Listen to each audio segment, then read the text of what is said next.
Battle Royale Dragon Ball Super is now available in PUBG Mobile. In this mode, players will experience a whole new kind of combat. Players can play as several Dragon Ball characters, compete in intense battles to see who will be the final victor. If you're trying to win, try going to an energy zone and see what random buff you get. If you get a health recovery buff, then it's a good idea to stick around and fight. Even without any recovery items, you'll be able to maintain a decent amount of health. During a match, players can also use attacks while battling with others. These attacks require ki. Players can collect ki from the map. They can also choose to replenish ki by charging it up themselves. Players also need to be on the lookout for upgrade materials. These are used to level up attacks. Attacks have a total of 5 levels. Level 1 to 2 only require basic upgrade materials to level up. Level 3 and above require advanced upgrade materials. The higher an attack's level, the more damage it will deal. There's also various support items that can be found in the map. For example, the Buku Capsule and Smoke Capsule. After using a Buku Capsule, you'll be able to fly a certain distance. It's really useful for initiating battles or running away. But be careful when you run into Piccolo. He has an attack that can snipe you from far away, as well as a dash that can quickly close the distance. Smoke Capsules release ball-shaped smoke, which can obscure enemy vision. This smoke screen can help you retreat or relocate. Don't forget about accessories. Accessories can also make your attack stronger. More advanced accessories provide better buffs. If you play as Vegeta or Ultimate Gohan, who can already attack pretty quickly, you can enhance it with an accessory for an even greater advantage. If you want to increase your chance of survival, look no further than the Armor item. Armor provides extra health, which gives you an edge in combat. It has a total of 4 levels, and the higher the level, the more extra health it provides. Be sure to pick it up when you come across it. So, do you understand the gameplay and items a little better now? Let's play Battle Royale Dragon Ball Super together!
The depths of the ocean can be beautiful and terrifying.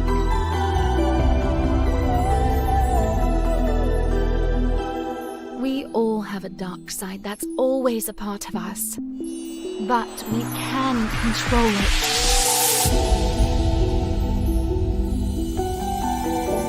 I don't care what others think. I'm only concerned with my wants.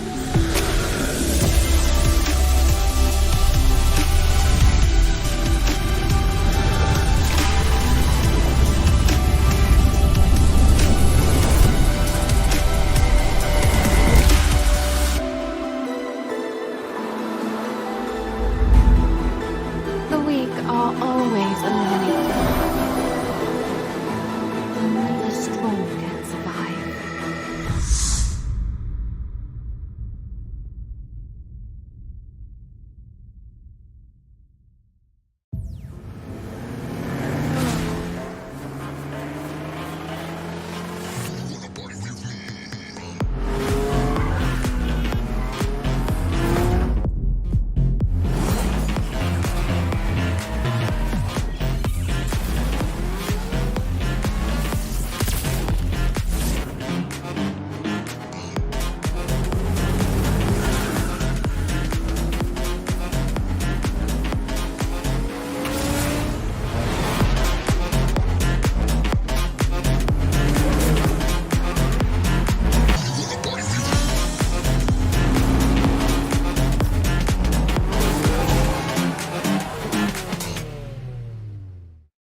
Battle Royale Dragon Ball Super is now available in PUBG Mobile. In this mode, players will experience a whole new kind of combat. Players can play as several Dragon Ball characters, compete in intense battles to see who will be the final victor. If you're trying to win, try going to an energy zone and see what random buff you get. If you get a health recovery buff, then it's a good idea to stick around and fight. Even without any recovery items, you'll be able to maintain a decent amount of health.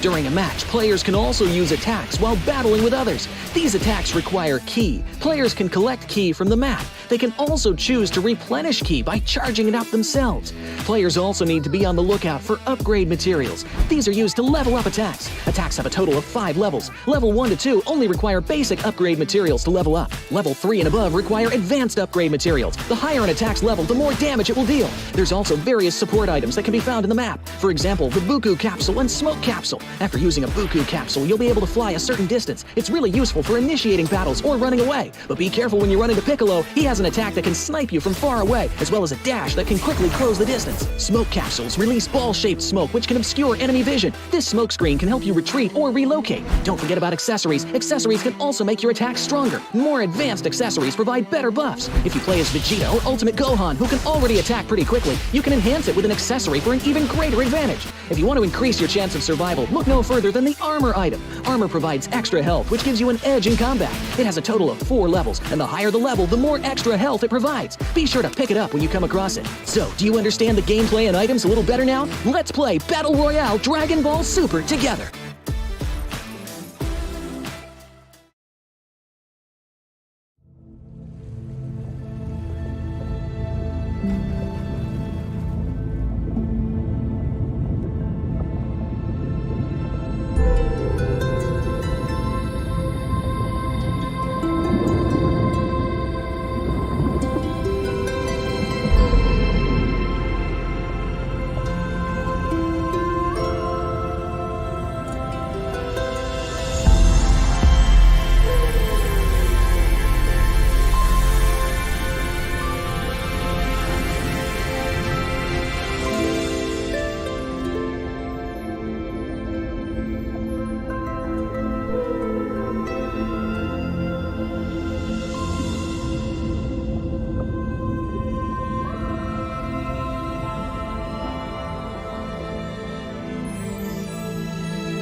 The depths of the ocean can be beautiful and terrifying.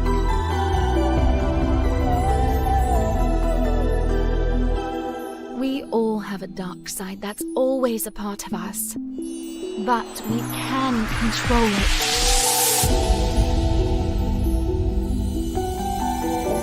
I don't care what others think. I'm only concerned with my one.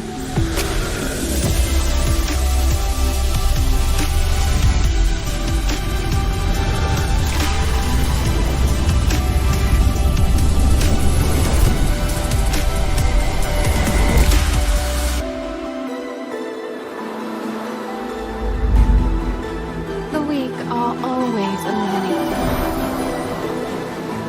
Only the strong can survive.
gentlemen, give it up, make some noise for your 2023 PUBG Mobile World Invitational Champions, Vampire Esports! รายการชิงแชมป์โลกที่เราร่วมต่อสู้แย่งชิงถึงแม้เราจะยังไม่ได้สัมผัสความสำเร็จในเวทีนี้แต่ครั้งนี้เราจะไม่ปล่อยให้โอกาสนี้ผ่านไป King of Sea จะเป็นของเรา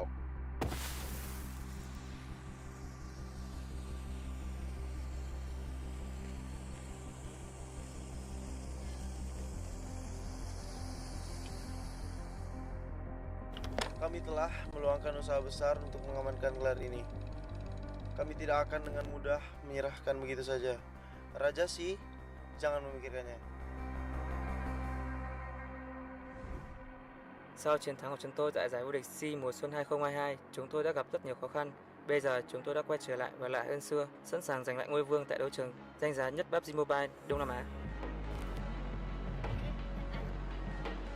Chúng tôi đến với giải đấu lần này bằng chính thực lực của mình và sẽ chứng minh rằng mình hoàn toàn khả năng giành lấy chức vô địch và vinh quang cho Việt Nam.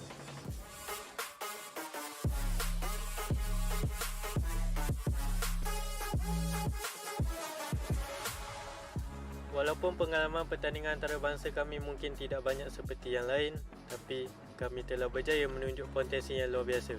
Jangan meremehkan kami. Wala pang team mula sa Pilipinas ang naghari sa SEA region.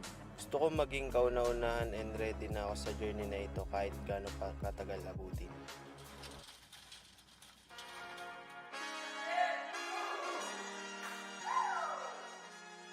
Pasti saya akan berasa kecewa kerana tidak mendapat hasil yang baik dalam kejohanan SEA. Tetapi saya tidak akan menyerah.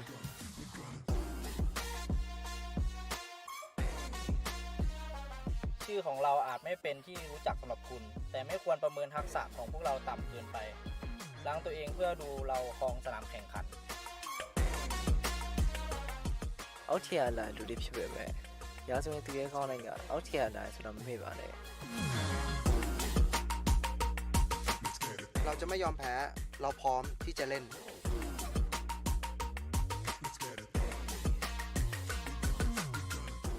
เป้าหมายของผมนั้นง่ายๆคือการเล่นด้วยความสามารถที่ดีที่สุดของผมและปลุกคืนความเป็นอดีตที่ยิ่งใหญ่ของ Infinity ในเขตนี้ Aku telah menghadapi kekalahan tapi aku bangkit dan siap untuk menaklukkan tantangan yang ada di depan.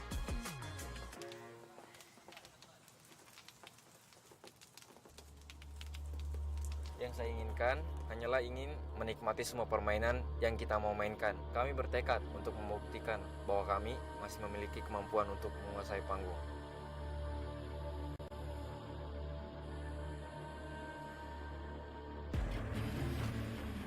Kami hampir dapat kejuaraan dekat season lepas, tetapi kami tidak menghargai peluang ini.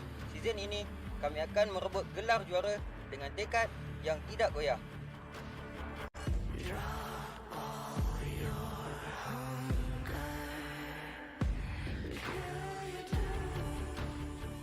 Tantangan utama yang kami hadapi adalah ego dalam diri kita sendiri. Kami tak takut pada siapapun. Kami ingin menantang kalian semua. Jika kalian sanggup, hadapilah kami dalam pertarungan.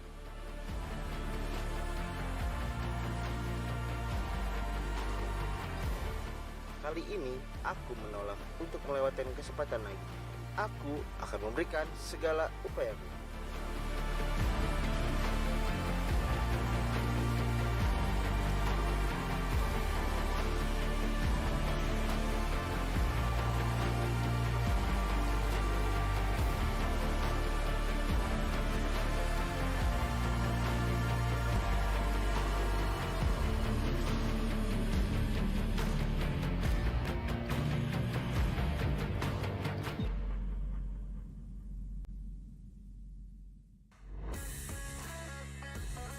Ladies and gentlemen, what is up, everybody?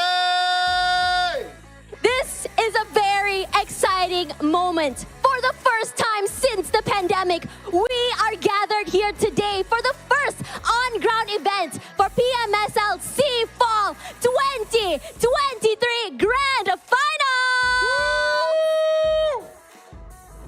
And hello everyone, welcome. I'm Tashmani, your host. Dan saya Muaz, dan di sini kita nampak ya Tasha, kita sebenarnya rasa bahang daripada semua pemain-pemain yang sekarang ni berada di Sunway Velocity Mall sempena untuk PMSL, dan juga di sini kita dapat lihat ramai peminat-peminat yang sekarang ni berada di sini sekarang ni, okey? Dan dekat sini juga Tasha, kita nak ucapkan terima kasih lah juga kepada semua ya penonton-penonton yang menonton melalui laman sosial official PUBG Mobile di Facebook, okey, dan juga di YouTube dan juga di TikTok, Tasha. That is right. Now we have 16 teams from various countries around Southeast Asia who have been competing and fighting for these slots in the last 3 weeks. Some teams may have shocked us and some teams have a dynasty to hold on to. Okey, sebenarnya sekarang ni Tasha, nampak gayanya diorang dah tak sabar-sabar untuk melihat kita dekat atas pentas ni. Jadi apa kata kita bergerak ke pentas?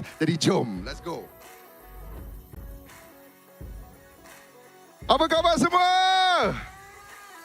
I can't hear you guys. How are you? That's better. Come on, kita semua sekarang ni dekat Sunway Velocity. Apa kata korang semua jerit sekuat yang mungkin? Apa khabar semua? I love to see this. Can I know how many of you guys traveled super far to be here today? Ramai sebenarnya Tasha ya. Dan betul tu guys ya, dekat sini sempena untuk Grand Final PMSL SEA Fall 2023. Macam kita tahu ada 16 tim yang akan bertarung pada hari ini sehingga hari Ahad ya. Kita ada tim-tim daripada pelbagai negara yang ada dekat Asia Tenggara seperti Indonesia. Ada peminat Indonesia kat sini? Okey, kita juga ada daripada Thailand. That's right, kita juga ada daripada Philippines. Wow. Myanmar. Wow. Dan juga lain tak bukan Malaysia. The fans from all over Southeast Asia are here to celebrate with us. The first offline event. We haven't seen each other in person for a very long time. Betul tu. Dan sebelum kita nak menjemput ya pemain-pemain ke atas pentas, nak ambil sedikit masa sedikit nak tanya kat sini. Tasha, you look great right now. Tasha nampak elok sekarang ni ya. Thank you. Cantik di hari ni ya. Thank you. But can we hear a round of applause for Muaz as well? Terima kasih. Okey Tasha, nampak gayanya diorang dah tak sabar-sabar untuk melihat ya tim-tim favourite mereka untuk bersama dengan kita di atas pentas sekarang ni. That's right. So now, ladies and gentlemen, I would like to introduce to you all the teams who have qualified for the PMSL SEA Fall 2023 Grand Finals. Starting off strong from Malaysia, we have Yoodo Alliance. Let's go!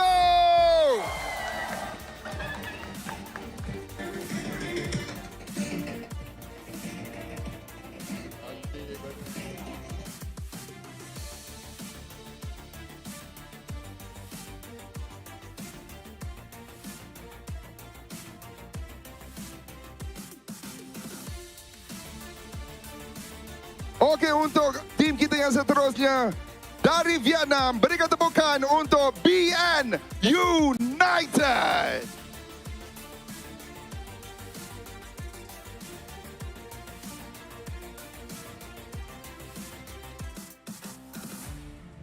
Wow. They got a little thing for us today. I like that, yeah. We love that. We love to see it.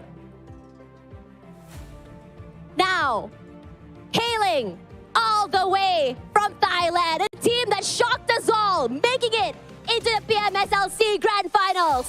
Everyone, give an applause for FaZe Clan!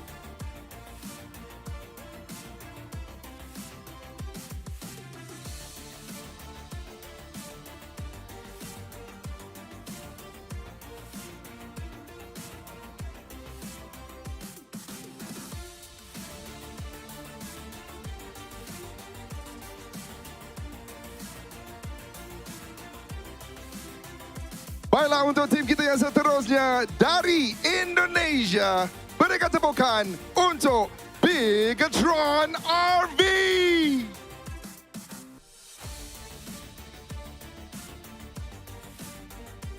Wow, what is that dance?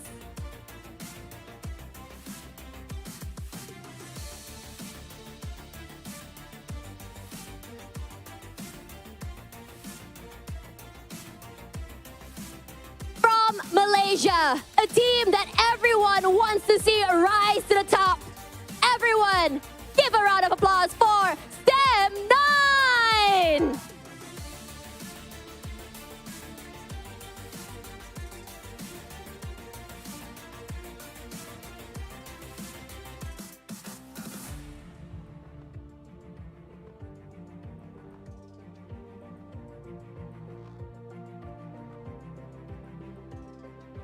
Baiklah, untuk tim kita yang seterusnya sekarang ni dari Thailand, berikan tepukan untuk Vampire Esports.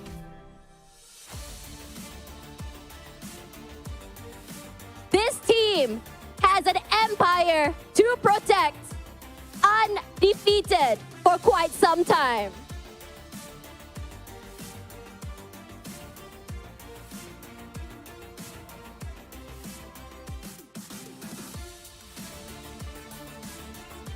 Looking to make a mark here in the PMSL SEA Fall. From Indonesia, I'd like to invite MORPH GPX.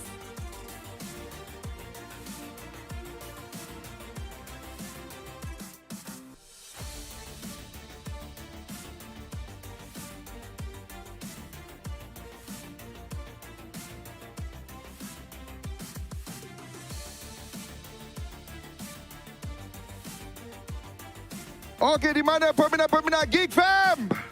Untuk tim kita seterusnya dari Malaysia, berikan tepukan untuk GEEK Fam.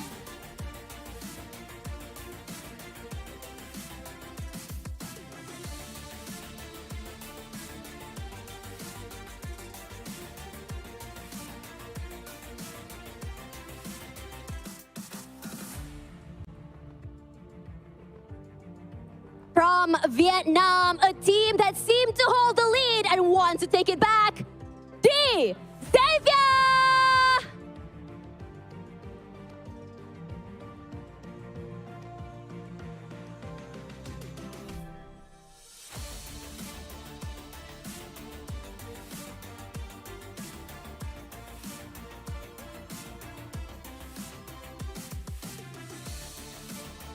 Okey, baiklah. Untuk tim kita yang seterusnya, berikan tepukan yang gemuruh. Mereka datang dari Thailand. Inilah dia, tim XERXIA.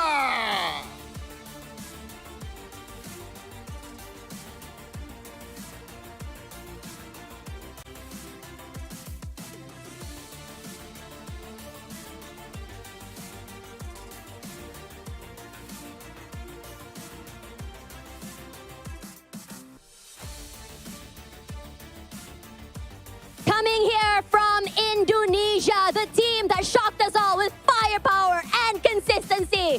Everyone, can I hear it for PERSIJA EVOS?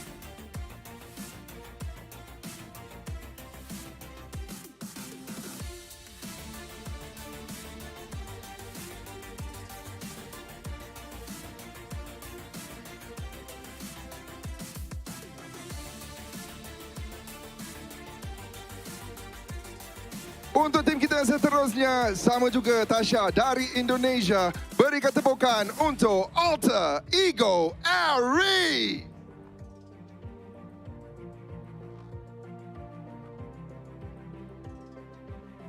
Tasha sebenarnya suka dengan jaket diorang ni. Betul.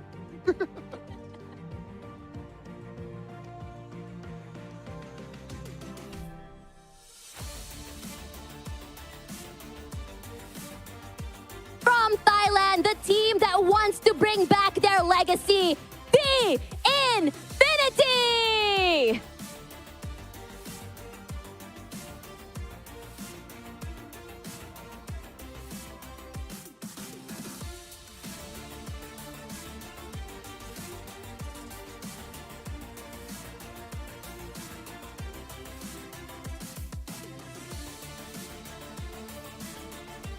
Untuk tim kita yang seterusnya dari Indonesia, kita ada RRQ.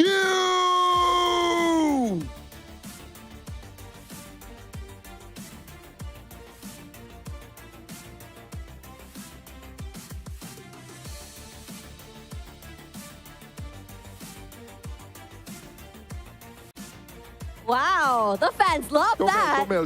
Very cute, very cute. But you know who else is cute? Lucu. From the Philippines, the wildcard region, the only Filipino team here in the PMSL SEA Fall 2023. Everyone give a round of applause for PLAYBOOK Esports.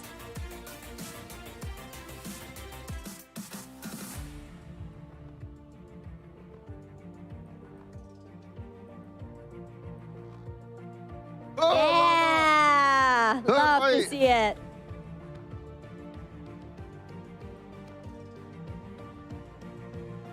Baiklah Tasha, kita masih ada lagi satu tim yang terakhir, boleh dikatakan super underdog ya, dari Myanmar. Beri ketepukan untuk Genesis Esports. Despite coming here from a long way, the fans are going crazy for this team.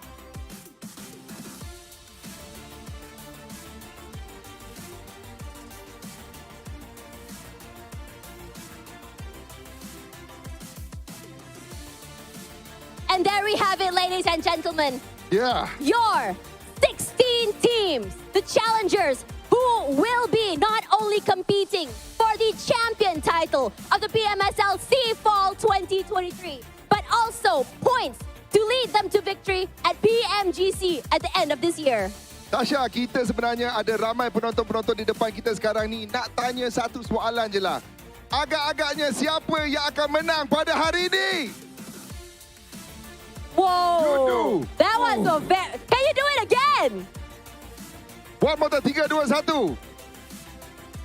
Oh, bukan Yoodo Alliance saja. Ada tim lain tak yang juga nak tengok menang pada hari ini?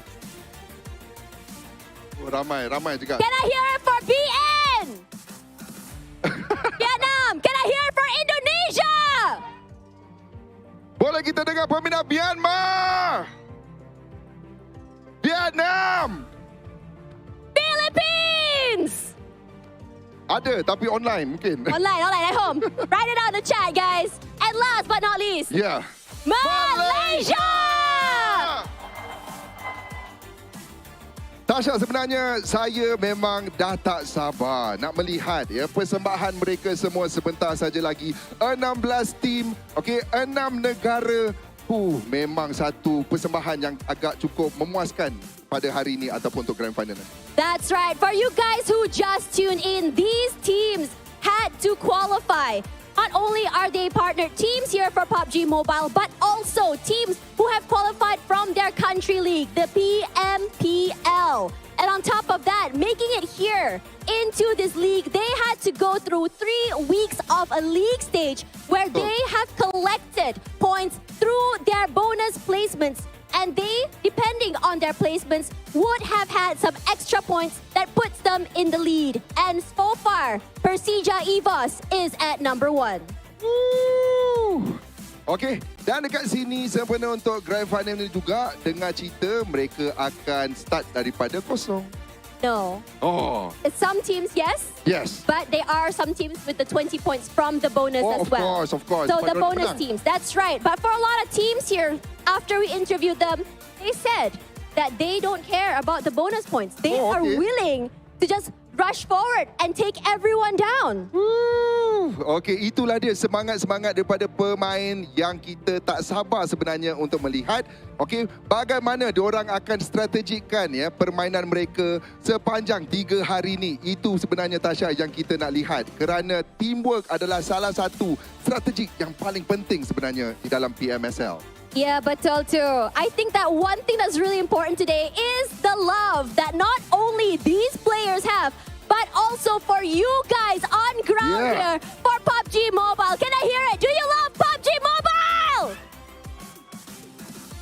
Okey, dekat sini apa kata anda semua berikan tepukan ke atas diri anda semua. Let's give ourselves a huge round of applause Lagi sekali terima kasih. Thank you guys so much for being with us here dekat Sunway Velocity Mall, dan saya harap dan Tasha juga harap kita dapat berjumpa selama 3 hari ini That's right, for you guys over at home, if you guys are close by or willing to fly in, we are here on ground at Sunway Velocity in KL. Betul. Starting off from today all the way till Sunday. Feel free to come by, say hi. We have cosplayers, we have on-ground players, and you can meet your favorite idols as well. Betul tu. Kalau anak anda nak tangkap gambar dengan cosplay kita, ada satu gilisut dekat sini boleh tangkap gambar dengan mereka semua kerana cosplay kita semua memang melecun orang kata.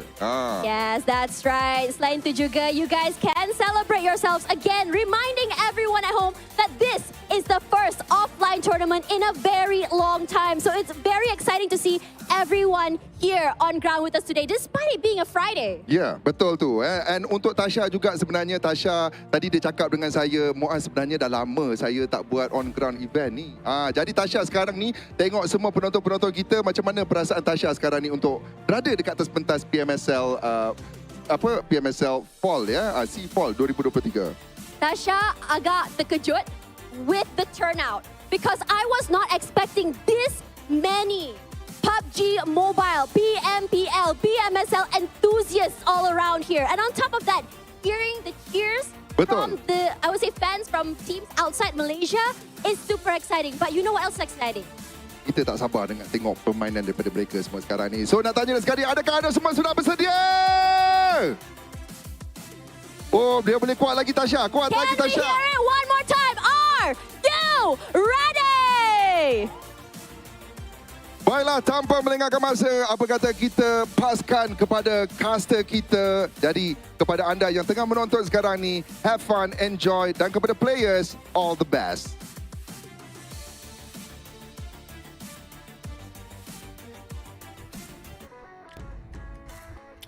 Wow, very energetic opening there, coming out on ground scene. I mean, we're closing now. We can drop everything and just go, right, Cloud? Oh yeah, what? We're like about 25 minutes away. Feels so near, you know. I'm like 20 minutes away. I'm like, I can actually drive there. But you know what? You guys are watching back and tuning with us. Sadly, you guys at home with us. This is going to be Chicha and Sir Cloud again. If you have to give the most exciting entry or entrance coming out from the players and teams just now, who will you give the best sportsmanship award to? I'm probably going to give it to GE. I'll give it to PN United. I mean that BAM and the FaZe. Okay, that took the whole team. So award to them. And probably runner up is going to be PERSIJA EVOS. Those three teams got quite a good sportsmanship. I mean, there are some awkwardness. We're not going to lie, but it was fun to watch, you know. FaZe Clan, when Onsen was like doing the thing, and then everyone was like, what are you doing, bro? And RRQ, I mean, the players not having the same height to do a big heart on top. Okay. Jokes aside, guys, this is where everything really matters now. You guys are tuning into the PMSL Grand Finals. Yeah, welcome. A round of applause. You guys watching at home with us. You guys are awesome. We're staying at home, people. Okay, we are anti-social club. Okay, but sticking towards our grand finals, definitely when it comes to the bonus point rankings, we do know for a fact, and our host mentioned it before, PERSIJA EVOS do stand at number 1 right now with only 1 point different against BTR and DX. But we do know for a fact, whoever get themselves number 1 in the league doesn't mean they will win the grand finals there. Yeah, and we have seen before the league curse. If you get the championship, the league not necessarily get the championship towards the end. So the league curse has been real before. This is where it'll get really interesting. And I totally agree with what the host said. They did ask out the players. I got some insiders. So to them, they're not bothered by the 1 point points difference. To them, it's like, oh, it's only 1.2 point. If you put it into a single game, it's easily overtaken. So this is where it really all matters. Like the 1 point, it's fine. But this is where they will start to gain as many points as possible. And not just that, when it comes to the bonus point standings, it's only 50% of it will be included in the grand finals there, which means the gap between the first and the last place is not big either. We talk about within just one map, things can overturn all the table around, where the last place can still get themselves at number 1 spot. But I love the fact we do have 2 wildcards here when it comes to the grand finals today, which is going to be GE and PBE as well. Now, GE, this is the first time for them to actually get into the grand finals. After last season, they're having a really rough time to get into the grand finals in the first place.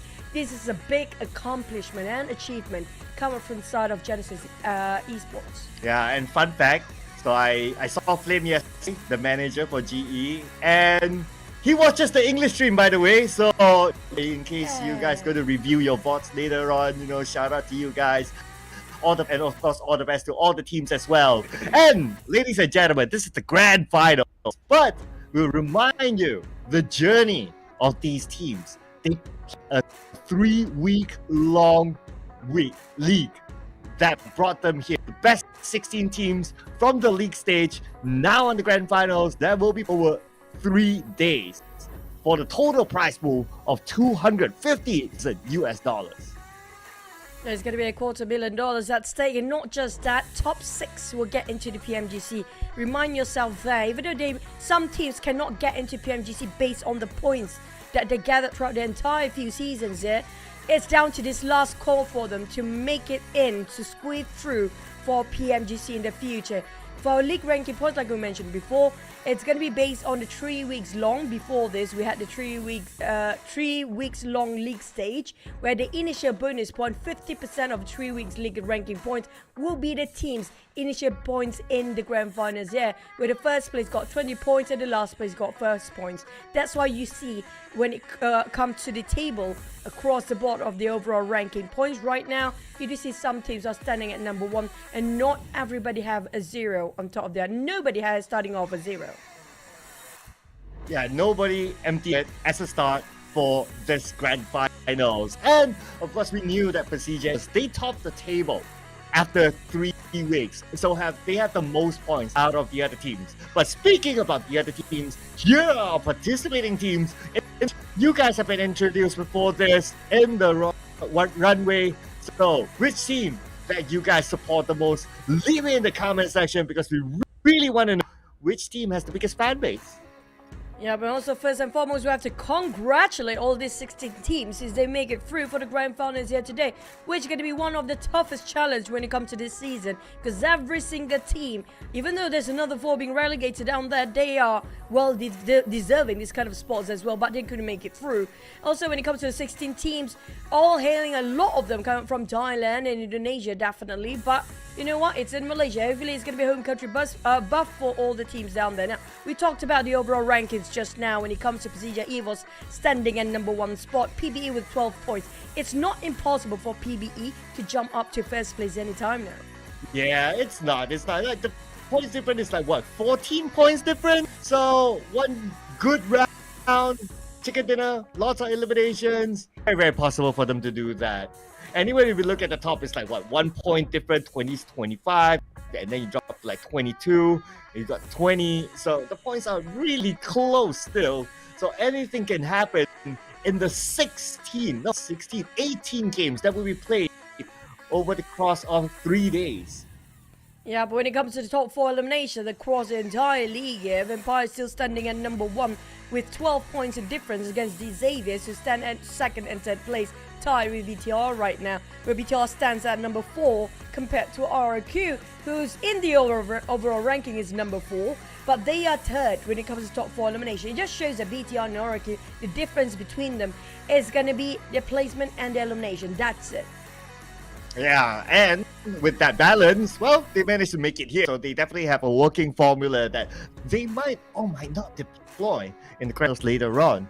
But of course, Vampire Esports, we cannot deny the fact that they have a lot of fire in them. I mean, the stats don't lie. Even for this, for anyone who has any doubt on whether this guy is overrated, well, here it is, gentlemen. Tony K with 127 eliminations, the most so far.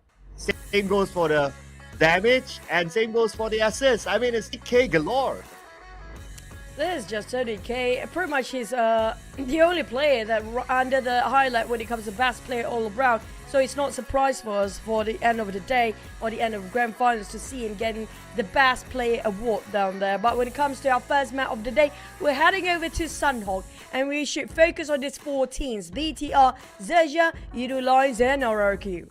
Yeah, the teams obviously everyone will be playing because there is no group stage anymore, and the schedule, it's going to be same. We're going to start it off with Sanhok, played only Sanhok, and then we'll run through 2 Erangels before we get a Margaret break. When we come back, it's Erangel again, and then we'll end the day with 2 Miramar. If you'll follow us throughout the league, it's going to be same all around.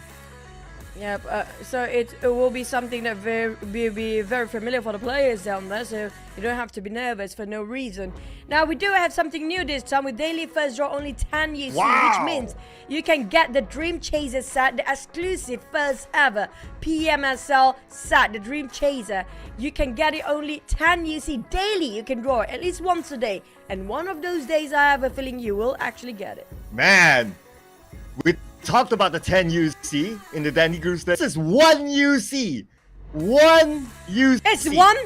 I thought it was 10. UC. Yeah, I know the U may look like a 0, but it's 1 UC. It's only available starting from today until the 27th of August. So, if you guys don't even try to make this first draw, I don't know what to say, man. Also, don't forget, as per usual, it's gonna be a Battle Royale Dragon Ball Super available until when? I have no clue. But definitely we waited it long enough. Hopefully it will stay for a bit longer, so you guys can get more content out of this, more comical contents, because it's gonna be super funny as well. If you know how to play alongside with it, based on the characters. Yeah, but well, if you think that, yeah, I got too much UC to spend, 1 UC, keep on me, it's fine. First draw. At only 10 UC, the Dandy Groups, the Battleground, the new Ultimate set that is still currently available. We know till when, so don't miss out this opportunity. Make your right now at only 10 UC, ladies and gentlemen. Get in the game right now and get your set and flex it with your friends. Speaking of the grand finals, we're heading into our first map of the day, which is going to be Sanhok, and so far we have no clue who's going to stand up and just trying to go all out when it comes to the grand finals, since it's going to be just 3 days of a very short period compared to the leagues, which was 3 weeks long. Now, we do know when it comes to marathon, there are certain teams that specializes in marathon, have very good stamina, but when it comes to the sprint, you have to keep an eye out. Like they are PMWI champions like Vampires, this is where they played so well here. Yeah, I mean, 3-day sprint. Vampire Esports, definitely one of they know how to manage that. We got a couple of teams who are really good at that as well. BR, even Alter Ego, they are good at sprints. Even like 7-9 is good as well. But here are our predictions. So we have the same Vampire, but a little bit different for PERSIJA, EVOS, and GEEK on your side. Mine is RRQ Yoodo Alliance. Talk us through your thoughts behind this prediction. I mean, like PERSIJA EVOS, personally, just like last season, right? We saw a lot of Alter Ego coming out in the very last minute. Now, I have to give it, this time it well-deserved. It's going to be FaZe. FaZe is just playing on a different level, just like Rosemary last season. Vampires, I mean, like, nobody wants to say out that about them anymore, because we do know this is where they pretty good down south. But when it comes to GEEK fam, I still have a slight belief that they can push themselves even further more, because we don't see too much of GEEK fam in the league stage. Maybe they've been saving up for the grand finals here. Well, let's see here, because this is also the first time they play in front of audience with Audrey in the lineup. Since they just joined the season anyway, so let's see how that will sort of change their momentum as well in the grand finals. They're going to start it off with Audrey, and Sonics is going to take a break, or round number 1 at least. Whether they'll make a substitution later or not, well, we'll need to stay tuned, gentlemen, and see what happens there. But you mentioned about Misery. PERSIJA, they top the league stage, and they are looking good so far. Hopefully, they bring the momentum into the grand finals. I agree, it's going to be red face for me, but yeah, but when it comes to the entire team, especially the twins playing both of them today, so we can expect they're going to go all out with a secret strategy. We do know some teams are saving it up for the grand finals here. That's going to be a good start for both I don't know which twin is this. I have a feeling this is going to be Luxy, possibly with Red FaZe. I have a feeling that Zuxis is on the other end.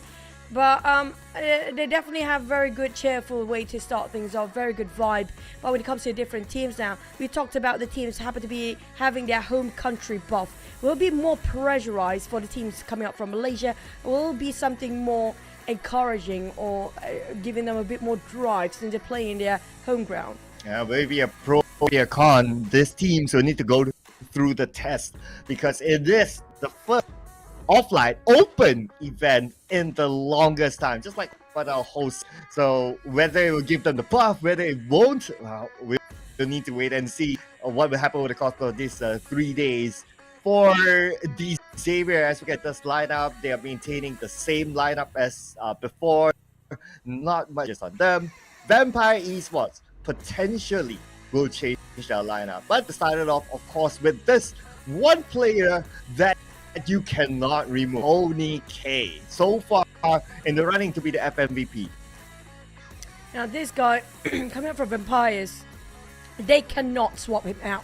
No matter what the case is, no matter how exhausted Tony K might be, he cannot afford to sit this one out when it comes to the grand finals. We know how pivotal his role is when it comes to the entirety of a lineup of Vampires. We do see Stone is playing here this time as well. I do love Stone playing more. I'm sorry if you guys are against that, but I have a feeling the dynamics is way more better. They're synchronizing way fluent and way solid when it comes to this lineup coming out from the side of Vampires. But we do talked about the other teams here. Yoodo Alliance. Yoodo Alliance and Semnan. Between these two teams right now, when it comes to the league, they are one of the most aggressive Malaysian teams out there. But when it comes to having a grand finals, there's pressure coming up. How well can they be composed? Well, let's see here, because Yoodo Alliance, they are a C special on the Malaysian teams. Let's see if they can remain that. Here we go.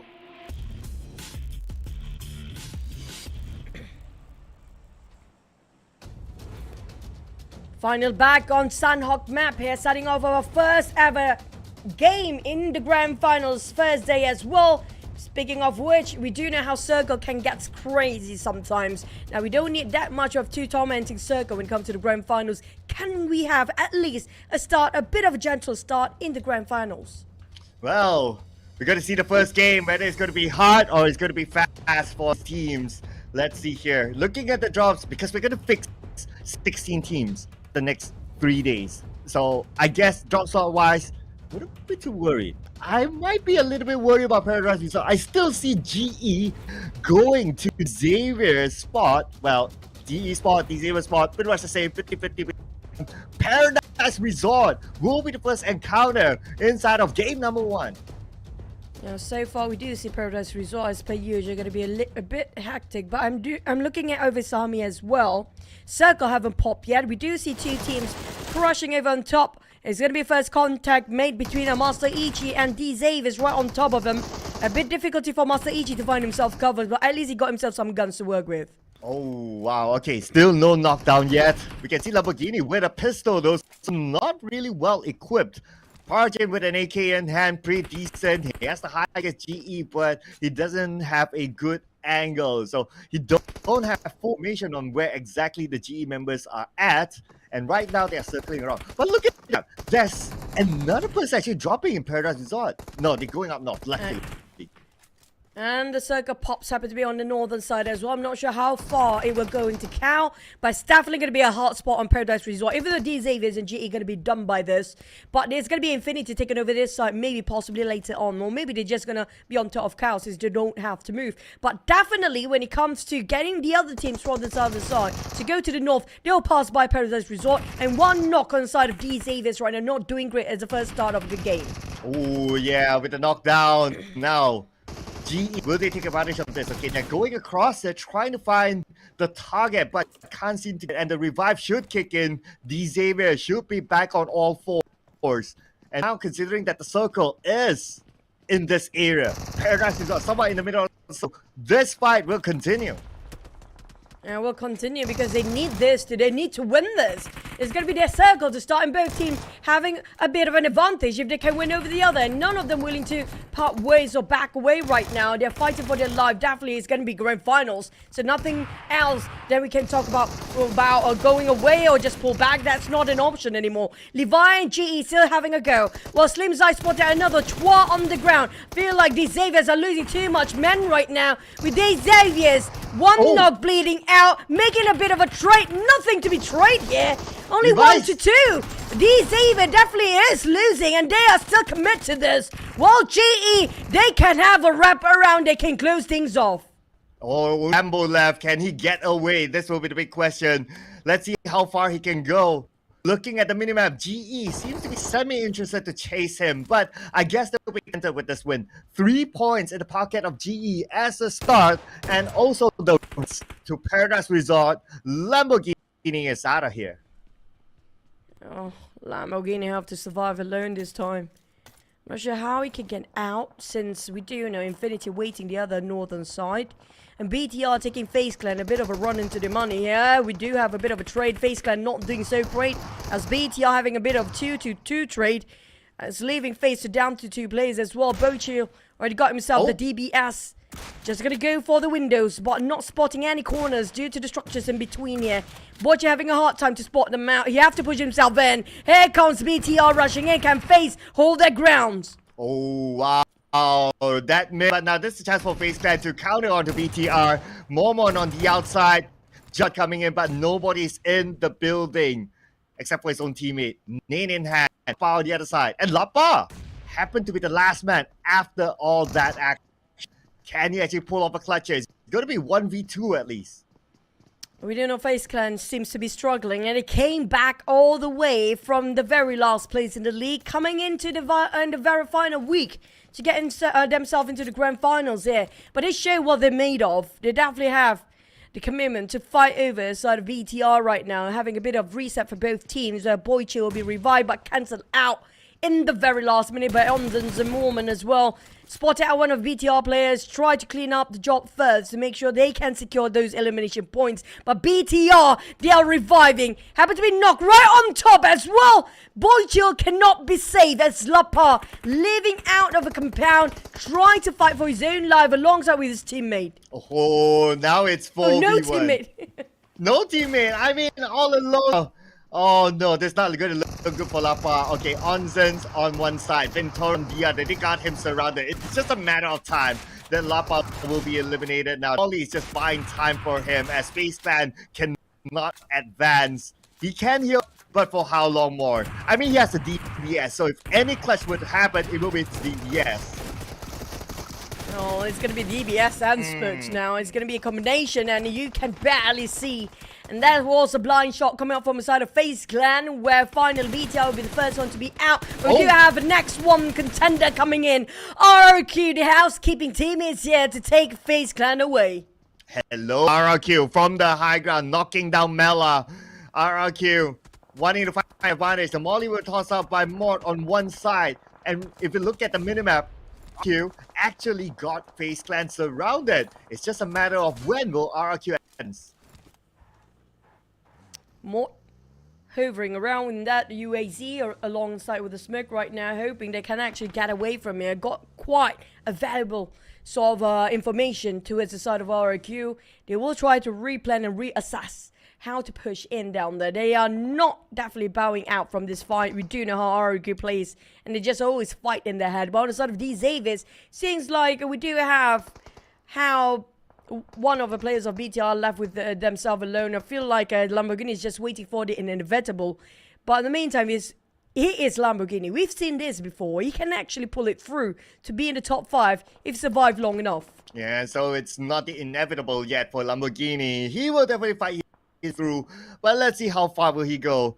The good news for Lamborghini is that he's somewhere without the circle, so he will hope for the team to cancel out each other so he get as high as a placement as possible as a start. So at least Lamborghini is in this. But now we get to see the next stage of the circle. It will go mostly on the left, but majority of the players are still in this because of how I shifted again. We talked about this.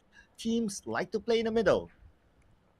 And like there's nobody else coming out from Hartin, unless MORPH really want to take a risk to be choked by the side of PERSIJA EVOS on top of the Hartin bridge up there. But we do have Infinity take over Cow early on, though this is definitely their circle to play alongside. Samnan coming in late. MORPH on the other hand still on top of Ruins. I'm not sure what's the plan come from MORPH. They can cross over towards a boot camp around that area. If they take around Hartin, PERSIJA EVOS waiting at the other end. XERXIA on the other hand taking on top of Paradise Resort right now. We talked about Paradise Resort. It was GE versus the Xaviers early on. Now there's going to be a lot of team coming up from southern side to take over Paradise Resort, to take any remnant they can salvage on and try to push up towards Cow. Yes, they can, and they can pass by here, just like what XERXIA is doing, hoping to secure a couple of elimination points perhaps. See how aggressive will they play? Will they want to shoo away GE? Will they want to take fight? Or are they happy with their corner? Look at the current situation. Since they're probably doing a little bit of a scouting work. GE is much more prepared based on their position. So for XERXIA to really push onto GE will be fall to that trap. Now GE, they definitely have the space and time to actually leave out this compound way early on, but they decided to just stand on their ground, follow their guts, and just gonna, stick to their guns on top of Paradise Resort. But we do have some boats coming up on the northern side, which is going to be Alter Ego taking a bit of a boat rotation towards the northern side of the map itself, next to Cal, where Infinity dropped himself down there. Coming on the southern side, a lot of them are crossing Paradise Resort, so we can assume out of 15 teams, 8 teams minimum is going to be right on top of Paradise Resort for now. While the other 8 teams will be taking a round to get on top of Cal. But the problem is, we do know the Blue Zone is going to hurt, even though stage 2 and stage 3, it is Sanhok. So the Blue Zone will force them to get into the center of the circle as fast as possible. Now MORPH, we talked about them be on top of Ruins before. If they cut across Hartin, we have Alter Ego and PERSIJA EVOS on the northern side waiting at the Hartin bridge for them. But if they're cutting across boot camp, how to swim over? So I guess they would just take the north bridge across. That'll probably be a better option for them, because if you cut boot camp with this circle that still has boot camp in it, there is a feel that someone will be gatekeeping, especially on the hills just outside of boot camp. So there is this possibility that they'll just take the north bridge in. Boundham United are on the other hand taking a bit of a walk from the northern side of Quarry, going up to Bun possibly now. PERSIJA EVOS is going to gatekeep this bridge. We talked about the bridge. It's not great if you have to be passing by a bit later, like the teams MORPH and Alter Ego in the case. But Alter Ego make it through. They actually squeeze into the side of Hartin and just swim over the other end. Since they don't need to cross over the bridge, it's going to be well done on the side of Alter Ego. But PERSIJA EVOS, it's going to be only one team crossing there. I don't think they want to go that route now for MORPH, since they are contemplating to go over to its side of boot camp, where the next circle will not be in it. And barely get into the boot camp. It's still going to be Paradise Resort circle. Yes, and look how crowded Paradise Resort is. Like, okay, you got GE, you got XERXIA, the last 2 teams you saw. On the outside, yes, FaZe Clan. And on the north side, you got like the Xavier, RRQ, like everyone's just so close by with Paradise Resort. And can you imagine like the 2 teams inside Paradise, the moment they step out of it, like teams will be waiting for them. So they'll be pretty happy that the fact that the circle is still in Paradise Resort. If they're forced out of it, then that'll be really scary. It's kind of true. It's all about timing here for all the players who got himself a compound. Not willing to overpig himself. Infinity split himself in a 2-2 formation on top of Tutmok. The other 2, it's going to be Logan and Beer, nowhere nearby.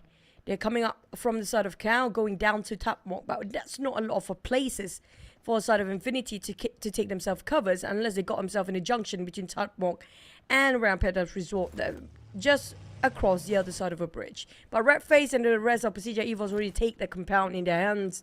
So I assume a lot of teams now eyeing up towards Paradise Resort, which happen to be a bigger compound, more structures, more buildings. So they might want to try and fight for it, since the circle, I have to say 80% of it right on top of Paradise Resort right now.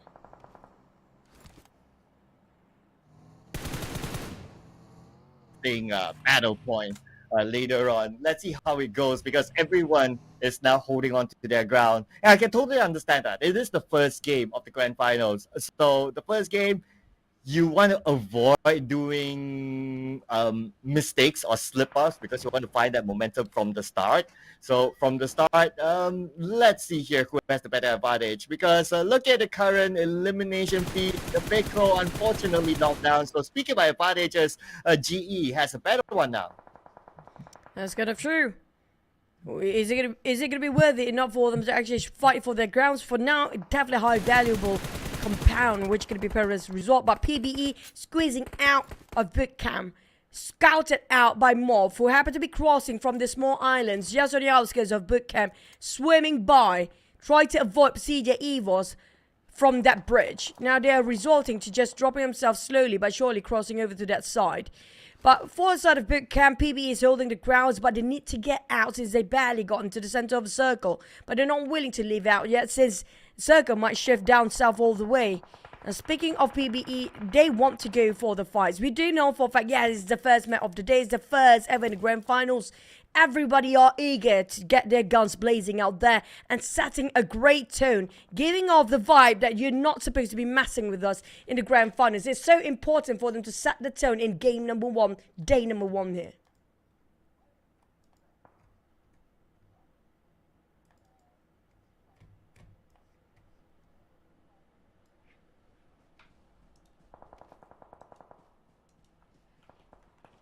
Now back towards Tony K. This is going to be one of the most watched play out of PMSL this time. And we have to give it to the side of Empires playing a bit slower. RQ Sport out Infinity. Now Infinity in trouble. They are having one of the best ground before when it comes to the first stage of a circle, but circle happened to be shifting away. They have to leave Tutmok since the circle is shrinking way on the left side of Paradise Resort, away from where they stand before. And GEEK fam coming out from Paradise Resort is not going to be an easy thing here to do. Since GE is gatekeeping that side, there's going to be XERXIA, GE, Yoodo Alliance, and as well as GEEK fam right on top of Paradise Resort. If all happen to be leaving at the same time, they'll bump into each other. Major crash will happen.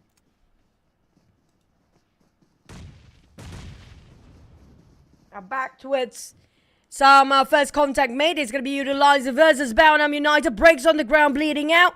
Iftar finding those shots with his rifles, hoping he will go around the rock structure to find what he's knocked down earlier on. Olio taking on one on Sowas. 2 knocks on Bellingham United and trade with none. But GEEK fam taking on GE at the same time. And Sowas being finished off. Yoodo Alliance having a very good start for the Malaysian teams. Getting on 2 in the back. Max even on the ground. Olio, what a nice sharp spray from Olio. Yoodo Alliance triumph their win for now, but they need to leave. As the circle have to be shrinking away and the Blue Zones arrive.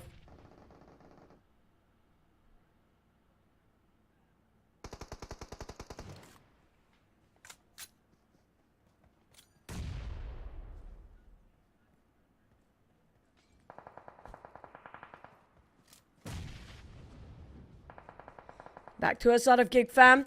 Early on, they were fighting against GE. They got one man knocked down, another one being knocked. It's going to be Smile.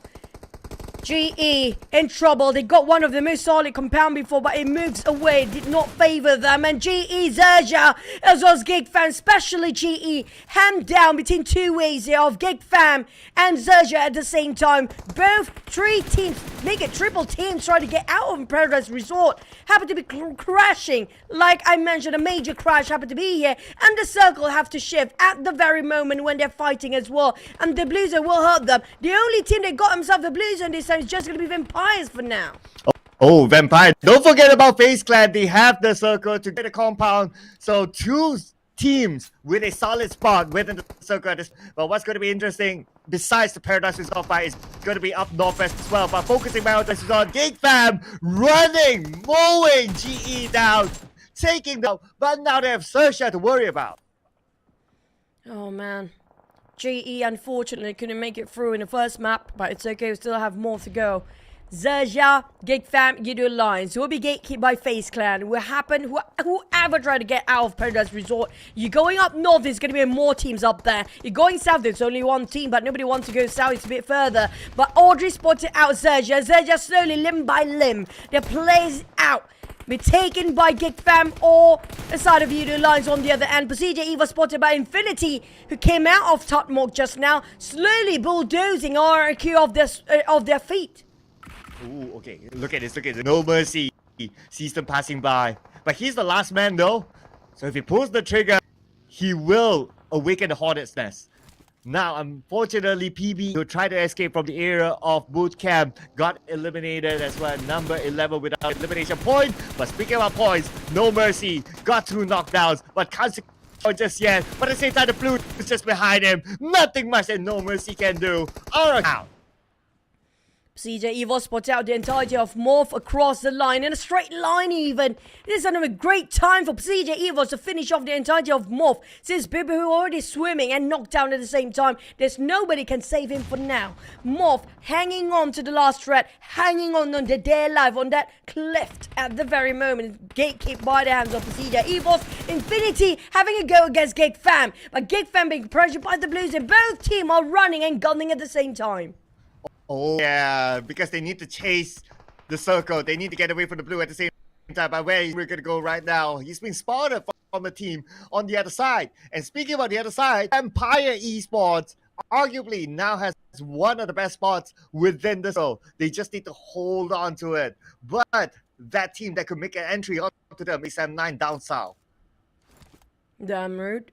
Swap it over to Pants, thinking of it, tossing it over. Just to giving some false information towards the other end. A GEEK Fam, that's damn rude, try to change and swap over the attention of the other team just across them before, which is going to be Infinity. Try to distract them entirely, but they're not taking the bait here for Infinity, and nobody willing to stand up for now. Lobby tossing out the nades, trying to fish them out. Damn rude, trying to move away from those explosions. But the Blues start to shrink in. Bear spot out. Damro is on the ground. It's going to be trouble for GEEK Fam. FaZe taking advantage. GEEK Fam, left, right, center, surrounded, but they fought back. They got another knockdown on Audrey. Leaving only Mika left with his teammate. Audrey being finished off in an instant. Snipes barely hanging on. Spot out Logan. Got finished by the back. And Snipes survived, but GEEK Fam couldn't hold on with down to 5. Oh, now we go up north. Where we have MORPH GPX and PERSIJA. It's the moment we switch over. PERSIJA EVOS, who came from the Camp Alpha Island a bit later, took out PERSIJA EVOS. MORPH GPX won the fight, and now MORPH GPX, they're not done yet because they have Sem9 coming on to them. Yoru all alone with a UM hand. The rest of Sem9 coming up from the top, but Yoru secures that point for the rest of Sem9 arrive. Inside of MORPH, the trio with Boo getting a 5 eliminations just by himself here. Sem9 secured a 2. Now that spotted out Yoru a bit too long for those nades. Looping way too high. And Dap trying to cook another one, but the rock in between them just making sure he can't land the perfect angle, but Dap got it going anyhow. Yoru down on his knees, stopping Sem9, nobody for now. Sem9, they're pushing forward, knowing the fact the only one that's stopping him just now was Yoru. The other team players of MORPH is coming from behind. If they're not being careful for Sem9, this is going to be a backstabbing moment for them. Oh, now we are on to the two Thai teams. Fan, Vampire Esports next to each other. We got Sem9 on the south side as well. Everyone pretty much have their own call. But Vampire Esports will defend their ground. Onsets will be taken out from far. So thanks to Schweppes. So FaZe Clan only has 2 players left and they're stuck on the outside. Oh, but who's spotted out by FaZe Clan? Mela is playing so well today for FaZe Clan. They're coming back after their first 2 weeks of the league, showing when it comes to the grand finals, everything is business, and it's a serious business as well. Tom spot out another player of MORPH. That's going to be the last of them, and it's down to 3 with only 1 player, 2 of them. 2v3, coming out from Vampires with 3. Sem9 with another duo, now 1 knockdown. FaZe Clan trying to take advantage when they can, while Tony K want to finish off the knockdown he had before. Oh, here we go. Top teams now. Sem9 and Vampire Esports in the circle. Clan on the outside. We got Stone taking care of FaZe Clan, but the rest of them taking care of Sem9. Tony K secured the point against Mikkel. Now Tony K spotted out by Dap, but will not connect. So now Dap is going to play the slow game because he has a circle anyway. Back to the side of FaZe Clan. Being pressured by the Blues and Stone with a DBS, prepared to take the fight, a very close quarter combat. A CQC for Stone here. Spotted out Mela. He heard the footsteps coming out from Mormon, moving away from where he tossed the nades before.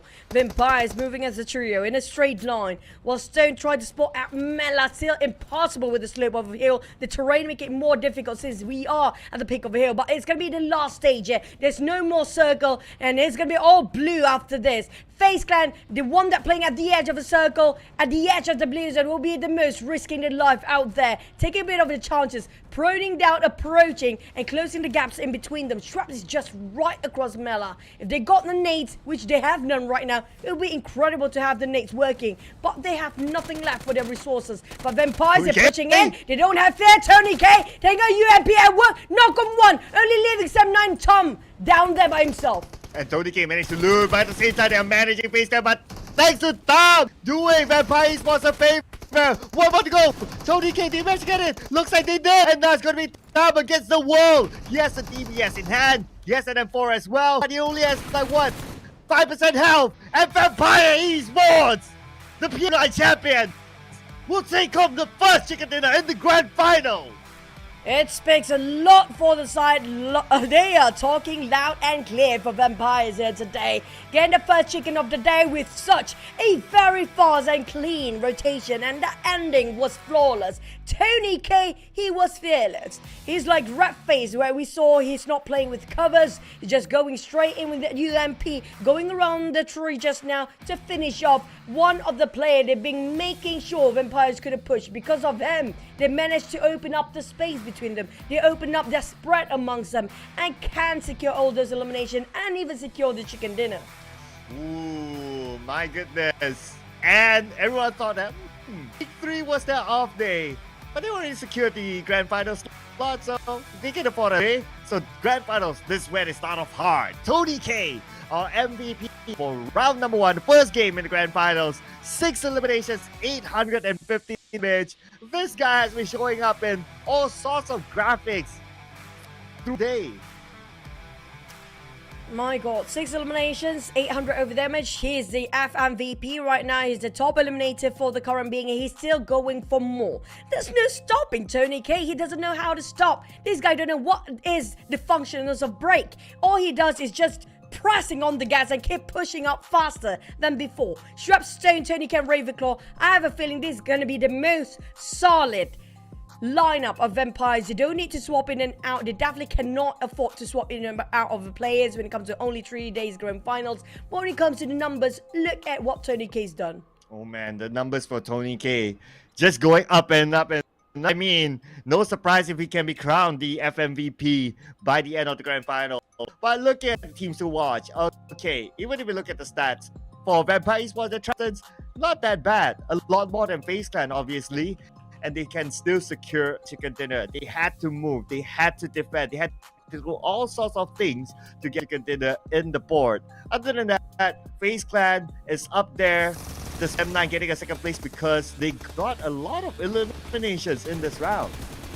That's kind of true. I mean, like, they're not going anywhere. Definitely, they already show us what they're made of in the grand finals. And speaking of a 17-year-old, that will stay as long as he needs to in PUBG Mobile right now. There's no change of era for him. This is his era for Tony K. It is. He is like, what, only 7 now? I mean, he has many more years to go.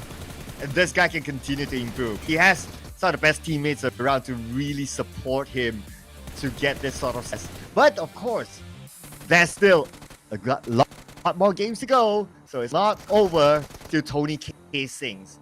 Until Tony K starts singing, then we will see whether he will be finally crowned the Southeast Asia champion. But look, points. Alright. 10 eliminations in the hands of Vampire Esports. FaZe Clan got 10, so they got 15 points. And Sem9, also a team with a double digit with 11 points. Now, so far, a lot of zeros down there. We're talking about 5 teams happen to be in the same boat. PBELT, Goody Xavier's Bounham United, and BTI. Note that all these teams are coming out. It's either they're fighting early on, where we saw DX versus GE, they lost against GE, and the others just happen to be coming into the circle very late. And it will be costly, since we talked about this for this entire season. is a new meta and it's shifting due to the circles as well. You have to play in the center of a circle. Yeah, and then we see a lot of teams trying to get into the center as fast as possible. And there was a smaller map.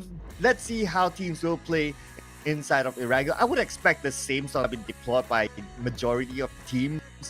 And it also depends on what kind of circle we got, right? But we'll speak about that a little bit later on when we get into Erangel next. Here are overall rankings, including the bonus starting points. And with just game, Vampire Esports now in number 1. Yep, and not even breaking any sweat when it comes to Sanhok with 10 eliminations. Just now definitely pushing numbers up there, but PERSIJA EVOS is not going to willing to give it away easily as they are climbing up possibly in the next one, because we do know Erangel is going to be their forte for Indonesian teams. PVE and Baunam United having a tough start, including GE as well. Well, I don't blame them, especially GE. They're having their first ever grand finals down here. But Baunam United, we've seen their best in the first few weeks of the PMSL League. Now, it feels like the momentum definitely lost since the league stage of week 1 and week 2, and then they just poof, gone, invisible for now. But hopefully that's not the case when it comes to the grand finals. You cannot afford to have a bit of a, I'm tired today, can I have a rest? You don't have that time, because it's only 3 days short of the sprint. Yeah, just like how these two players, they aren't having a break here. Tony K and Ons. Fortunately, the Onzens got eliminated when they were at like top 4 or top 5, so he couldn't really show his skill towards the end. But the play lasted towards the end is definitely going to be Tony K. So these two players are compared as their age group, pretty much the same, a lot of potential as well. But we'll move on to Erangel after this. And if Vampires was caught the chicken dinner, they still have the top hat in Erangel. Yep, so far when it comes to eliminations, you look at the numbers, they don't lie. Almost 300 eliminations on top of Erangel just by Vampires alone, but when it comes to placement, they're quite balanced out. But don't forget, the Malaysian teams do love Erangel as well. We talked about the OG of the map as a 50-50 land and also balance out with the water ratio in it. But the circle, it's always about the circle when it comes to Erangel these days. So we're hopping into our match day Erangel after this. We're going to go for another one, then we have a bit of a break in between. It's going to be praise break for the Muslims and maybe some assessment to rediscuss for the other teams to have a bit of a mental breakdown there. But also for you guys watching at home, even those who are actually watching on ground right now, don't forget, it only take you only one UC. Just one UC, guys, for the PMSL Dream Chaser set, the first exclusive PMSL set of this season. The first time, one UC. You can do it every day, but only during 25th to 27th of August. Yeah, and thanks to the graphic as well, it's clearly shown. Broken suit, the mask, the M16 gun skin for a potential of only one UC for the first draw. But we also have the first X-suit with an exclusive glide effect, MORPH X-suit finally here, but it's only here for a limited amount of time. So it's only available up until the 5th of October, so don't miss out on that. Also, don't forget about the collaboration of PUBG Mobile with Aston Martin. I'm not going to put out the lame joke again, but you guys got it. If you guys know it, ready. But also, there's going to be exclusive colors only during this time up to the 13th of September. Now, we talked about so many goodies coming up during the PMSL stage and when it comes to the grand finals. Yeah. Speaking of which, we do hit our jackpot when it comes to our prediction. And we do know Vampires, they love the grand finals. They're definitely not a big fan when it comes to the league. You can see that. But when it comes to the grand finals is where all cylinders out for Vampires. Oh, congratulations to you and me, Cloud. Yeah, it's not always that we get our prediction right together. Box Gaming looking at you guys. But anyway, Vampire Esports each. But next, if any other team were to score, it will be a tiebreaker. Not really a team, but the other two teams that we have down here.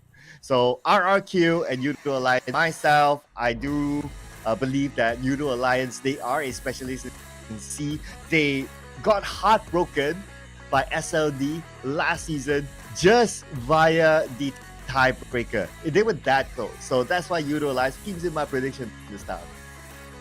Well, we're gonna have to win it. Yeah, I agree. Yoodo Alliance have been super aggressive when it comes to the league stage, but we do know, the nervousness they are at age for some of the players when it comes to the grand finals. Some of them a bit, shaky start, but after they gone through the first day, usually the second day we can see who gets better composure compared to all the other teams. But I'm looking at RRQ, got himself very strategic start early on. We saw them playing alongside the sidelines, being a third party against BTR and versus who was it again? Was it Yoodo Alliance? It was No Mercy against the Infinity. That's a tester. But it was only him alone, and he had the Infinity in front of him. But if he didn't pull the trigger, the blue would be on him as well. So he tried to collect from that fight. Of course, he didn't really win it, but it was a good attempt. Yeah, I mean, you have to take your chances when it comes to the grand finals. You make it or you break it at this point. But we're back to the on ground here. Can the players handle the pressure when there's so many crowd watching? A lot of set of eyes giving them this side of a glare. They don't even want to look up right now. For the side of XERXIA, it wasn't a great start for them in the grand finals here. Yeah, not the start they wanted. Especially when Go went away, and then you got GE to deal with, you got GEEK to deal with, you got 3 in front of you having the circle advantage. I mean, that was the scary part for them at the time. But Sanhok, I always call it an iffy map, so hopefully Go would favor them better. Now back to us on FaZe Clan. I mean, they got quite an okay start. I wouldn't say it was the worst, it's not the best either, but FaZe Clan coming back, the comeback story and squeezing in the last minute in grand finals and bring that momentum up to the grand finals even. Now that's something else entirely. You have to have so much confidence to be sure that you can squeeze it in the final week of the league stage and even perform the grand finals, and they can do it. Oh yeah, I mean, FaZe Clan coming last minute, thanks to Mela bringing his A game as well. He was missing in week number 1, they didn't really perform. He came at week 2, didn't really perform, as probably because he just came out of a surgery straight into a tournament. Week 3, that is where they shown everyone what they are made of. Finishing off, but it is good enough for them to see the light of the grand finals. And this you can see as well, they're carrying the momentum still in the grand finals. Game 1 grand finals, they did good. I mean, they got like the second most points of all. True. And I love this recap that everybody can actually know what's going on right now. Vampire's got the first ever chicken dinner, but we were talking about Erangel. Sanhok was sort of a wild card, right, Cloud? It's like somebody can get that chicken. It all depends really heavily on the circle as well. Who gets the last few circles, who being favored by in it. But when it comes to Erangel, it's all about tactical approach. It's all about the strategy. Whether you move in and move out a certain compound at the right time. And when you clash with another team, if you happen to be clashing, do you know who it will be? If you know who it will be, you know how they fight. So they have to know every nook and cranny, like every player's profile at the back of their hand for all the teams out there. Yeah, just like M9 here, despite like majority of their players, first in PMSL and also like in open stages, they did pretty well as well, finishing off second and getting the highest points collected in round number 1. And if we map Sanhok, it's still good for M9. So looking good at least for round number 1 for M9. Also a team that has a lot of potential. Majority of them came from Tier 2, straight on the PMPL for once impress, get picked up by M9, and they're already here. One of the fastest progress among these teams that we can see on screen. True. We're talking about growth and progress, potential. So many of them showing such a good performance when it comes to the league stage, but now to the grand finals, can they hold the pressure? We saw some teams are happy, like including Vampires. They squat the chicken, they look relaxed. Same goes for like PERSIJA, EVOS. They're used to getting themselves, they're experienced enough, they are veterans. They know long enough to know, you know what, don't put the same pressure like we did last time. We've been through this before. But the teams that are coming in new this time, the teams that never set foot in the grand finals of PMSL, can they have the same mindset? Can they still keep smiling and playing their best out there, knowing there's so many eyes watching, there's so many pressure behind their back, and also going, I mean, like, they've been away from their hometown and their home country for a long time. Homesick is one of those things that not to be lightly taken off. Yeah, the team that probably homesickest, I must say, is Vampire Esports. They've been all around the world. Even represented Thailand and Cambodia, and then they were in PMWI and Malaysia. you know, whenever they share their experience, right? To them they describe it as so Teddy was describing it to me as, oh, it feels like Thailand at holiday, like everywhere else is their home. That is how seldom they are in Thailand. So like what you say, right? It's a challenge for them to be away from home, and they feel it as well. But of course, if you want to be top team, you have to grind out the world. You have to still face up to this challenge, and this traveling teams at least making it to the grand finals, it's already a big respect. True. Yoodo Alliance, 7-9. These are going to be the two teams coming up from the side of Malaysia so far, having the most aggressive outcome throughout the entire stage of the league stage itself. But Infinity, we do know Infinity once were, and now it's not the same Infinity back in the days of their glory days. But they can come back with beer, pulling off to be one of the most veteran players in this lineup. RRQ, we do know how Napego plays. Sadly, we don't have Boom. I'm a big fan for Boom, but yep, what's past in the past. You know, hopefully they will come back for next season. But for RRQ, they still have it in them. They can get themselves the trophy. But it's not an easy one, since we saw how Vampires perform early on. So it just shows the level of competition, how high quality it is in the PMSL this time. Well, despite us not having Boom, unfortunately, we still have the Boom alumni. We got Hexas here on stage. We got Bobo on stage. The two alumni players from Boom. And fun fact as well, Ken is still around because his travel date back is different than the team. The team left already, so Ken should be around the crowd, like watching the game from there. Sure, he would have liked to see his own team up there, but yeah, it is a competition. It is what it is that day. Somebody has to be eliminated. I don't know, man. Is it just really watching the competition or just scouting for new talents? And if you see big names, big orgs, the bosses happen to be out there, and the bosses, like the team's not playing, but the bosses happen to be around, I have a feeling they're scouting for new players during the off-season, possibly. Yeah, potentially. I mean, in preparation for whatever next season, or maybe the PMGC if they go through. But speaking about going through, look at the current graphic. Probably this is a signal for us to jump game.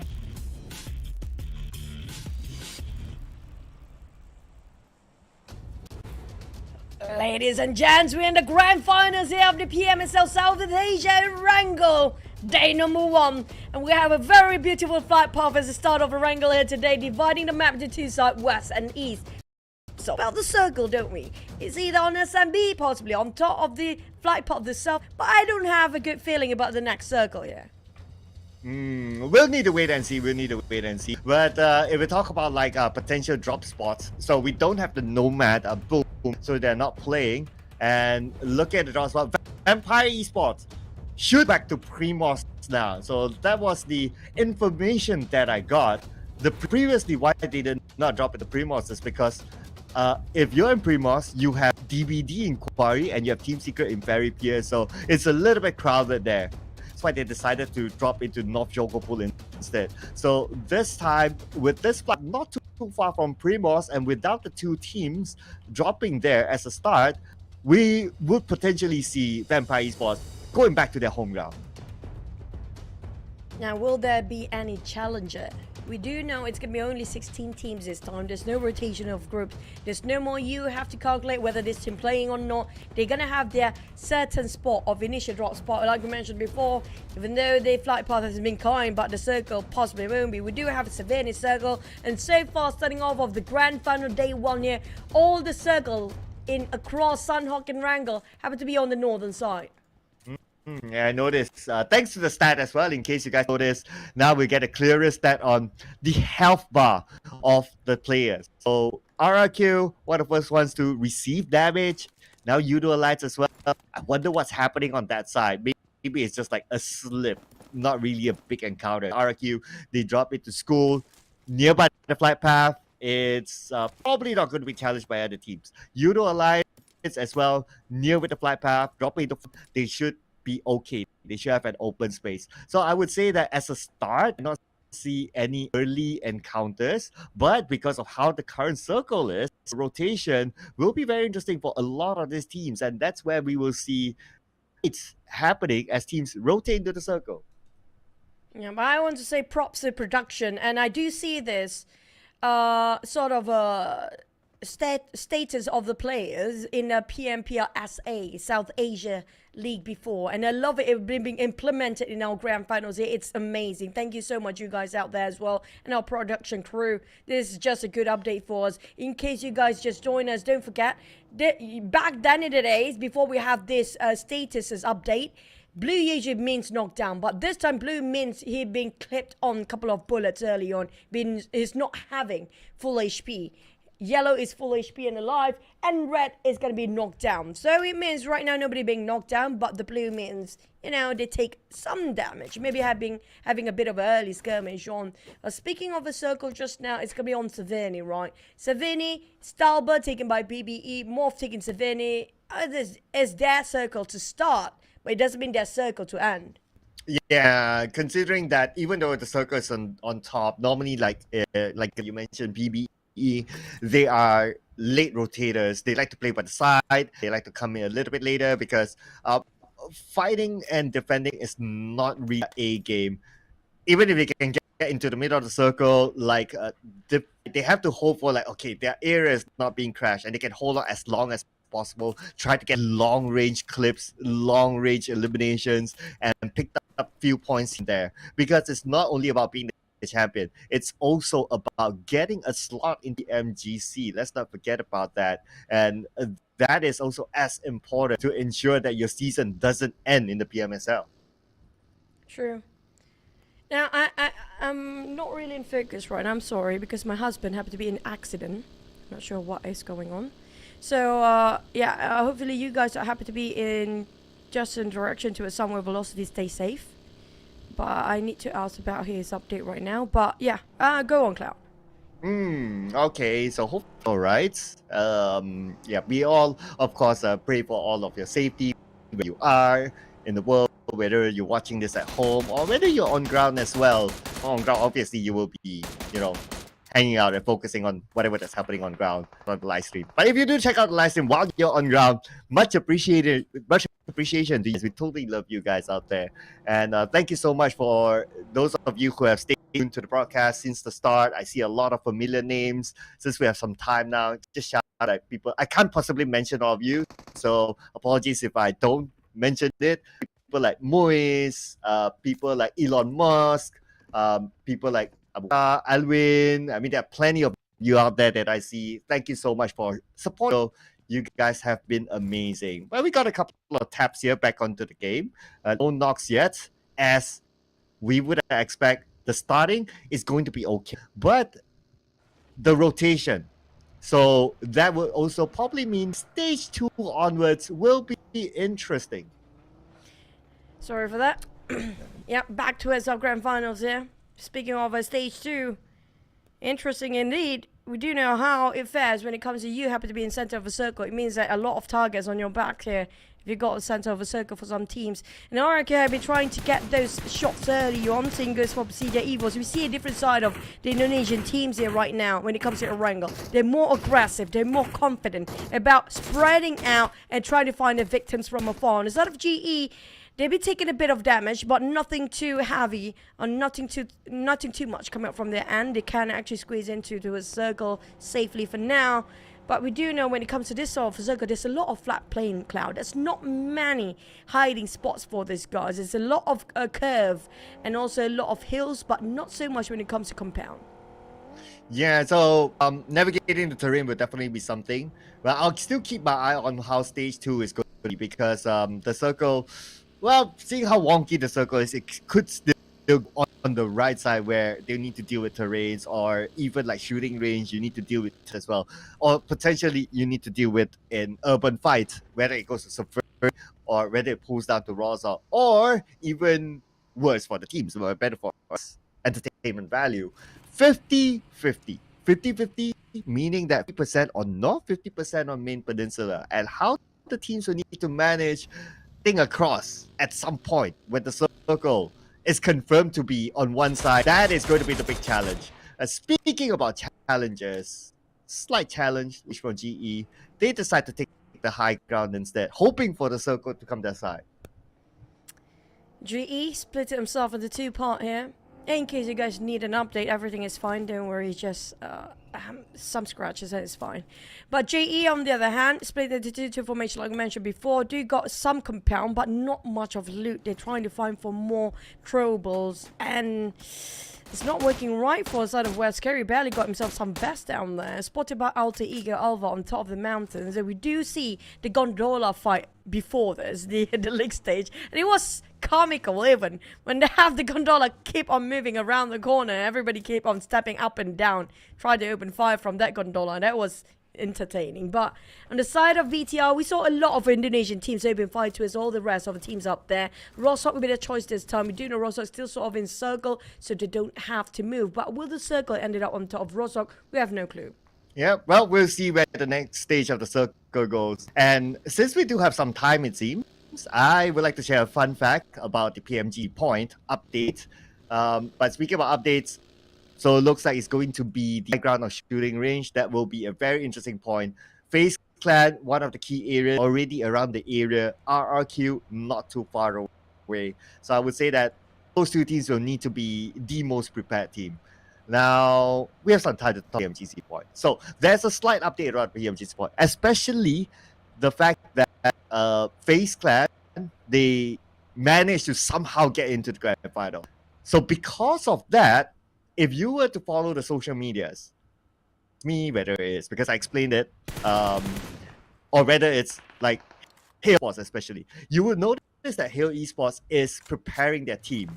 Now, if FaZe Clan does get into the top 6, and yeah, does get into the top 6, the slot, because of this PMWI slot, the slot belongs to Thailand. The slot will go to Hail Esports as the third team in the Thai region to go to PGC. So this is big news. And that is why Hail Esports, they are creating a team now.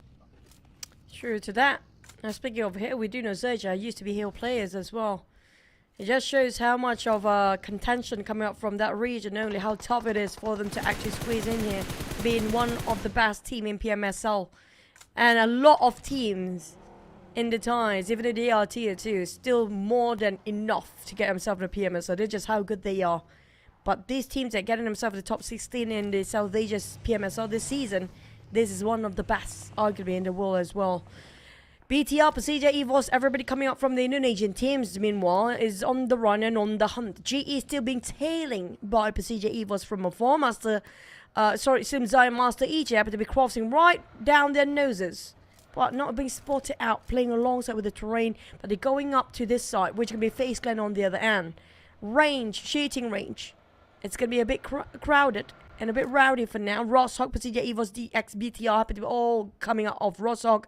But shooting range, there's not many teams right in the center yet, except for FaZe. Yeah, so last we saw, yes, FaZe, RRQ was heading, so they should be in pretty much in the middle of the circle, taking the key high grounds around us of shooting range for now. So they will hold on to that, pretty sure. If you kind of think about it, right? So FaZe Clan, they changed the playstyle as well. 2 weeks, they play from the side, try to fight to get in, get elimination points away, basically the Thai style. But towards the end of week 3 especially, they start the middle. And I think they start to see that, hey, you know what? That actually gives us amount of points. So why not do it again? And that's why we see FaZe Clan somewhat in the middle. And by the ping-pongy circle like it is right now, pulling down south, FaZe still has it.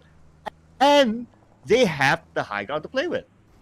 Yeah, it's going to be around Rostock, northern side of Rostock for the next circle here. And PERSIJA, EVOS, and FaZe Clan happen to be loving the fact they got himself in the center. But who will actually dominate over the center between these two teams? And we do have these Xaviers coming up from the southern side as well.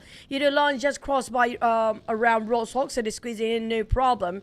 But I have feelings XERXIA happen to be bumped into this. They're coming up from the northern side, try to get away from Alter Ego and 7-9 early on for XERXIA. They try to go from south, but south is overly crowded as well. So they're trying to find a leeway, a sort of squeeze way in for XERXIA, but all around the circle has been occupied for now.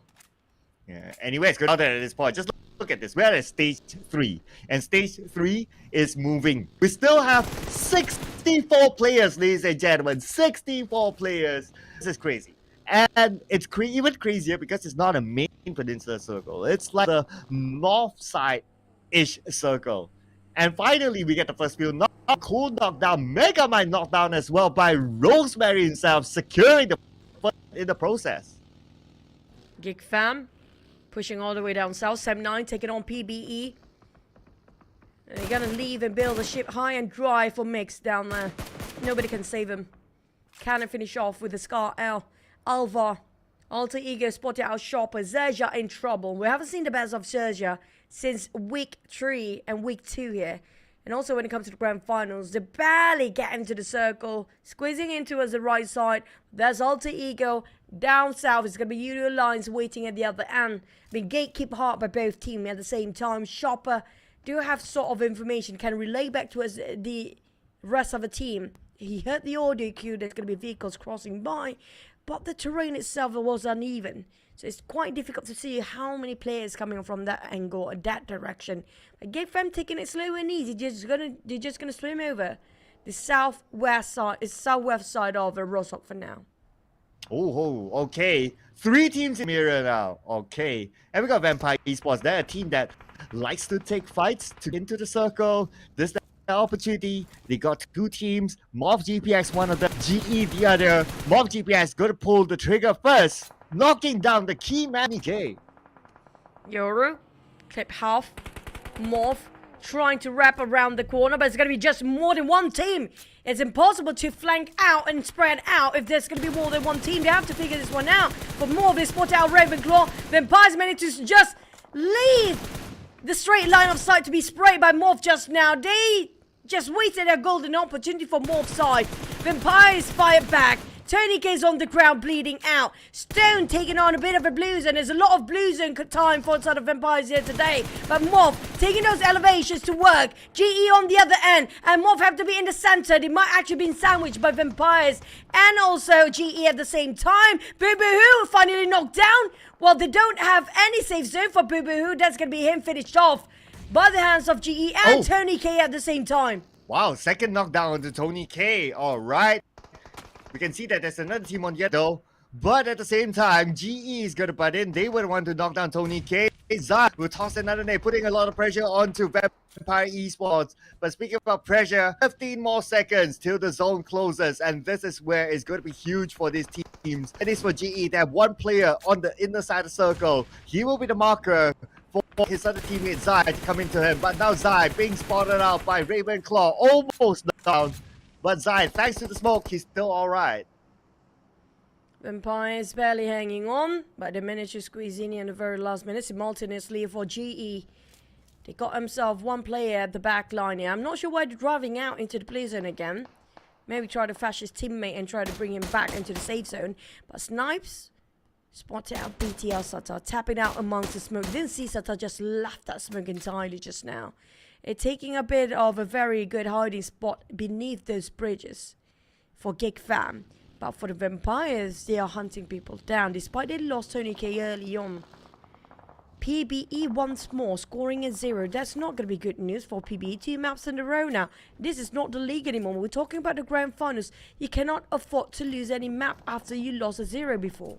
Unfortunately for PBE, whatever happens, it's this 4 players that they need to play. Mon boy, they're already in Romania for national duties, and they will just need to work it out. Like, however it is for the 4 players, them together with Coach Forfro need to figure things out. And with 2 rounds, PBE eliminated without a single point, it is definitely worrying. XERXIA, even though despite it being shouted by so many bullets early on, They managed to squeeze through. They managed to survive, but not the best place there is for them. For now, in the middle ground, PERSIJA EVOS knock for their doors. It's going to be Alter Ego for now, ringing the bells of Alter Ego. PERSIJA EVOS having a go against Alter Ego. It's going to be one lanes knocked down, but compared to what happened on Alter Ego's side, there's going to be only Octa left with Alva barely hanging on with a Vector. Barely got enough to work around. Not many people to give support fire. Sucks to finish off a piece of cake for him. Where is the last player? Nobody left. Octa, even Octa being wiped off the earth of Erangel. Yeah, at that point, that Alter Ego secured is through Rosemary's first blood very, very early. Well, fairly early on, I must say. So unfortunately, they're out right now. And we will see the other team coming into the circle. BN United caught by XERXIA, and that's going to be an easy knockdown by RNG thanks to the high ground advantage. Sam 9 taking the blue zone, a bit of a soak in damage for Dap and Canning right now. Oh, Dap, they couldn't last long enough. It's not going to be possible for them stage 5 to play along with the blue zone. It's not really something that they want to actually opt out, but they have no other choice because they're being forced out into the blue zone by the other teams across the other side. Now, FaZe Clan do have their circle this time, but can they close things up? Can they defend their fortress as they're being surrounded slowly but surely all around 360 degrees by a lot of teams? Still have 13 teams intact at stage number 5 and less than 30 seconds away for the circle to shrink in, for the blue zone to shrink and burn these players alive, including XERXIA down there, spotted out Bounham United, and they're just next to each other. What a greeting here. Urzi in the same river as Bounham, having a bit of a diving, scuba diving we have in the sea. Yeah, but look who's there waiting for them. BTR. So XERXIA went for PN United, but BTR was the one waiting for XERXIA to go. And now BTR, they have both BN United and XERXIA on their cross. Not only that, they're outside the circle. I mean, it's a matter of time to collect all these 4 points. It's Thanksgiving Day for BTR now, huh? Easily given for the points presented. Eager to finish it off, but Xavier stolen it away from afar as he denies his own points. They did not get much out of it for the BTR side, even though it was 2 teams going down there back-to-back. None of them managed to secure, except for a couple of coming up from the side of Xavier. But GE was scary. You need to leave that vehicle. You need to just build it out. There's no way for him to actually get on that day set for the longest time. MORPH is just around the corner. Did it spot him out? No way! GE just drove straight into the smoke.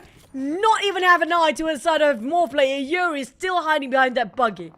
Yeah, they didn't notice Yoru there. So Yoru counted his lucky stars. But Yoru pulled the trigger, knocking out Zai.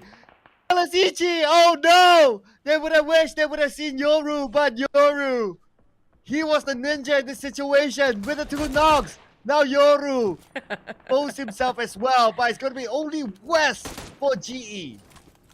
Sneaky, cheeky little bugger coming up from Yoru's side. He's playing it very safe and very smart indeed. West Scary want to have a bit of a revenge and a bit of redemption for the side of GE. A bit too late now. Yuri scored another one. No way! The entire team of GE got wiped out by just 1 player of MORPH. They still survive alongside with his smoke up and burned out buggy. Oh. Another one bites the dust. Vampire just finished off Infinity with down to 9. I really love how Shrap cover fire for Storm from afar, saving Shrap's in the process, taking Infinity. And with that, now Vampire Esports, by playing the fighting game into the goal, 7 elimination points in their hands as of now. But we move down, we got at least 4 teams by the middle of the circle with La Paz taking out United, making that 3 teams. BTR spotted out Xavier, still having a full squad on Xavier's side, while MORPH, that Yoru, that ninja, Yuri ninjaing all by himself, works well for the side of MORPH, but will it work for the next circle? I'm feeling it still might be. It's still inside of a circle, even blessed by the airdrop next to him as well. I mean, like, Yoru, I don't know what you're actually been holding on to, but definitely he did something today that's so good and well, even the god of circles blessed everything towards his side here today. BTR and GEEK Fam just pushing towards the side of MORPH, while these Xaviers kind of try to find a victim, but unsure about the main objective here. Will they want to go for the hunt, or will they go for, the inner side of the circle first? Because if they extend themselves this way, they might actually overcommitting themselves and might be late into the circle. And the moment they realize that, it's just too late for them. Got stage 6, moving on to stage 7. So priority is definitely going to get into the circle. They need to be careful of the flanks. Now, PERSIJA EVOS not going to let them go. So potentially need to clear off PERSIJA EVOS first. But the bad news is that time is not on their side. And PERSIJA EVOS has the high ground against the Xavier. They're hoping that PERSIJA EVOS gets the strike team on top so that they can slowly slide into the circle instead. BTR only got 1-3 to take covers, and that, exploded vehicle across them. They spotted out the entirety of GEEK Fam. Nice open up by the side of Boychill, who finished off Audrey. That's going to be the entirety of GEEK Fam out of the equation this time. Vampires spot out Yoodo Alliance. Stone having a bit of a rep of one moment. It's a clear shot, by the way, across Stone. And I don't think Yoodo Alliance spot him out just yet. Hopefully now they realize there's somebody around the flank side. They have to take covers on. But FaZe Clan and PERSIJA EVOS sharing the same compound here. One knockdown inside of PERSIJA EVOS. The other two still alive, but barely. Ooh. Another one bites the dust. Zuxi taking a bit of a Kobe. Luxy, another Kobe by Omden. That was huge by FaZe Clan. Wow, beautiful diff here. But FaZe Clan duo, Onzes as well as Momon taking out PERSIJA EVOS. FaZe looking hard. Look at this. They only got themselves 9 elimination points. But Yoru, who was the ninja, finally taken out. Thanks to Stone from High Esports. BTR Boychill. He wasn't this good when it comes to the league stage. He's playing so much, pulling so much of his weight for BTR this time. Boychill making the impossible to happen inside of BTR. It feels impossible for them to push through. Two teams at the same time. But the flanks coming up from Lapa, the pressure coming out from these Xaviers fighting back, knocked them down. These Xaviers, one of the biggest contenders to stop them from marching in, advancing towards the safe zone. But these Xaviers are not safe either. 2 players knocked down, they need to save them back up again. BTR, they're down to only 2 players down there. But they're still having a bit of a journey to get in the center. Mormon inside of FaZe, I don't know what they eat today for the side of FaZe Clan, but their Kobe's has been incredibly perfect today. Well, not sure what they ate, but they are serving to their opponent. These Xavier now in a dire position. Lamborghini getting back, almost getting the last member of BTR from that distance, but not able to secure job. So Lamborghini may reprioritize to pick up his teammate instead. Twice next to him, he should be able to do it. But unfortunately for Parajin, he's been eliminated. And again, eliminated by Stone. Mormon. That's a wrong tree, Mormon. Close enough. If it's a different tree just on the right side, it's going to be perfect. Kobe once more on the side of Mormon. They're trying to open up the angles, spreading out with his vehicles, confusing all the teams out there about the position of FaZe Clan. He's going to take up the chances here, going around in circles. You know the tactics for the players, for the pro players. They're trying to confuse for all the other teams down there. We're left with 5. Yoodo Alliance do have a full squad. They have the numbers, but they actually put it up to good use. The Xavier spotted out one of the teams out there, spotted out BTR. They will deny their entry towards the circle, but Lapa got chipped down instead. You reap what you sow on the side of the Xaviers. 1 or 2 knocked down, leaving only Lamborghini and Chua right now. But BTR sort of in the same boat as the Xaviers. The one that actually not being spotted out is going to be Vampire Stone. That loner Vampire player will change a lot for DX and BTR. Oh yeah, I mean it is Stone that we're talking about. It's just that he's on the lower ground. He needs to cross a small road. But the nade from Mela eliminated the Xavier. Nicely tossed, nicely done. And with that, look at this clan. 12 eliminations already. And half of those eliminations come out from the elimination of grenades, by the way. It's not an easy toss for that. You have to perfectly calculating every single trajectory from where you toss that nade from. And they got multiple Kobe's today for FaZe Clan. They don't care. They don't need those rifles. They don't need the sprays. All they need is just their throwables, and they have abundance of it as well. For Yoodo Alliance, we don't see a lot of actions come out from Yoodo Alliance yet. A bit of overthinking right now for Rapper Boy. Try to scout and try to find any sort of information regarding the team across that hill. But Iftar, he's trying to do the same thing like how Vampire and maybe a FaZe Clan did before. try to fish them out with those vehicles, but none of these teams are that rookie enough to take the bait on. Vampire Stone spotted out by Lapa, but Lapa don't have any sort of health agilities. He wants to open fire, but he's taking a big risk down there. If he opens fire, he's giving away his position. Give a bit of a spray, but the Blue Zen saying Lapa, I don't think he can survive that Blue Zen for now. Yeah, Lapa has to take that and looks like that risk is out.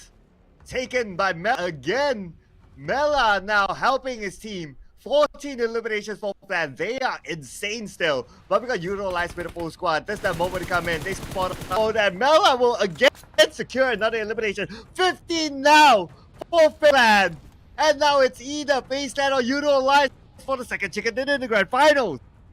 Can they secure 19 in the grand finals here for FaZe Clan? Yoodo Alliance have the numbers, yes, but when it comes to tactical and when it comes to the bombardments coming from FaZe Clan, they are one of the team that you should look out for right now. 7 on Onzen, 5 on Mela, 3 on Mormon, and most of them getting those eliminations from the hand grenades. They don't have enough anymore, with Onzen's leaving down to 1 molly and 1 hand grenade. The others not so much when it comes to the resources, but they are that boxes laying around. So it's okay for them to actually loot up to have another go of, you know, grenade galore after this. So here comes another toss, one by Mela. He's being hammed down, sandwiched between 2 angles here. Oh, casually, that was a perfect Kobe. How did he does that? Well, it is, ladies and gentlemen. You just need to call him Mela, and he has said almost a second to Ripple Boy. Momo on the other side, tossing nades, putting pressure on the Ripple Boy as well, boy. Where is he gonna go from here? 50% of health left. Momo tries to take him down. 3 now. They managed to even up the odds.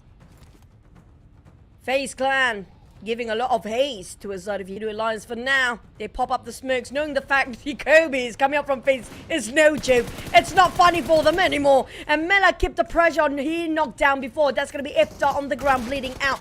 And Yoodo Alliance had the numbers, not so much anymore. Here comes the push. Here we go. And so with the DBS, but the nade again. What the heck is Ripple Boy nading his own teammate? That's not supposed to happen. Oh man, is that a big blunder there by Ripple Boy? My goodness, could this be costly? But anyway, 1v1. The bad news for Ripple Boy is that he lower ground on the high ground instead. And Ripple Boy, he has an MG3 though.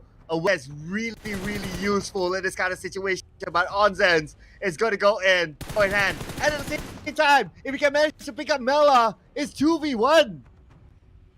Ripple Boy barely hanging on to his airdrop here. Yoodo Alliance have picked themselves back up, and he got a bit of a reset.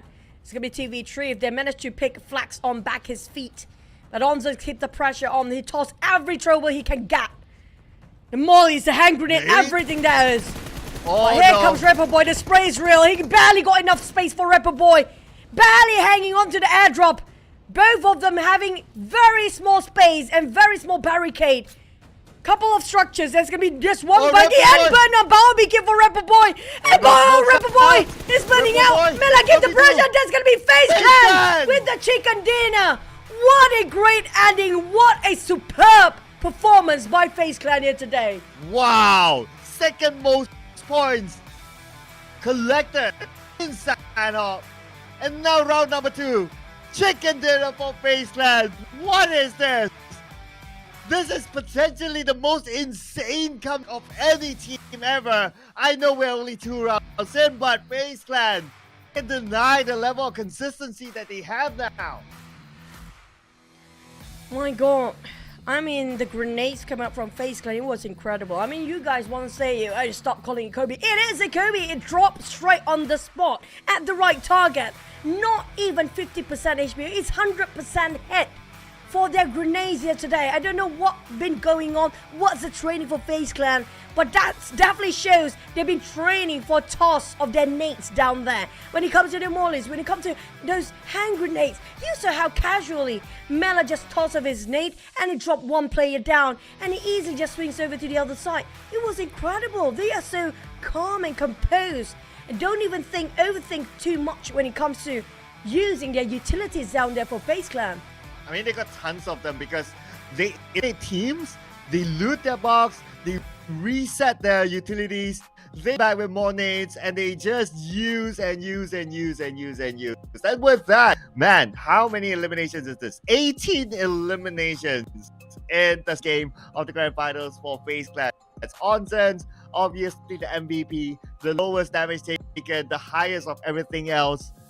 And Mela, this guy has been amazing as well. He operated alone at one angle, and through his solo operation, he picked up like at least more than half his 7 eliminations. Great teamwork. Despite they only having 3 people to work along till the very last minute to secure this chicken dinner, they lost Venturas before. Yoodo Alliance had a 4. They had a full squad, but they were a bit too hesitant to make their next move. Well, we saw how even though FaZe Clan almost got relegated in the league itself, it just shows they're prepared for their grand finals here. They're going in strong, they're going in fast, and their full squad time is around almost the same average as Vampires just now. But Vampires, I mean, they got themselves the chicken here today.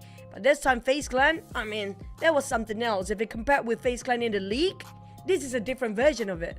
Absolutely. This is like a 360 turn for FaZe Clan. Since week 1, man, if you follow the journey of FaZe Clan so far, this is an insane performance for them. But we got to check out the best moments from that previous round. Started off a little bit chill, and I totally understand that because it's just round number 2. But the moment it reached stage 3, the latest stage of stage 3, it just goes the way because we had 64 players still by that time. That's true.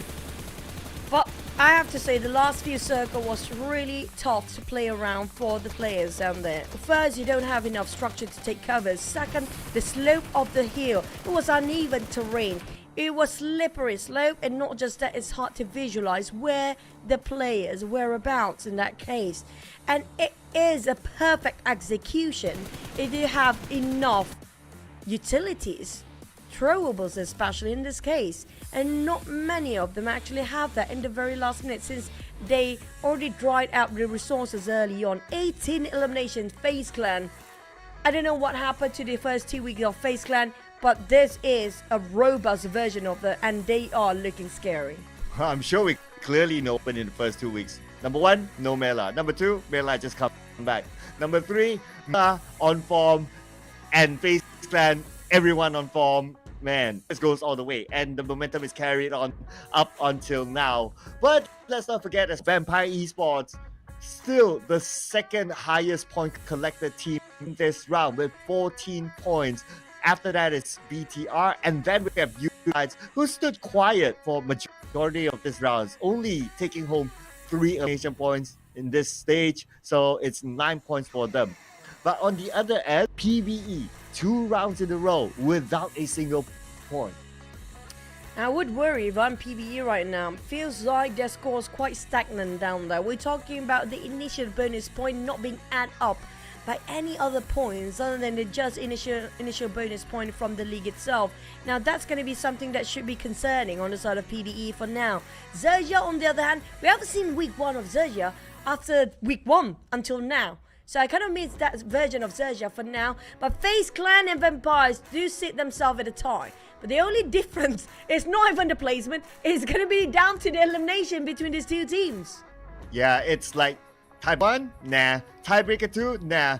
Tiebreaker 3, that is where the shader is. And because of that, FaZe Clan is now at number 1. But of course, 2 games. We got lots more games to go. It doesn't matter whether you're number 1 at the start. It matters whether you're number 1 at the end. So this is going to be the challenge for teams there to maintain the momentum. I just hope PvE, I don't know, today we did mention about, you know, Monboy's not going to play when it comes to grand final. Is that what they're missing on the side of PvE? But FaZe Clan, okay, they are back. You know what you guys talk about before, like FaZe Clan not going to be getting into the grand final. They are up here for top performance even. Onza Zamela is up in the first and second place with Stone at the third place. Zai, GE coming out in the 4th place. Now, unfortunate enough for GE, they always got themselves stuck in a crossfire. It's going to be more than 3 teams down there.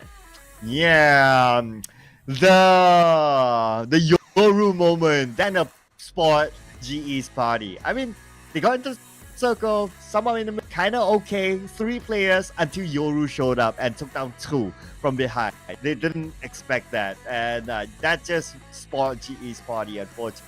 But it potentially could have lasted a little bit longer. But anyway, Zai still makes his way up there as one of the top performers in this round amongst all the other teams from FaZe Clan and Vampire. Now, coming out from the side of FaZe Clan and Vampire both, I do hope they don't have major swaps for their lineup because they don't need anything for now. Nothing's broken, nothing needs to be a bit of refreshed.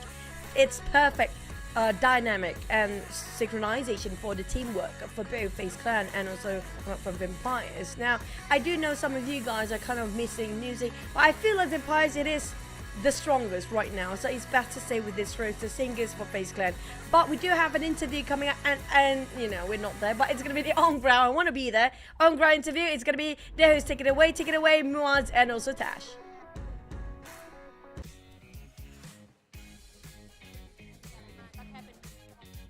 And there you have it, ladies and gentlemen. Our 2 chicken dinners have been concluded, but we have to talk to the team that has a dynasty to take care of. The back-to-back PMWI winners, Vampire Esports. With me on stage, I have Sarthani, the coach for the team. And first of all, I need to ask you, how does it feel playing here live on ground? How do you feel right now? ทางทีมรู้สึกไงคะที่ต้องเล่นท่ามกลางแฟนๆต่างประเทศครับก็มันก็รู้สึกตื่นเต้นดีครับเพราะว่าเรานานๆทีจะได้มีทัวร์นาเมนต์ออฟไลน์ต่อหน้าแบบว่าผู้ชมต่างประเทศอื่นนะครับผมก็ถือว่าเป็นประสบการณ์ที่แปลกใหม่ดีครับ He feels very excited and it's been a long time that we have this kind of offline with fan integration. Yes, it's been a long time coming and I'm so happy to hear you guys here. Now let's talk a little bit about, you know, how it feels like not only just to be here but playing in another country. So you're playing in another country, a neighboring country on top of that, with an audience cheering majority for the Malaysian teams. Does that add pressure to your players in terms of how they play? And how's their mental like?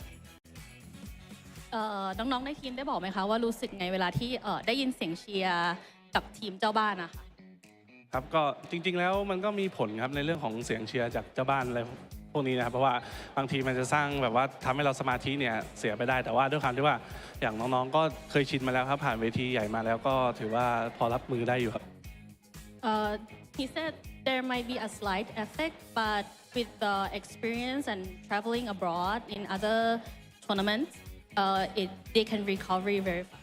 I mean, we can see that you guys managed to get the first chicken dinner today, and also you guys managed to stay in the top 3, I believe, in the second map. So the consistency is very much there. Now, let's talk a little bit about your pressure to defend the title. I mean, like right now, you guys are very strong, not only in the league stage, but also back-to-back champions for the main invitational for PMWI as well as All-Stars. Is there a pressure for you guys to maintain that undefeated title?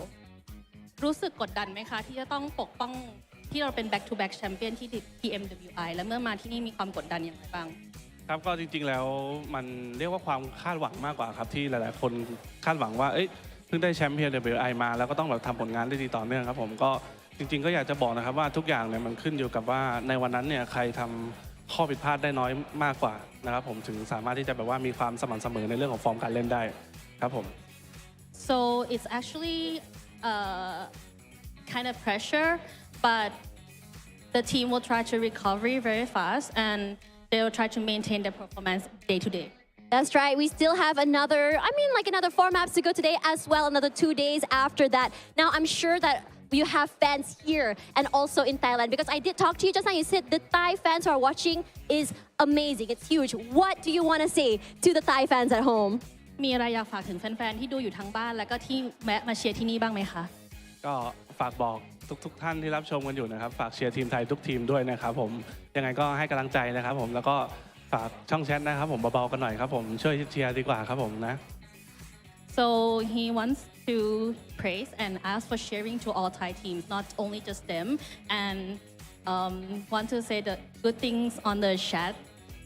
Right, so as he said just now, for you guys, the Thai fans at home, don't forget to keep cheering for your Thai teams. But before we go, do we have any Thai fans here? Thai team fans, are you guys here? Louder, come on! We see one over here. Anyone else? Any Thai team supporters? I see a few. Regardless, we are gonna go to our third map in just a little while. So don't go anywhere. Whether you guys are here at Sunway Velocity or at home, please keep cheering for your favorite teams, and we'll see you in a little while. On to the casters.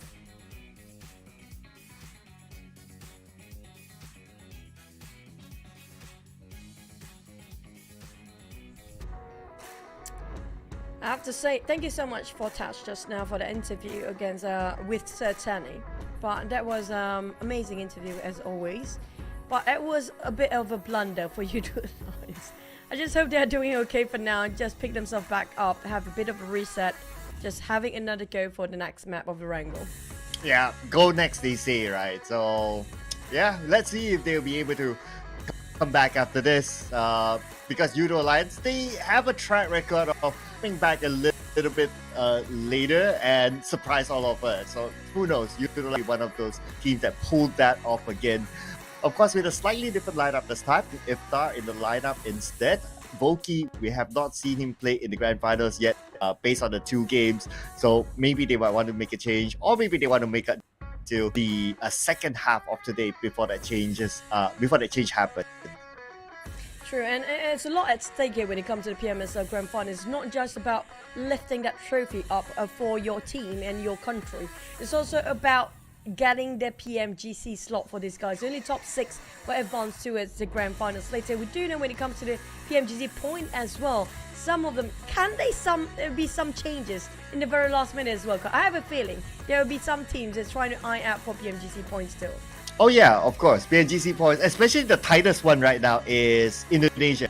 It's the tightest one. So keep an eye on that. Like PERSIJA, EVOS, and the rest I need to relook back. But for Indonesia, they are this.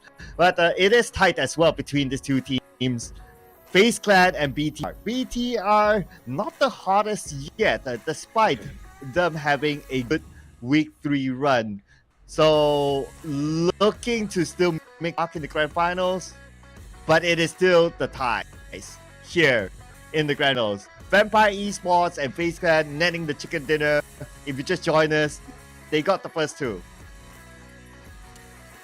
I mean, this should be concerning for the teams out there, especially not the Thais, because we do know the Thais do prefer Miramar, but you guys do prefer this Royal Pass, don't you? Don't forget about the new beach and pool party team, and in case you guys don't get the one ultimate set or not the Memorial Zack suit, at least buy yourself the Royal Pass so you can get something when you do the mission in PUBG Mobile. You get something back in return. Yeah, and get this one because your something back in return is the flex against your other friends. Limited amount of time. Time is running out until the 13th of September for you to get the Aston Martin X PUBG Mobile exclusive color schemes. And when you get this, of course, gotta show it to friends. And speaking of the Memorial Zack suit, it is going to be one of the most beautiful Zack suit out there. And also with exclusive glide effect. The first ever Zack suit with a glide effect in game as well. So make sure you guys get your hands onto this because still have some time. It's gonna be around 2 more months around there, 1+ up to the 5th of October. But also don't forget, this is only exclusive during the grand finals here. Only 1 UC needed to do your first ever draw for the PMSL exclusive Dream Chaser set that we mentioned early on. Only one UC. How can you go any lower than that? We'll see. And it is only exclusive from today until the 27th of August, your chance to get it. Could this be a hint that after the 27th is gone? Because it is a SL exclusive set. So don't waste your time. Don't miss out on the opportunity. Go and get it. Just like these teams that we are hoping to get the chicken dinner. So far, we've both scored a VPE, but waiting for GEEK Fam. Now, one of the main reasons I want to ask you, between GEEK Fam and Yoodo Alliance here, right? When it comes to the Malaysia PMGC points, can they still swap here? Because Yoodo Alliance at 1,737 and it's only 1,711 for GEEK Fam. So it's something that still can be interchangeable between GEEK Fam and Yoodo Alliance, right? Yeah, I think yes, and you answered it. Yes, it is interchangeable, correct. So it is tight as well between these 2 teams. So they're not only eyeing that Okay, championship, not only eyeing the top 6, but also eyeing the PMGC point onto the next round as insurance policy to ensure that their season doesn't end in the PML. This is where there are multiple races here just in this finals, and it's going to really go down to the wire. I believe that we will need to leave it out to the last game to be sure of who will get the next stage. And just now we saw, I think that was BTR early on. That was really insanely cool outfit they have.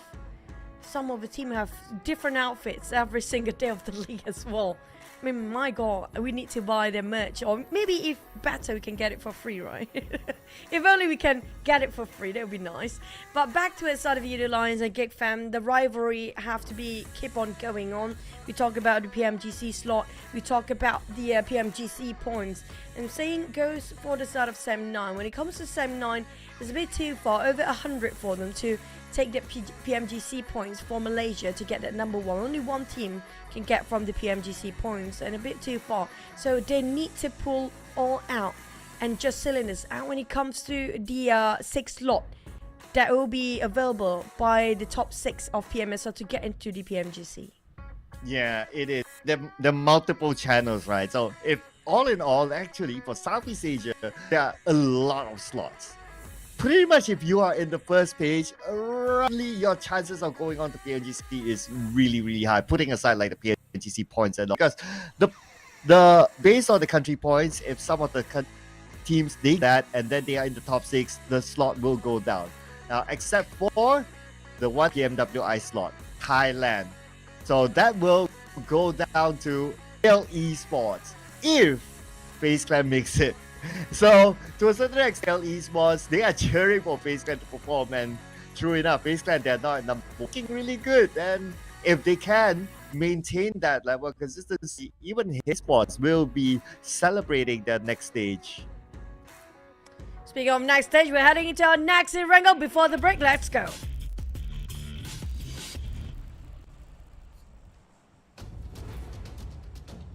Well, that is a surprise, ladies and gentlemen. But hey, okay, one last round before we go for an extended break for Maghrib.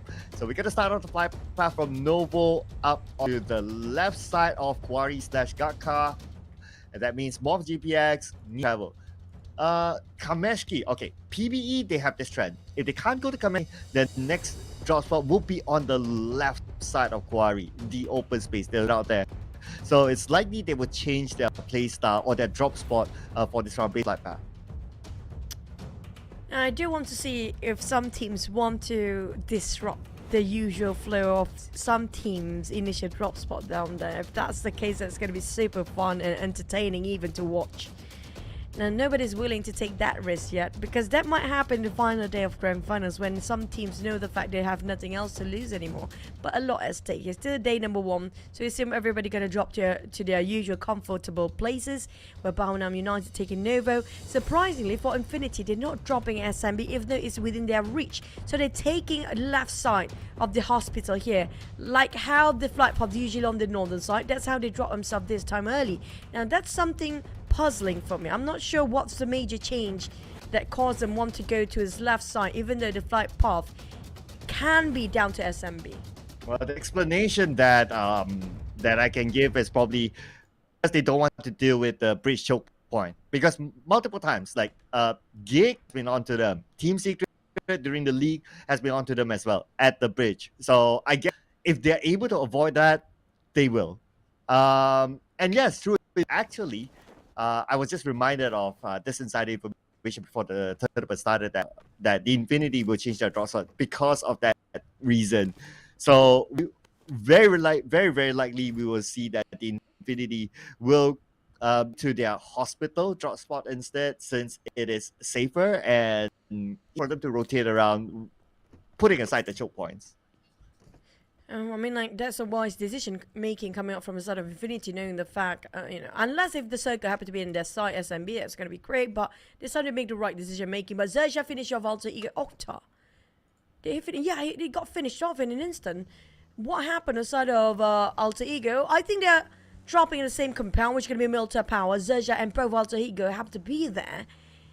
And that was something a bit early on, and Octa didn't actually got himself that well for Alter Ego. I mean, if you compare with last season, Alter Ego was way more brilliant than they are now. I think it's not because they are getting their progress going down, or just the performance are going down, but I feel like the teams are getting way better than last season here.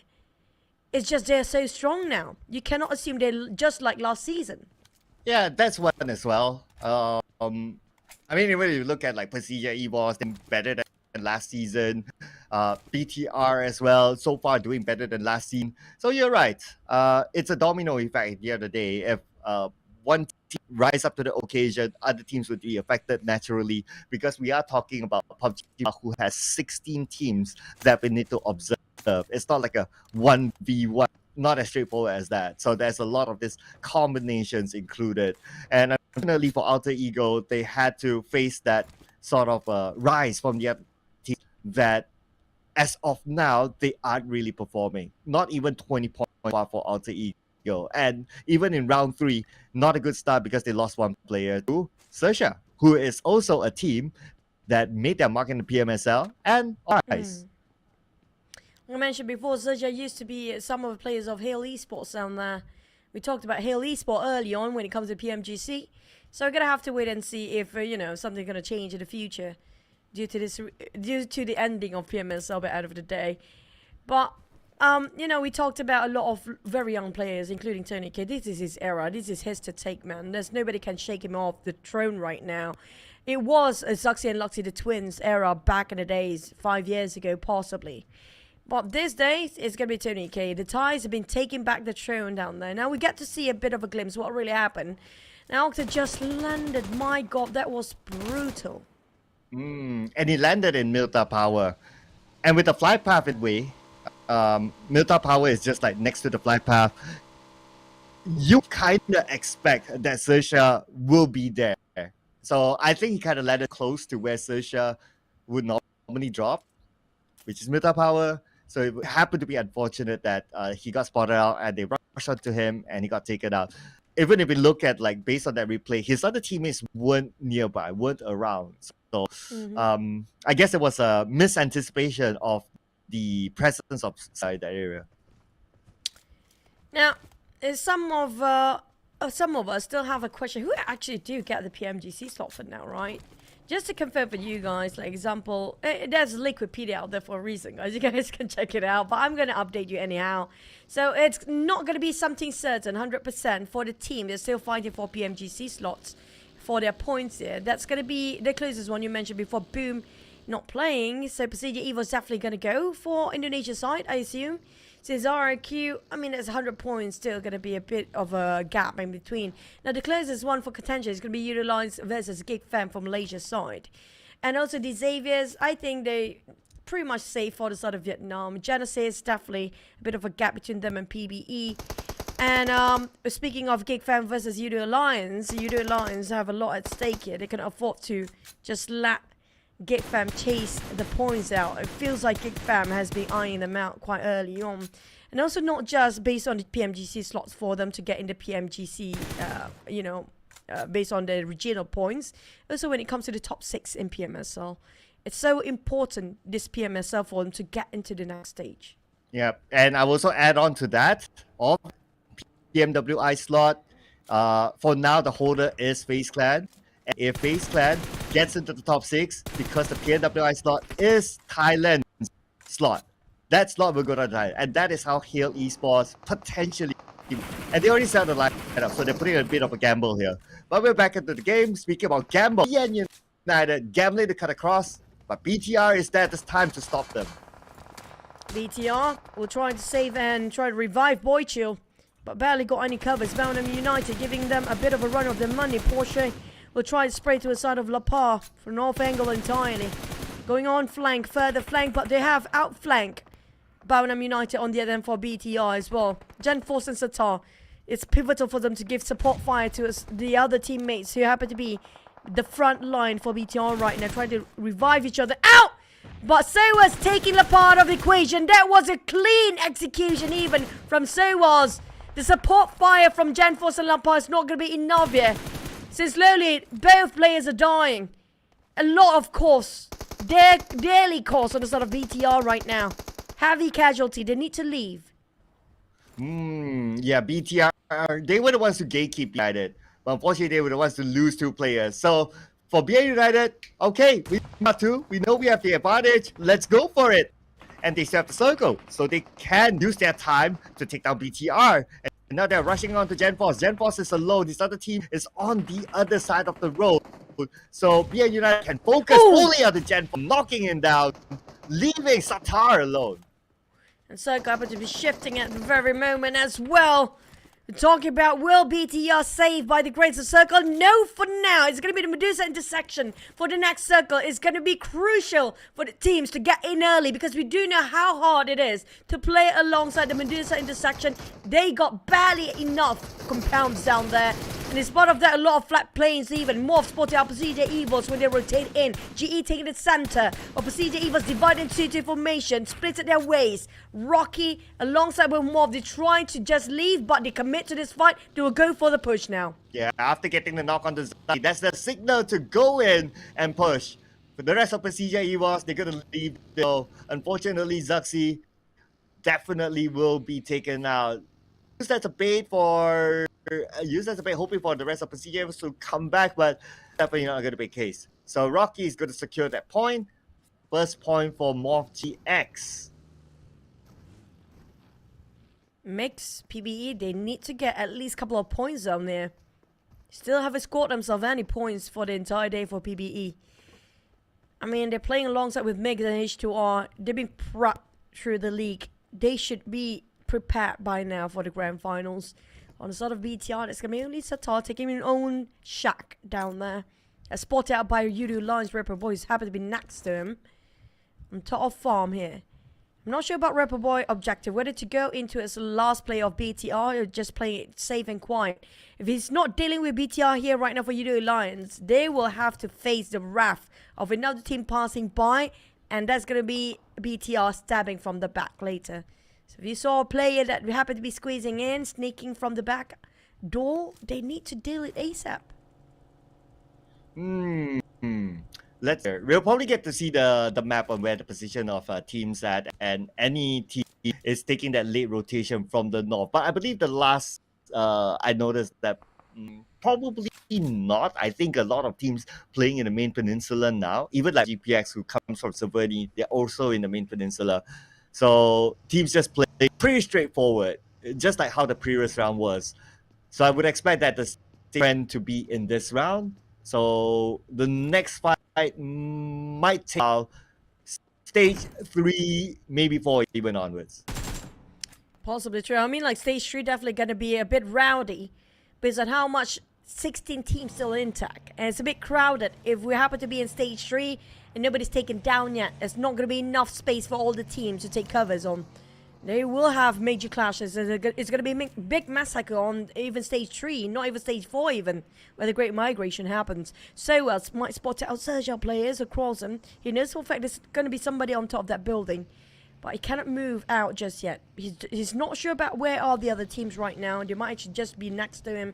We have the circle pop soon. It's going to be the Potato Heels Bochinki for next circle. PBE nearby. DX and GEEK coming up. They might actually try to gatekeep all the players for advancing forward. DX, they are a team that likes to play the Potato Hill, so we can expect them to go there. Or maybe they would expect that, oh, Potato Hill, a lot of teams like to go there. Maybe we can for now. I'm keeping my eye on to these areas. So far, they're not on their vehicles yet. FaZe Clan making the move. RRQ not, but GE yes. So now, how far GE go? Because for them to go to the Potato Hill, it's going to take quite a bit. It will be risky for GE. Maybe they will stop somewhere else instead. Oh, where to stop? They barely got any compounds down there, and the terrain's not even helping. It's quite a flat plain where Small is standing. Closing by Yuri and RRQ Mort at the same time, and Yuri being spotted out by Mort with his 6x scope. Yuri tried to leave here. I think that buggy quite smoked up for now. That's why he's leaving. And his low health is definitely not helping as well. So for the side of GE, like you mentioned, where for them to hide? There's no structures in between. Barely got any place to hide themselves. Well, I'm sure work it out. Like there's still some high grounds to play. There's still like if you play on low ground, sometimes it's not that bad if you can find a good slope to play with. Let's see where we go later on because they were still on the move the last time we saw them. Unlike Yoodo Alliance, who play from the outer circle in, and they're still staying with the same trend, trying to stop BN United getting into the circle. They managed to shoot them away, but not able to secure any point at BN. Bounam United coming in a bit later than the rest of the team. They're leaving this compound here right now. Not worth investing their time too much down there.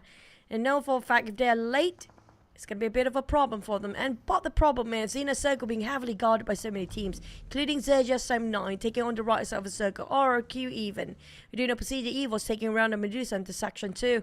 So MORPH got himself some pits to play along. That's going to be the terrain cover them for now. Nobody spotted out the smoke. Nobody opened fire. MORPH split himself into the inner circle and the outer circles just to see if there's anybody passing by. And that's going to be MORPH spreading out quite thin amongst themselves. But XERXIA, BTR, Satar. This is going to be the last play of BTR. Squeezing into the crossfire. And an on motorbike as well. Oh man, that's going to be rough on Satar. Yeah, I mentioned it as you ended your sentence. Satar got eliminated. So BTR are out. 0 points after that fight with BN United. And BN United want to take 3 points out of BTR. It's unfortunate for BTR. I'm sure they come for the break now to find a time to speak to their coach, have a conversation, and reset for the next round. GEEK fam. With PERSIJA EVOS neck to neck between these two teams right now. Mika repositioning himself, running dry with his bullets. If he try to force it out by himself, it's going to be tough, but he definitely knows it's going to be a small shack. And it's going to be a lot of PERSIJA EVOS playing it. Another drop of the nade, chipping down to soak in the damage by Lynx and FaZe. FaZe is dying out, bleeding out down there in the open even. And definitely he's trying to scream out to FaZe for Lynx, come over this side so I can revive you up. But Sam9 closing on the other end. GEEK fam pushing in, not looking at the back where they shot back for PERSIJA EVOS. But Snubs here comes to the Vector. In the smoke he goes, going in for the push. Wrapping around the tree of where PERSIJA EVOS players are. Founded them out. It's going to be 2 knocks down. On the side of GEEK fam, they're winning 2. That's going to be big for the side of GEEK fam, but a huge loss for PERSIJA EVOS. And one more play to go. Potentially could be taken well. Luxy alone. He has the smoke to buy time for him. But Luxy caught in a very tough position, I must say. But FaZe Clan, they could be distracted by another team coming on to them. Let's see what they're going to do. They're going to go Luxy still. They're circling around, trying to gather information in case any other team is eyeing Luxy as well, using him as a bait. But GEEK fam now seeing him. Okay, we got the other teams have arrived. So Luxy, he's hoping for the other to cancel each other so that he can last a little bit more longer. He is lasting a bit longer. He's not getting himself in a shack, but outside of a shack. Infinity versus Baonam. On top of that, he will distract all the other teams around them just to focus on that side. They heard the gunshots before. They heard the nades being dropped by Baonam United versus Infinity. A bit of a trading done, but more trades on the side of Baonam United. They're almost knocked down on 2, but lucky. There's going to be 1-to-1 trade, but so as can anybody save him? He's down to his last health down there. Break trying to revive him up. Porsche as well. While Max trying to open up the space for the side of Baonam. Infinity keep their pressure on. But here comes FaZe Clan as well, possibly coming up from the back. But Infinity trying to wrap things up as soon as possible. It's not quite possible for now because Baonam will not give it down easily. Well, FaZe Clan coming by though. Looks like they're interested with the potato here. They take corner for now. The Infinity will need to defend this against BN United as well as FaZe. But at the same time, look at the minimap. Vampire Esports is cutting us to the potato hill. So they could creep behind FaZe Clan. And yes, the moment will fall to Tony K. A great collision between 3 to 4 teams up here. Vampire spotted out the flanker.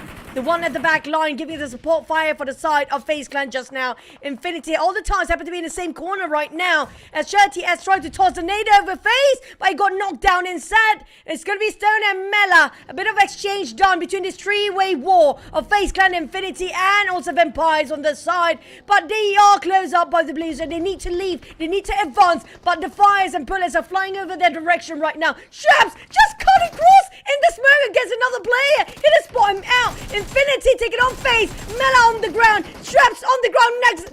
Oh my god, this is so messy. Boundom happened to be in the fray as well. Infinity divided their attention, not knowing which one to take down first. Well, look at the not too far, so it's going to be a worthwhile fight for this team to take. Vampire Esports, a team that will back down from a fight, and they will want to fight their way into the circle, taking elimination points in the process. BN United, thanks to Vampire Esports, distracted both FaZe Clan and the Infinity, and now BN United can hold on to the lower ground. It's not done yet.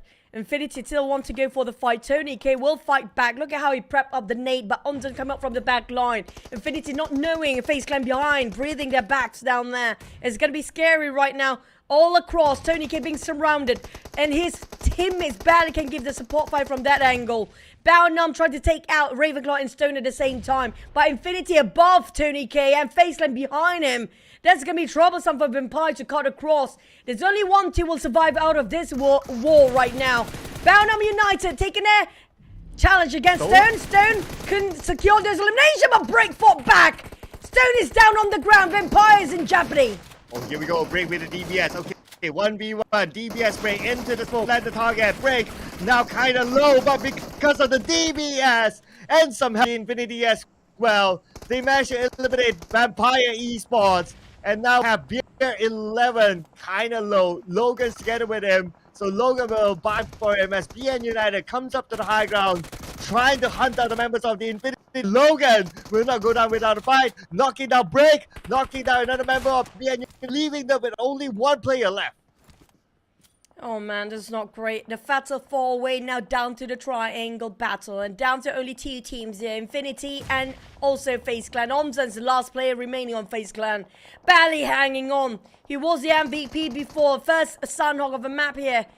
It was incredible. Down to the last wire between the two teams. 2v1. Can Omzen's clutch it out? Will DS coming in, disrupting the fight between these two teams here now. Onzen's trying to crouch towards the tree area, making sure he will be covered by at least some structures down there. But we do have another fight for XERXIA against Yoodo Alliance on a different corner. Here we go. Onzen's all alone against the Infinity now. He goes out, he shoots, but they know exactly where he is. The Molly will force him to come out. And now the Infinity know they have Onzen's exposed. Onzen's is in dire position. B11 comes in together with Logan, then FaZe Clan is out. So that is it for our 4 teams. These Xavier, still with the full squad, we'll be looking at it a little bit smiling. And the one that actually winning over that side after that kerfuffle of 4 teams, Infinity survived down to 2 players. The Xaviers have a full squad, Semnan have a trio. XERXIA still having full squad, same goes for REGUM and PBE. Now PBE did know for a fact it's too much for him to not getting himself, didn't score any point at all for the past 2 maps. They need to play it safe. They're playing as slow and as conservative as ever. But XERXIA, they have to move. They're barely getting into the circle. They might actually collide with Infinity for the next rotations there when they try to get into the center. PB being blasted by the circle. With Semnan and RRQ having a exchange of a glimpse between them and each other. Just watching each other out, tipping on their toes. But these Xaviers how to get on the northern side. There's going to be 3 teams trying to gatekeep on the northern this time. Well, like it's time to take the fight. Xavier to fight their way in. It's going to be up north there. Down south, we got XERXIA. They potentially try to gatekeep the Infinity since they have the circle advantage. And if we look at the view from the Infinity from the middle hill, they don't necessarily have the best line of sight. XERXIA. So either way, they have to move forward because they don't have the circle too. Bear walking on eggshells, making sure he can reach there safely. Try to scout out for any corners to navigate himself at the center. While Sam 9 and RQ giving warning shots amongst each other right now. just to give a bit of information towards the other end, not to cross that line, but XERXIA creeping there behind their back. Well, Infinity taking advantage when XERXIA focus on towards the ones in the center of a circle. They're taking advantage to go around it instead.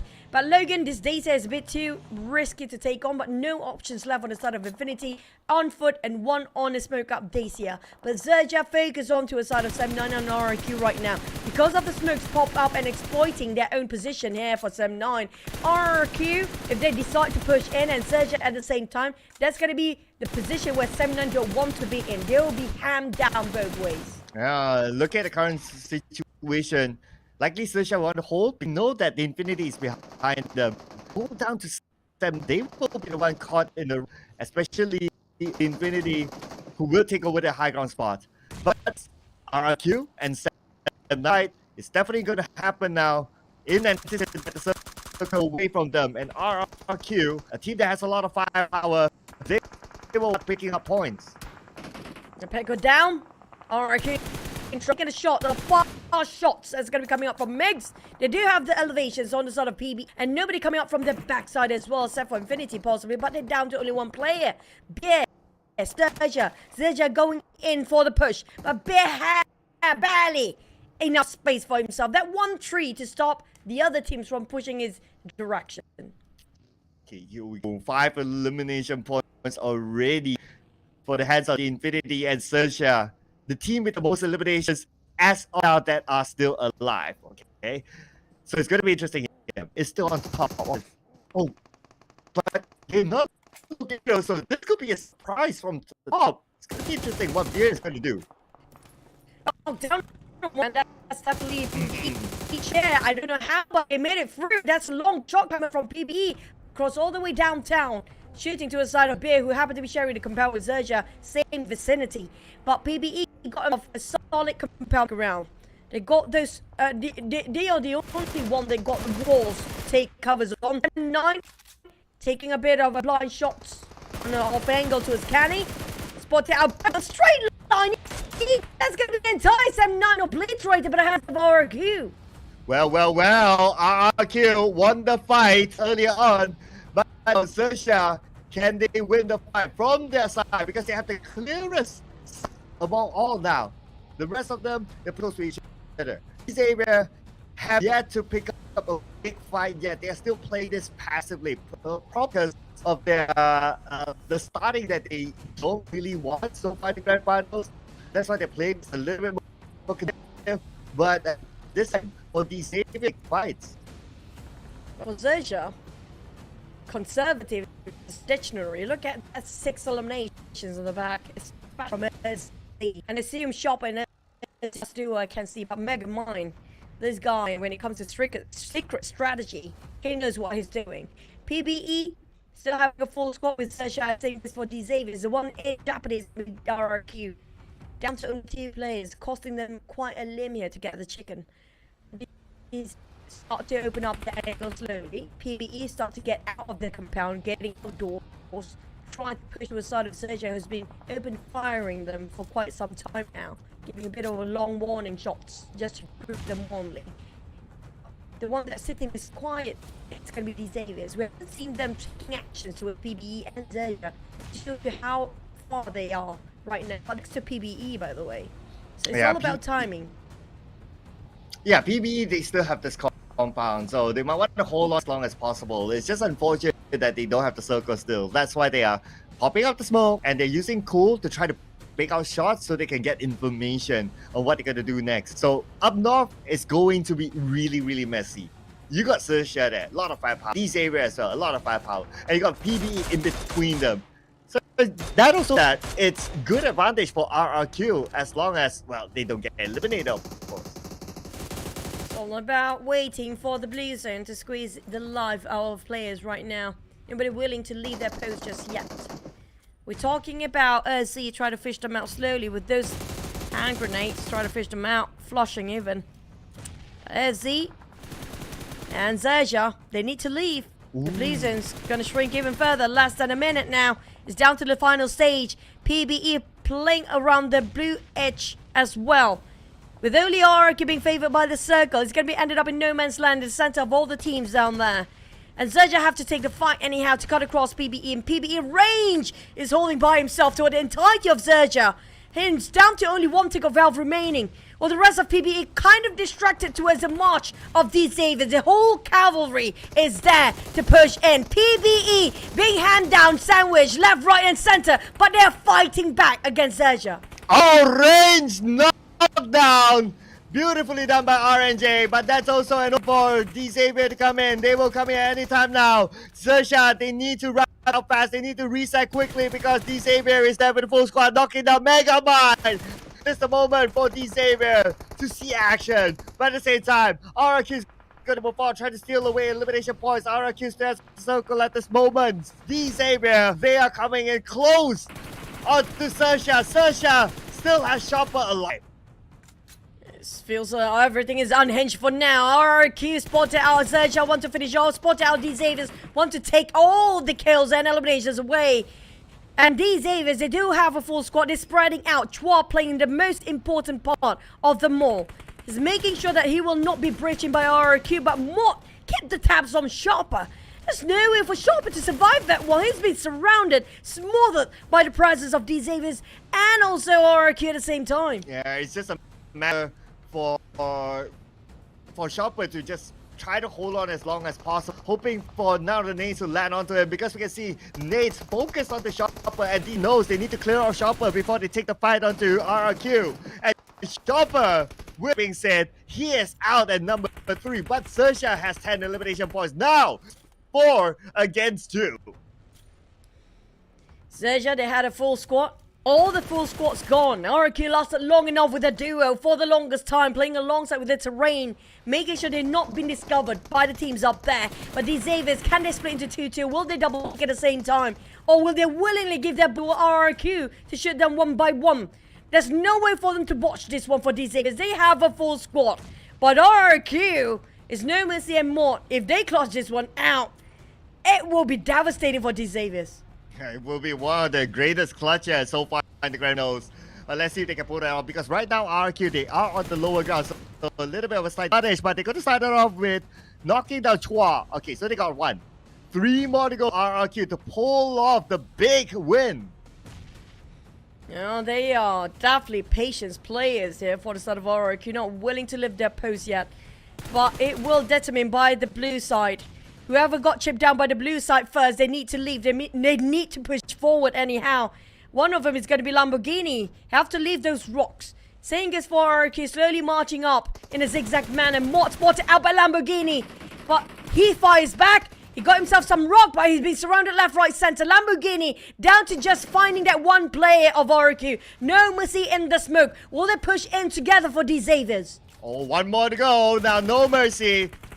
Can pull off a big one, but it's looking unlikely as PERSIJA comes in from another angle. And this here will break the streak of the Thai teams to claim the chicken dinner for Vietnam. That was a clean execution coming from the Xaviers, despite they got knocked down the very last minute, but that was a solid performance for the Xaviers. All full squads alive to secure that chicken dinner. Coming in a little bit later, the Xavier staying quiet towards that. They saw an opportunity on the north side where PBE was at, where XERXIA was at. They took opportunity there, and then from then on, it's players of RRQ left. The rest is history. But speaking about history, Lamborghini creating history as the MVP for the Xavier inside the grand finals. 2 eliminations, but the amount of damage that he dished out, 115. Obviously, the other eliminations given to his teammates, but at the end of the day, it's points collected as a team. That's kind of true. I mean, it's been a while we saw a Lamborghini in the MVP run for the entire season, yeah? Last time we saw them probably going to be a year or 2 years ago. But these Xaviers, when it comes to this year, they are coming back stronger than ever. With them securing that chicken dinner just now, they're under the radar for all the teams to target on. It's going to be these Xaviers, XERXIA, RRQ, and 79.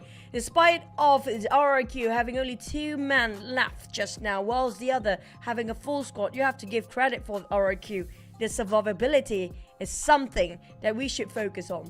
Oh yeah, I mean, the 2 players still held on to a second place finish, despite XERXIA being netting more in this round based on the teams to watch that is, because XERXIA, they got like 10 elimination points before they got eliminated at place, so pretty decent for them. But let's check out the best moments from the previous round. And this beginning for Alter Ego, got a lot of questions there. You know, they're dropping on top of Melter Power, same where XERXIA happened to be dropping by as well, and it just caught off guard early on. We don't see a lot of Alter Ego manage to do a lot of plays this time. They've been crashing into a lot of team multiple times here. The entire team just taken out of equation in an instant. Barnum United, I think the one that we should really focus on was this one. The Potato Hills, the Potato Pochinki Hills, where I think all the Thai teams happen to be going in the same direction as that, happen to be bombing into each other, and only one survived. That was Infinity. Yeah, it takes a Thai team to take out another Thai team, right? And if you want to know why the Thai teams are so good, I'm dropping a podcast tomorrow on my social media with Sir Tanny. So keep an eye on that, ladies and gentlemen. But anyway, here are our points. So the Xavier has 7 eliminations, 7 total points collected. But XERXIA, because they got 10 eliminations, so that's not that far. 15 points in their hands. RRQ 11 points. So those are the double-digit winners. On the end, the 2 Indonesian teams, Alter Ego and BTR, out early. And this is also a round that GE did not secure a single point. But at least for PBE, finally scored themselves something for today here with 6 points in there. But when it comes to overall rankings, this is where everything will be the most important. 1 point shy between Vampires and FaZe right now. Almost at a tie once more. But the one at the very bottom is still going to be PBE, finally having a move from their stagnant 16 points early on. Finally get himself an 18. But Alter Ego, the last season's champion, this is devastating to watch. At the second last place. Ooh, yeah, I know, right? And they're still not like the 20-point mark. They're still at 19 points, and because PB, they got a points, so they're now 1 point behind Alter Ego. But anyway, Xavier with that chicken dinner goes up to a 3rd place spot. So congratulations, Xavier, representing Vietnam to take on the first chicken dinner in the grand finals. And finally, a different flag waving up there when it comes to chicken dinner banners here. Congratulations. We don't see a lot coming up from the Malaysian team and the Philippine, the Myanmar, as well as the Indonesian teams just yet. But so far, I have to say, when it comes to the grand finals, the Thais really know what they're doing down there. Yeah, it is still it's still about consistency, right? So that is going to be the main thing. Yeah, you drop one round, that's fine, but if you can come back consistent in the following rounds, well, that one round will be guarded. It's kind of true. Hopefully they can have a bit of a comeback and reset their mentals and minds and physical being as well, because after this we're heading to not too long, not too short of a break, around 20 minutes or so, so that's going to be more than enough for the teams to reset their strategy with their coach and analyst. So see you guys after the break. After this, don't go anywhere, stay tuned, see you guys. Battle Royale Dragon Ball Super is now available in PUBG Mobile. In this mode, players will experience a whole new kind of combat. Players can play as several Dragon Ball characters, compete in intense battles to see who will be the final victor. If you're trying to win, try going to an energy zone and see what random buff you get. If you get a health recovery buff, then it's a good idea to stick around and fight. Even without any recovery items, you'll be able to maintain a decent amount of health. During a match, players can also use attacks while battling with others. These attacks require ki. Players can collect ki from the map. They can also choose to replenish ki by charging it up themselves. Players also need to be on the lookout for upgrade materials. These are used to level up attacks. Attacks have a total of 5 levels. Level 1 to 2 only require basic upgrade materials to level up. Level 3 and above require advanced upgrade materials. The higher an attack's level, the more damage it will deal. There's also various support items that can be found in the map. For example, the Buku Capsule and Smoke Capsule. After using a Buku Capsule, you'll be able to fly a certain distance. It's really useful for initiating battles or running away. But be careful when you run into Piccolo. He has an attack that can snipe you from far away, as well as a dash that can quickly close the distance. Smoke Capsules release ball-shaped smoke, which can obscure enemy vision. This smoke screen can help you retreat or relocate. Don't forget about accessories. Accessories can also make your attack stronger. More advanced accessories provide better buffs. If you play as Vegeta or Ultimate Gohan, who can already attack pretty quickly, you can enhance it with an accessory for an even greater advantage. If you want to increase your chance of survival, look no further than the armor item. Armor provides extra health, which gives you an edge in combat. It has a total of 4 levels, and the higher the level, the more extra health it provides. Be sure to pick it up when you come across it. So, do you understand the gameplay and items a little better now? Let's play Battle Royale Dragon Ball Super together.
depths of the ocean can be beautiful and terrifying.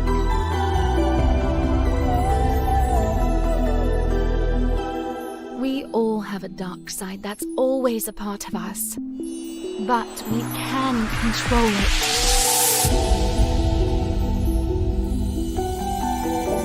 I don't care what others think. I'm only concerned with my wants.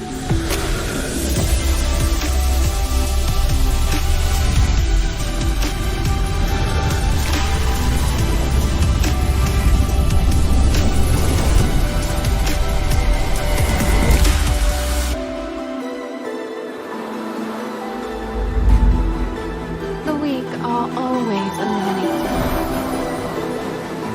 Only the strong can survive.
everyone, and welcome back. We are here at the PMSL SEA Fall 2023 Grand Finals. I'm Tashmati, your host for tonight, and we are live here on ground at Sunway Velocity over in KL. With me on stage, I have one of the players from the Xavier Vietnam Frankies, alongside this very beautiful translator from for Vietnamese translator as well, Daisy.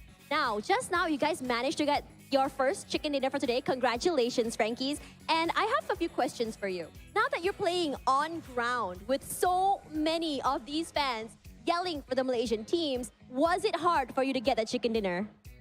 Chúc mừng đội mình đã giành được top 1 đầu tiên của ngày hôm nay. Thì không biết là khi mà mình thi đấu ở đây với rất là nhiều khán giả đến từ Malaysia thì nó có khó không cho đội mình để giành được chiến thắng khi mà không có lợi thế sân nhà như thế này?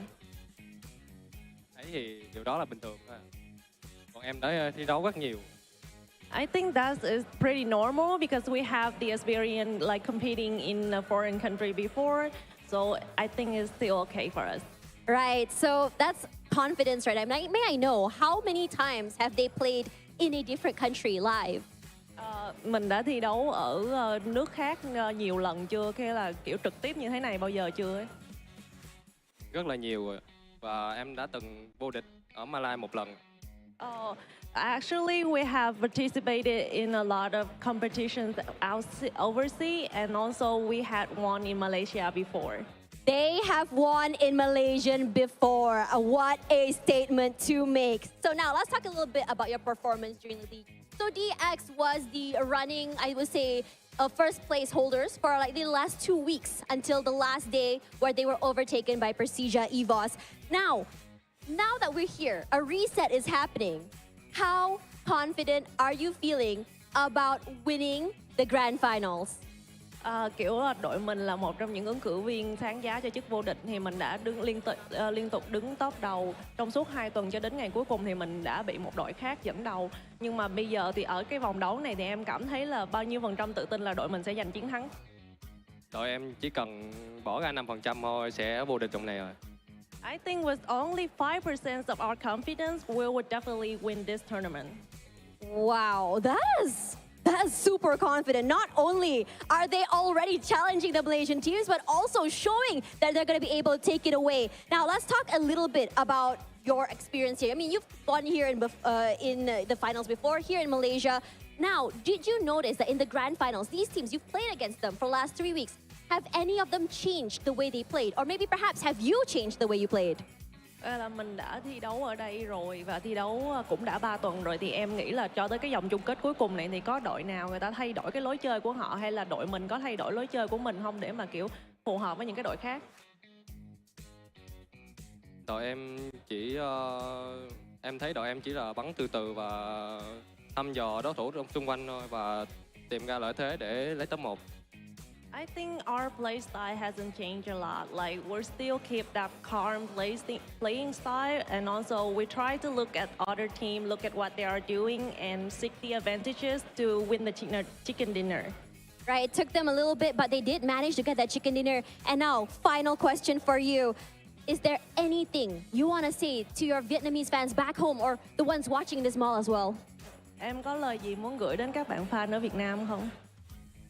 Mọi người nhớ cổ vũ cho team mình thật là nhiều nhé. I hope that our Vietnamese friends at home will cheer for us a lot because we need their support. That's right. So for those of you at home watching from either the Vietnamese broadcast or English, if you guys are DX fans, please do support them in the comments or even come here to Sunway Velocity. And for now, we're going to toss to the casters to start the action for the second half of the day. Let's see who will be able to end the night with the most chicken dinners.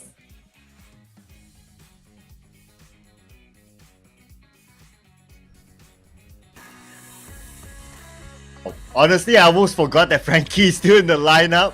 We never seen him the entire season, but he was an amazing player when he played regularly for DZ. And a little bit of history, ladies and gentlemen.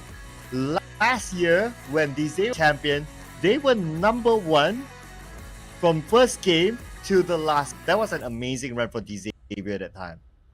Yeah, it was the last season, a last ever PMPL Pro League during that time, PMPL Southeast Asia, before we rebrand to PMSL even. And that was right before the franchise of the PUBG Mobile competitive scene as well. But speaking of which, it's been a while we saw this side of Z Xaviers for the longest time. That was also the year they got themselves the SEA Games, if I'm not mistaken, one of their best plays. And also after their rise, suddenly there's a downfall for DX when it starts of the year of 2023. And finally they're coming back, hopefully. Definitely it's not too late for them to try to take back that throne away from all the teams out there. They still got a silver medal at the recent Cambodian SEA Games as well. So still a lot of potential. I mean, this is a refresh, almost a lineup for them, with Parajin in the lineup, looking good so far, but it's all a level of consistency, because it's not only them, it's also about these other players, these as well that we can see on screen. XERXIA, we got Megamind here, we got Stone representing Vampire Bonds. They've been doing really well too. Yeah, XERXIA, the tool of truth use is just way more than Stone for now. But we do saw when it comes to one more team, I think it was FaZe, also a good comparison when it comes to the throwables being used in the previous few maps earlier today. When it comes to firepower, when it comes to the sprays, you have to give this to Megamind. We haven't seen him that much compared to Chopper and Z. Now, for the entire lineup of XERXIA, we do know they are star-standard lineup as well. Their firepower is something not to be taken light of. Yeah, so definitely, I mean, the previous round, like, they got caught in a potato here, right? And there was like, what, 3 teams together with BN United, so it was really crowded there.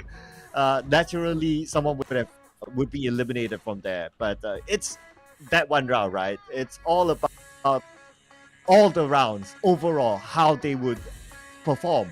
Just like you guys would perform in case you play this new game mode, which is a Dragon Ball Super mode right now. It is still available in game. We don't know for how long, so yeah, just try it while it lasts.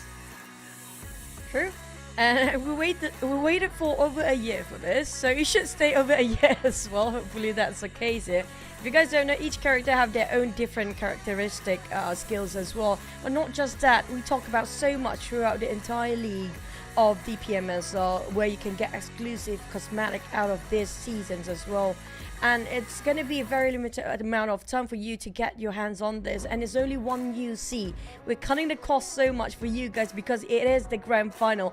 Up until the final day of the grand final, you guys can just take your daily first draw on 1 UC. You might actually get lucky with this. Yeah, 1 UC. I mean, everyone can spend a UC. How often? This is probably the lowest amount of you spend for a draw that I have ever seen. But are we going to see any of the teams scoring the chicken dinner? None of us have V Xavier on the board, but that's okay. I mean, there's 16 teams, so we still got the others, and the closest one, probably RRQ came close. Yeah, they came close with second just now. Yeah, it's kind of true. We have seen the best of GEEK Fam, Yoodo Alliance even. We did actually score Vampires. I mean, like, that's something to be, expected because they are one of the best teams in the world as we speak. But for sort of PERSIJA EVOS, I want to see, since they're not swapping a player's roster yet, I don't know if there's any swap of a player for now. I mentioned about player swaps. Mikael and Real, seems like Real is playing this grand finals. Yeah, Real making his debut in front of the crowd this time. So let's see what sort of a change can he bring to 9. 7-9 round 1 in Sanhok. They were great. They didn't score the chicken dinner, but they still managed to get a good amount of points. Round 2 went a bit quiet for 7-9, so I guess this change is also a tactical change to see if it can come up from the depth. Addict look and Iftar with the cool fever patch on the heads. It just shows how much of a work they've been put into the tournament here. For Addict look, definitely one of the best players coming up from Malaysian sides here with average elimination. The numbers don't lie. And team contribution was not the most, but it's more than enough. But when it comes to the others, now this is where we have the major swaps happening. Lucky we don't have Boom in that spot. I mean, no offense, but Boom, I hope for next season they come back with a permanent lineup. Don't have too much of a roster change, but I'm looking out for even BTR if they're gonna have a player swap as well, because we might have different lineup when it comes to Miramar map. Yeah, I would expect with this current performance of BTR, I'm sure they would benchmark themselves higher for them to make a substitution. And I do agree. I think Miramar is the map that we will see the change. Now, looking at the player shots, we're not panning over to BTR yet. Likely also because they didn't make a swap. So expect the change to maybe be in Miramar, which is after this game, ladies and gentlemen. And for this game, we're going to jump back onto Erangel. So far, circles are okay. I'll be interested to see if we can see the first military base, because only BN United is dropping inside military base. Will be huge. Yep. FaZe, this is a team, I have to say, a team that show us never give up whatever you're doing in life. We thought they might actually give up in the final week here. I do love where there's so many supports as well. Speaking back to its side of FaZe, right? They're the only team that still have the very last fight in the final week, coming back into grand finals, even give out the best performance when it comes to day number 1 there. That speaks so loud that, you know, it doesn't mean that even if you're at the brink of relegation, you don't have a shot at something. Same goes in life. You feel like you're a failure all day long. It doesn't mean you will not success one day. That is the message being sent over to us by side of FaZe Clan. But I love those outerwear from the teams, by the way. Just incredible. I mean, if only they do have sort of a, how do I call it? It's not really a market, a stall for the players' merchandise. It would be great for us to actually buy something for ourselves. They do, ladies and gentlemen. So head down to the venue, because there are some teams opening up the pop-up store. So do check it out, gentlemen. If you're able to get to the venue, go there and check out the merchandises as well, and also other sponsored stuff. Yeah, go check it out, especially nearby, because you can still catch half of the action, the second half of the action for today. If not, there's still tomorrow, there's still day after for you guys to head on and check out there. And do take a lot of pictures and share it on social media, because I also like to see like how is it at the venue since we're at home.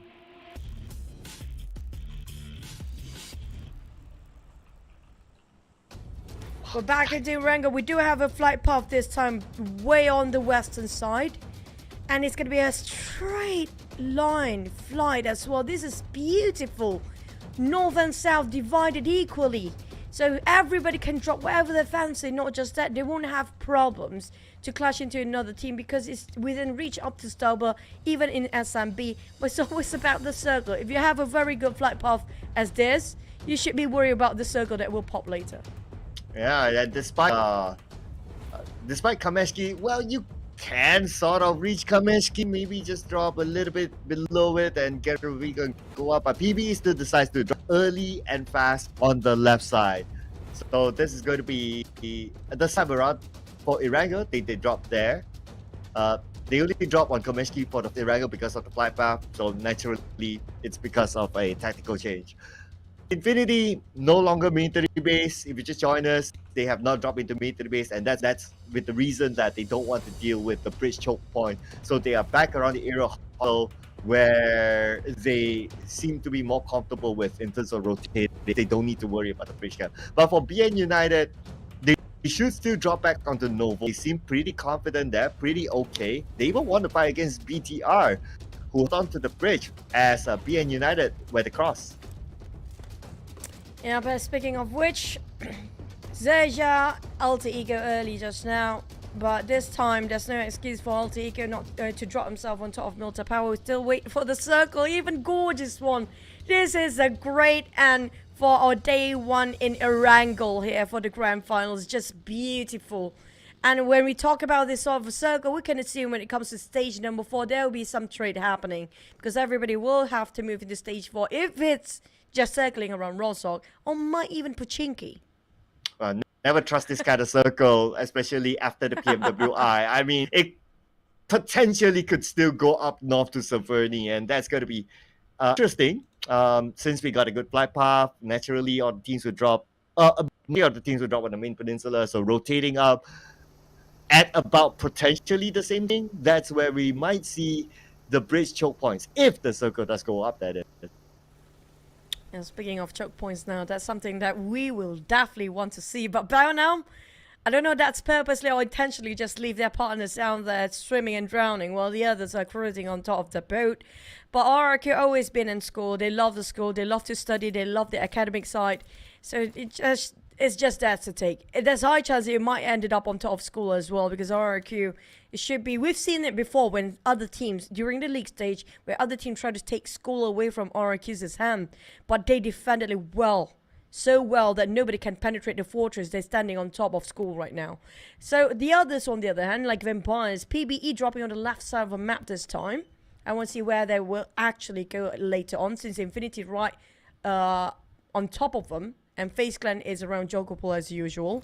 So I do want to see how PBE will squeeze out, or will they play the latest rotation that is? Try to play as safe as possible, since they're having a bit tougher start than usual for the entire day here. Yeah, normally that's what PB will do. They will come in the last as compared to the teams around them. So we kind of look at who around them, right? Okay, so we got FaZe Clan, the Infinity, and then if you want to go a little bit more south, then you have Vampire Esports. So you got 3 Thai teams that have almost the same philosophy of playing by the edge of the circle, fighting their way to come in.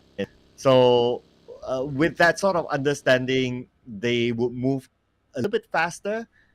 So PBE can time themselves. They can even tank out like the first blue, and that's absolutely fine to come in a little bit later if they choose to avoid the fights. But if they want to go straight into the middle, then of course they got to do it fast before those teams who would move, I would say, moderates, to cut across them to try to get that spot in the middle.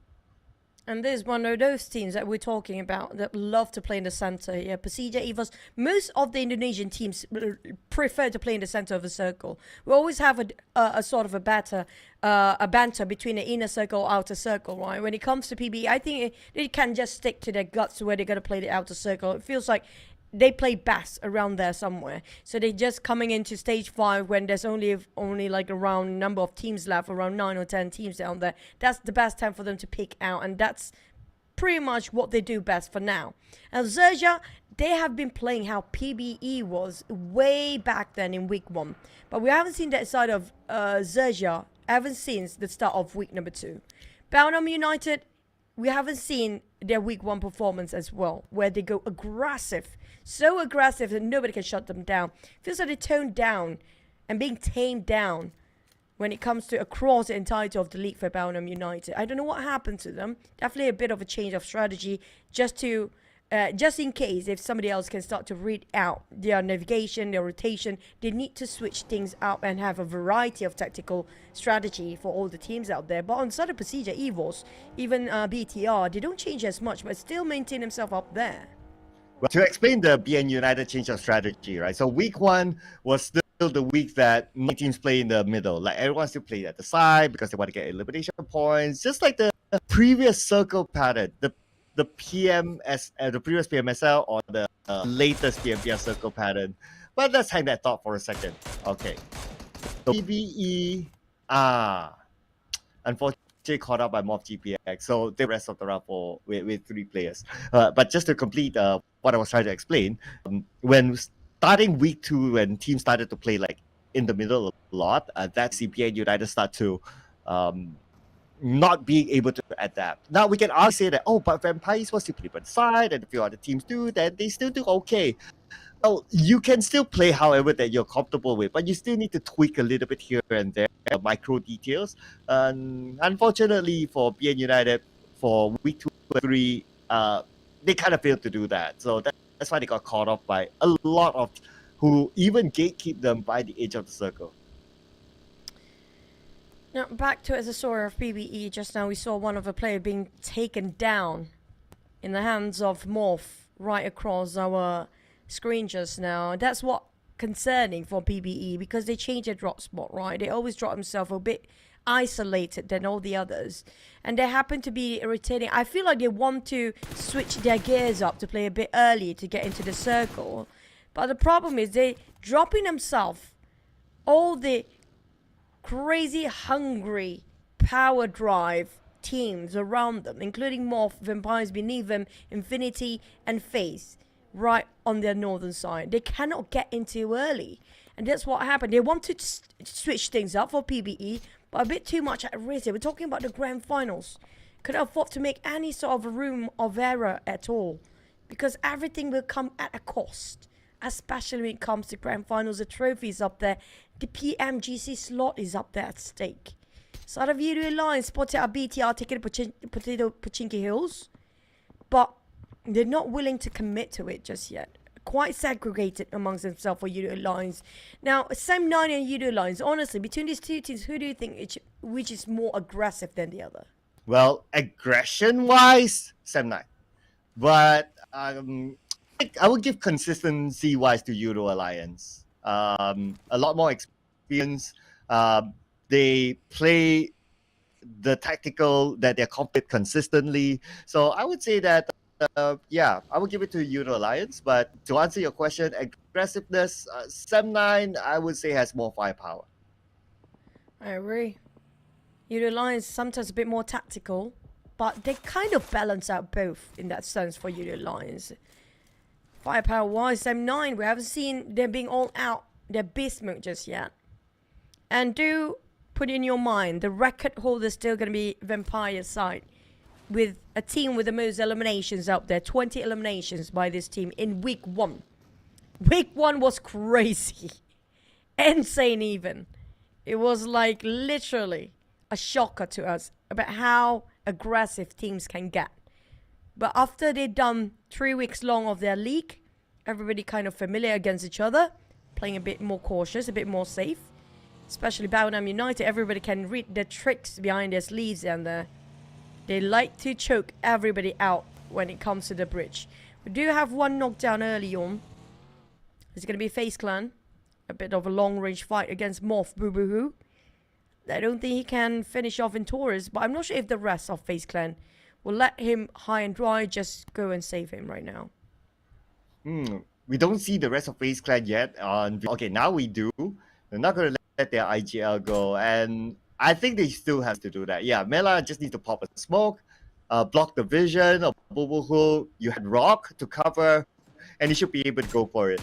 Now it's a matter of hoping that when they get up, they go onto the buggy, the head doesn't land. If the headshot lands, then well, probably going to reprocess again. Oh, they're blessed by the rocks here for FaZe Clan.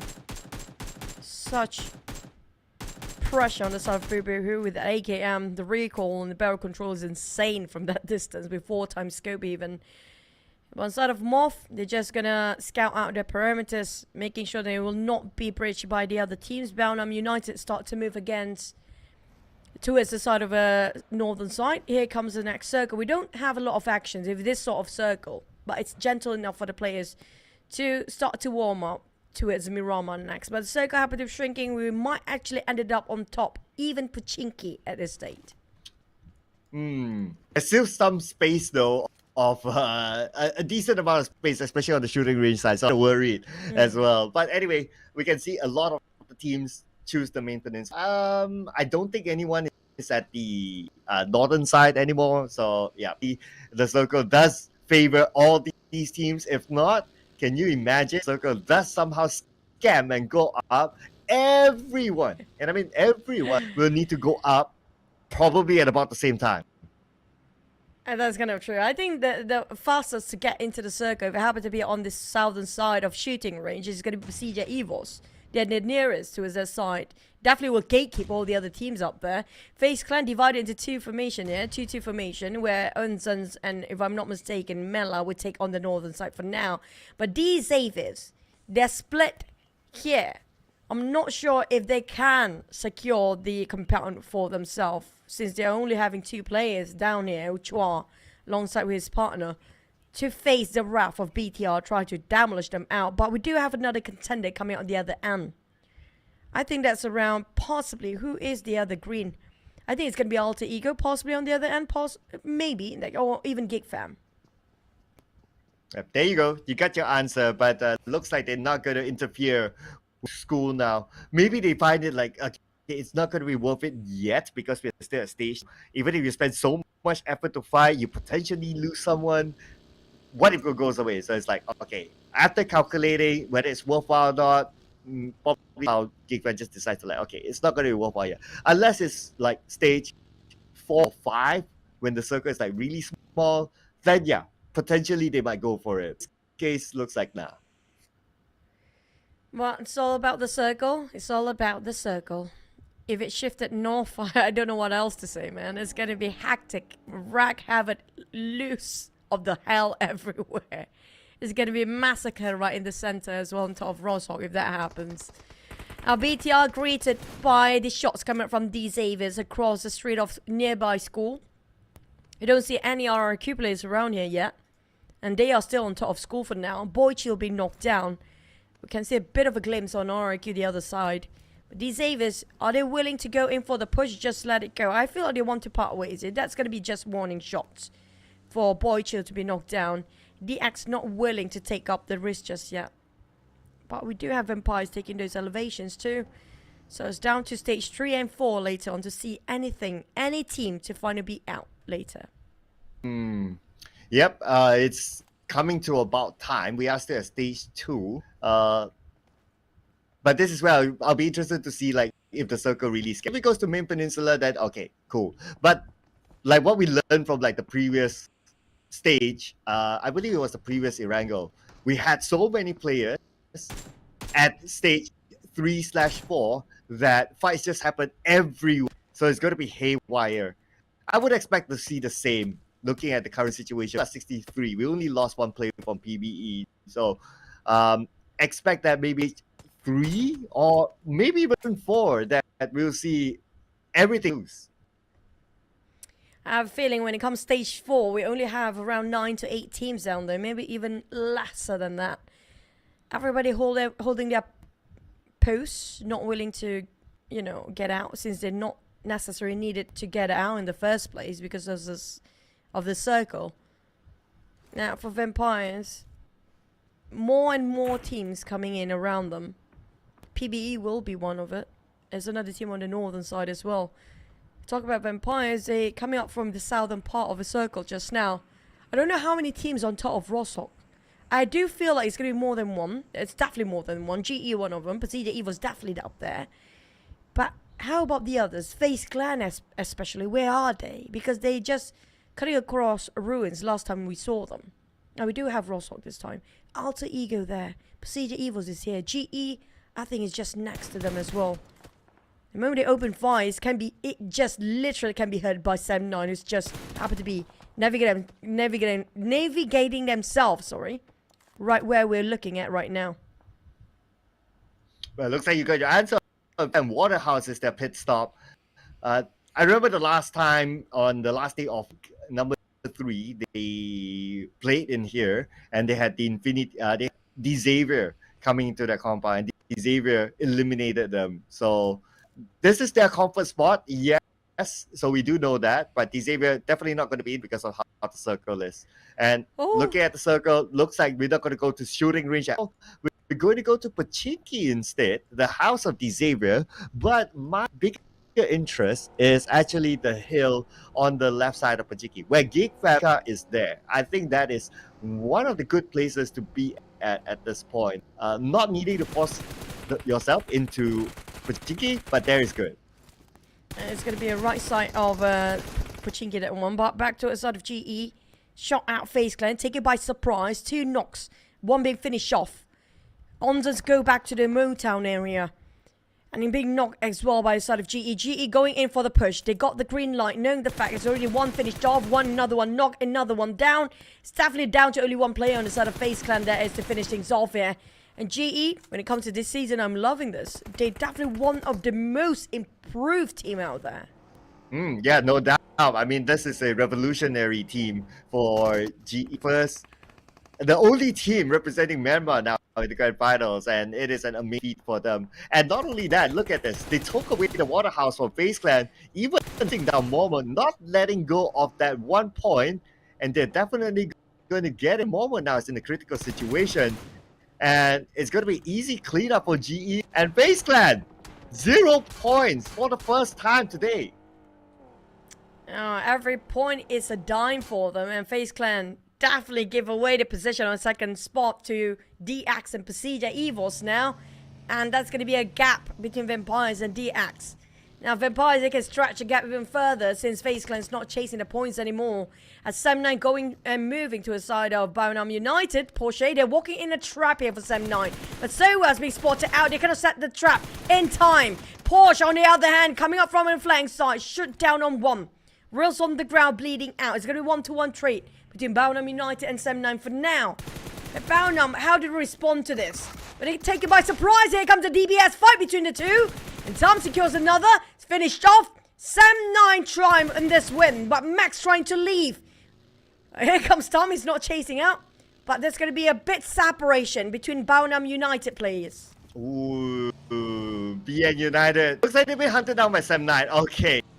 Let's see who else can send us on. They saw the smoke. They're going towards there. And Kenny is charging in. Managed to get a knock on the soul. Leaving Break all alone. Oh no, not looking good for Break now. He tries to fight back. But what can Break do now? Okay, he has Max though. But Max is on the other side. Fire from afar. Knocking down Death from Sam9. That's going to be the one that they're waiting for side of Baonam United. But he's been swarming over by the side of Sam9. At least Max managed to knock down on another. Oh, the surprise. Max, such pivotal play here. Coming from Baonam United. Coming back after that loss. Heavy casualty on Baonam United's side. But pinned back Sam9 towards their corners. A real will reset himself. But Yoodo Alliance approaching as well. It's going to be a 3-win war now. Wow, okay. So unfortunate for San. I mean, they had it against BN United, but Max had to be the bane against Sam9. Yoodo Alliance came to clean up. And not only that, all these boxes from the mix of Sam9 and BN United, Yoodo Alliance say, thank you, Christmas Kelly. There's going to be a huge upgrade of blue on the side of Yoodo Alliance, but it will be Pochinki sort of a circle. We do have the feel of Pochinki as the next center of a circle as well. PBE squeeze into the center, but Infinity, they want to get in, but being stopped over by the side of PERSIJA EVOS. Luxy knocked down, slowly bleeding out, a bit too far from the rest of the team. There's nobody can save him for now. Infinity spotted out another player across the other side. They're taking a bit of a gatekeeping role for Infinity, and they played well. Yeah, right now the Infinity by the edge, and this is the common trend of the Infinity. They like to do that. I mean, it feels like a tie thing at this point, but I'm not sure how many teams do they have to gatekeep. So probably they will focus on go to the circle at some point because it seems rather quiet for the Infinity. Yes, they got that one, but I think that they would need some signal like from the feed. If they get a signal that like Vampire Esports, for example, is in, like FaZe Clan obviously eliminated, then they know that, okay, behind is clear, they can focus on. Back to our side of Baonam United, approaching GEEK fam here. Every single building in Pochinki will be crowded and nothing is vacant for now. Baonam United finally being eliminated, trying to run away after the mistake they'd done. Almost made a comeback early on, but thanks to the Yoodo Alliance out of nowhere now, finish off the other two teams, 7-9 and Baonam at the same time. But we're down to 13 teams at stage 4 commencing. It's going to be a bit of a maze since we do have sort of Pochinki circle and a lot of structures in between. If you happen to be bumping into a different player entirely in the maze, good luck fighting that one.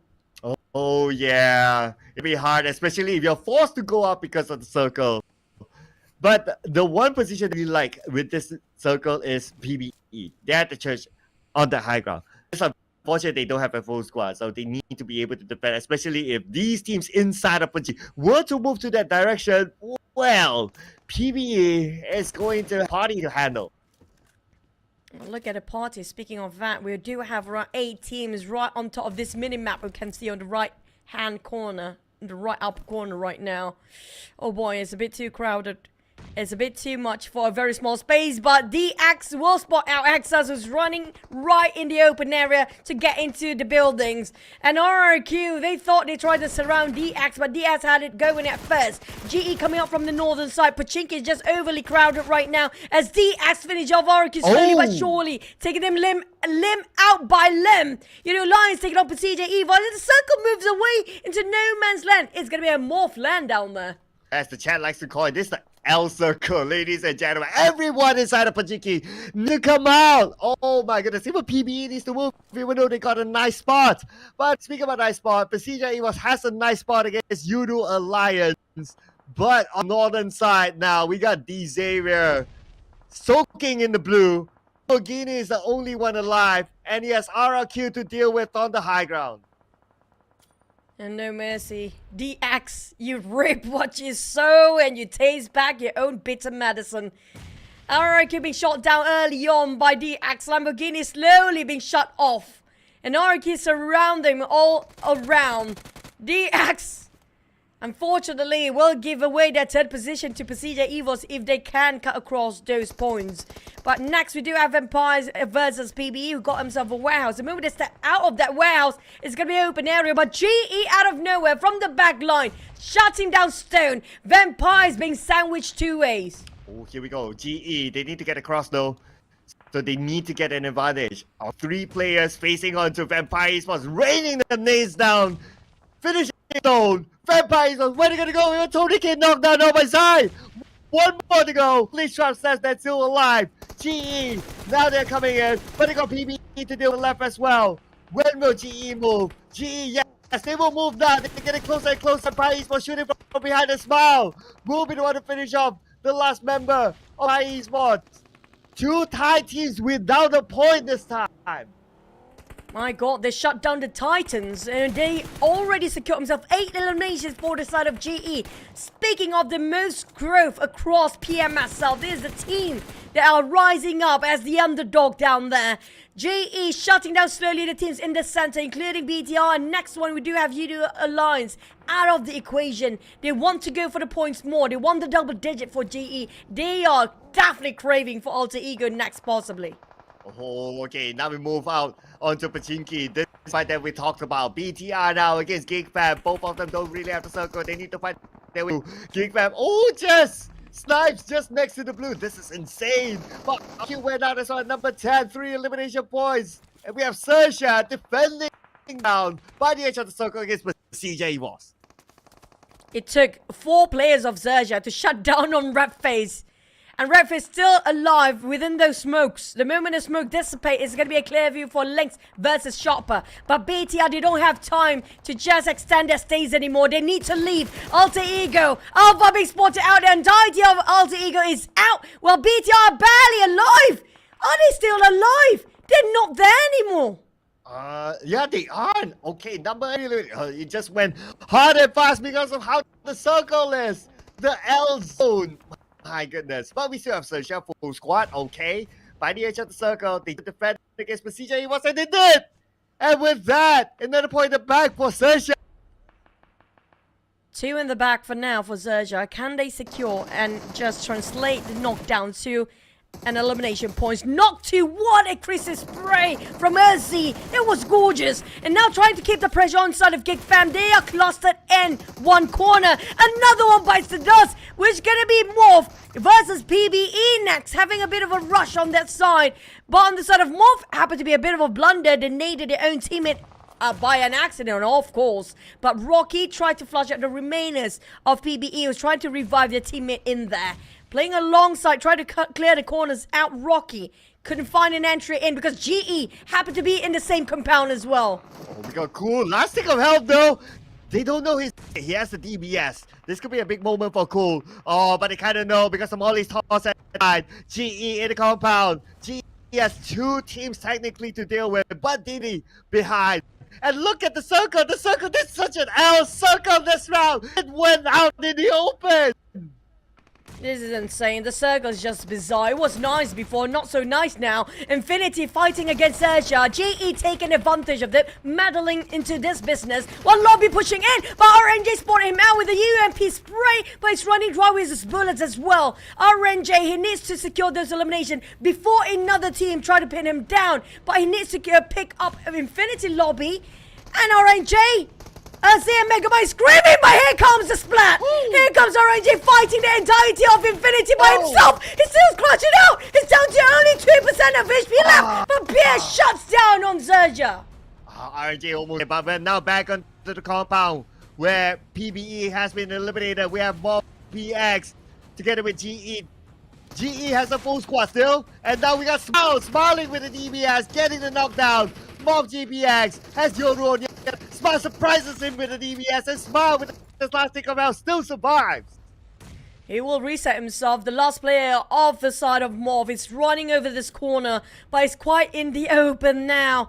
It's only gonna be Boo Boo to save the entirety of MORPH, but here comes Smile. Smile pinning him down! Finish off! Smile just obliterate the entirety of MORPH by his own hands. Somebody give this guy an award because Smile has been doing superbly for GE.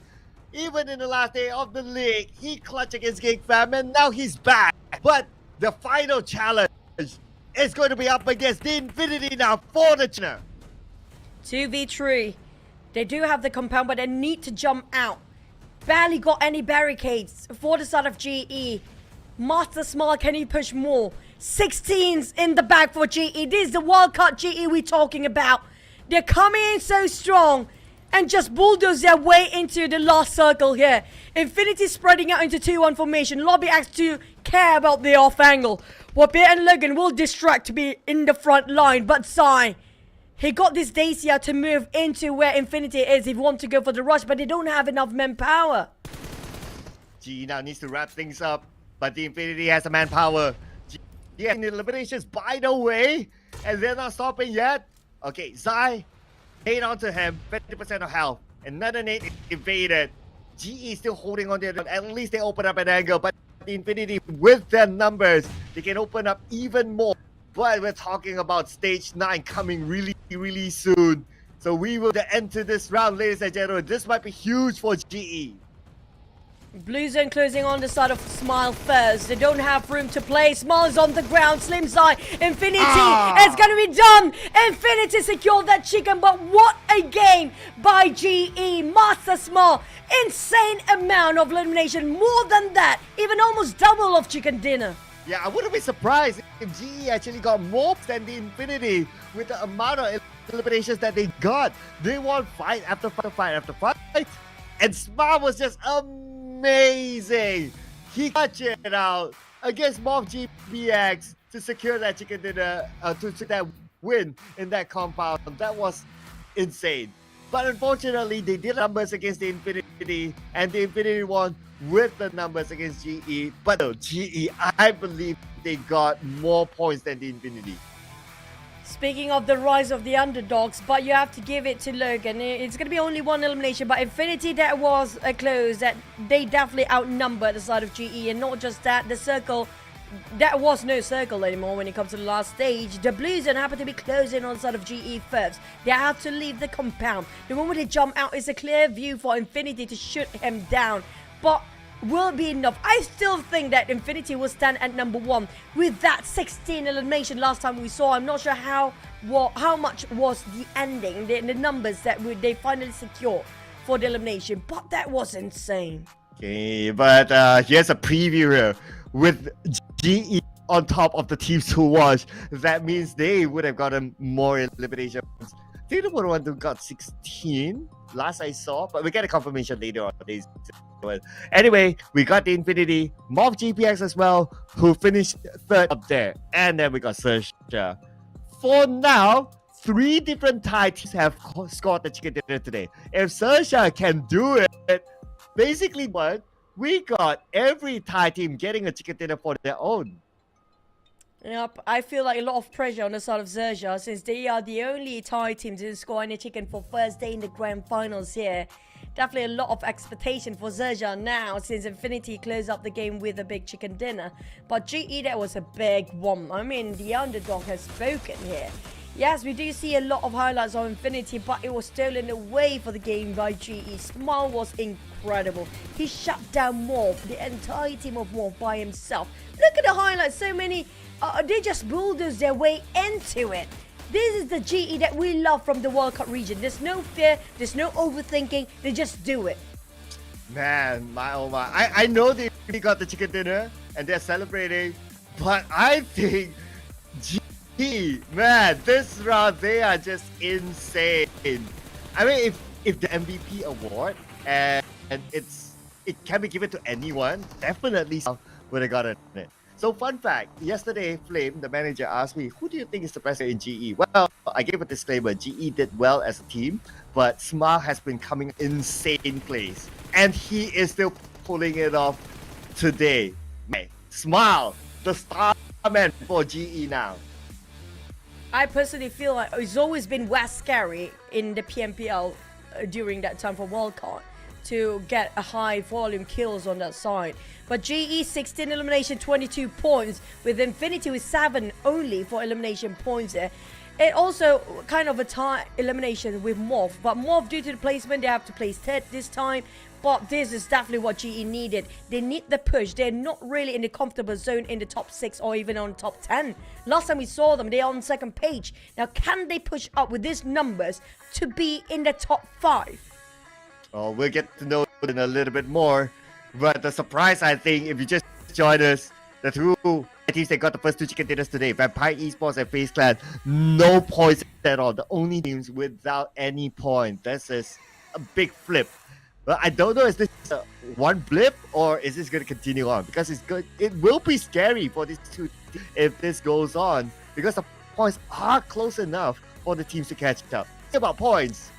They still have number 1, number 2, but GE, welcome to page 1. Barely actually pushing the top 5, just 1 point shy there. And not just that, the gap for them to catch up even to number 1 spot is almost possible. Now they have to cut across up to the 50s first. Now DX still holding around the 50s gate down there. The rest of us still in their 40s, except for PBE, Alter Ego and Baonam United. They need to get out from the 20 points and they need to get into the 30s at least, because the gap between RRQ and Baonam United is a bit of a gap, while Yoodo Alliance and RRQ do have a bit of a stalemate and a bit of a tie, but they can jump up to the first place or the first page anytime now. But this can be detrimental for Vampires, and same goes for the side of who was it again? FaZe Clan, who didn't score anything.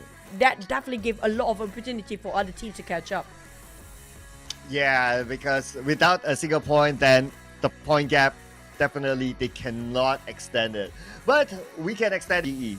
3 players up here as the top performers. We got Smile, obviously, this guy, insane. West, and we got Ichi, who is the FMVP of the previous wildcard and also the wildcard before. I mean, this guy's just insane as well. But it's nice to see like GE, other team players can step it up as well. So it's not only about, oh, Ichi, and Ichi. Like now, Smile, who can do the business. And it's not like Ichi is not bringing the points as well. He got 4 stations on his own. So, GE now, this is a huge improvement for them, and the fact that it comes with all the players are able to perform. I mean, this is the best GE that we have seen in many seasons. True. I mean, yeah, excluding Marnet in that, that's definitely their solid 4 roster that they do have playing around since the start of PMPL regional during that qualifiers. But for next match, we do have our Miramar top performers, DX, PERSIJA, EVOS, BTR, and XERXIA. And this is going to be one of the best shots for XERXIA to score those chicken, because they are the only Thai team that didn't have any chicken just yet by far. But speaking of GE again, the only person that didn't actually get himself the top performer just now was only Slim Zai. Now Zai is definitely the support player coming from the side of GE. It's quite difficult for a support player to be in the top performer with the high frag numbers as well. But so far, back to his old flag. So it's just going to be Titans waving their flag for the chicken dinner. But will XERXIA score at least here today to complete the set coming out from Thai regions? And XERXIA, no pressure, XERXIA, no pressure. 2 more rounds to go. If you do it, then every Thai team has their own chicken dinner. But if you just join us, the Infinity got the chicken dinner, but it was actually GE. That was insane. But what else is insane is this promotion right now. Only one UC. And we're talking about daily first draw, okay? Meaning that today 1 UC, tomorrow 1 UC, day after 1 UC, from the 25th to the 7th of August for your first draw every day for a chance to get the PMS Dream Chaser set, the exact set that is being used by your players inside of the game. So you want to preview, keep your eye on them. The blue color suit that they're wearing, yes, exactly, that is the one. But when we're talking about Miramar Map here, we do know GE used to love Miramar Map than Erangel. It's kind of a rare sight, and not too often we get to see GE actually get a chicken in Erangel, by the way. But speaking of Miramar, we do know the Thais love this. GE possibly used to be one of the best team in the World Cup region to score a lot of chickens in on top of Miramar. But we don't see a lot of the other teams coming up into this, especially from the Malaysian side. Indonesian teams has been a bit quiet than usual. I'm not sure it's just them, you know, warming up for the grand final, since we have a bit of a longer rest days compared to during the league stage that time. Yeah, we both of us have an Indonesian team inside of our prediction, right? And yeah, I agree with what you say. Like, it's cold for the Indonesian teams. I mean, RRQ, they got close. They got a second place at some point. But yeah, it's all about getting the chicken dinner for our caster prediction. So far we are still at only Vampire Esports for the both of us. Even for, well, Yoodo Alliance came close. GEEK fam, we haven't too much of them, honestly. We're gonna have to wait and see. Maybe they're just reading out this strategy that they have been saving up for the other teams during the grand finals, because we do know for a fact nobody wants to show their tactical yet until the grand finals, right? So maybe some teams are playing it low and quiet just to come back tomorrow even. But when it comes to Miramar, it's a different map entirely. So you get to see if there's any teams trying to take advantage when it comes to day number 1 here, since a lot of teams still warming up to their tactical navigation and also their movement in the map. Yeah, because it's very different here compared with the league and the grand finals here. When it comes to the league, you have 20 teams. You have to keep on having different strategy for every single map, because every single day, because of the swap of the teams coming in and out. But when it comes to the grand final, it's going to be 16 teams, the same 16 teams. Now, how to fight the same teams over and over again in the same map, but not easily being read out by the others. Yeah, speaking about swaps, I'm curious to see, like, jumping to Miramar, right? Like, which team will make a swap? I'm looking at BTR. I don't see Yuhai coming in still, so no swap for BTR. Gotta keep an eye on that too. So far, Vampire is going to be the same. Yeah, okay, so we got a good clear shot of BTR here. They're going to maintain the same lineup, it seems. So maybe this could be the lineup that will end the day.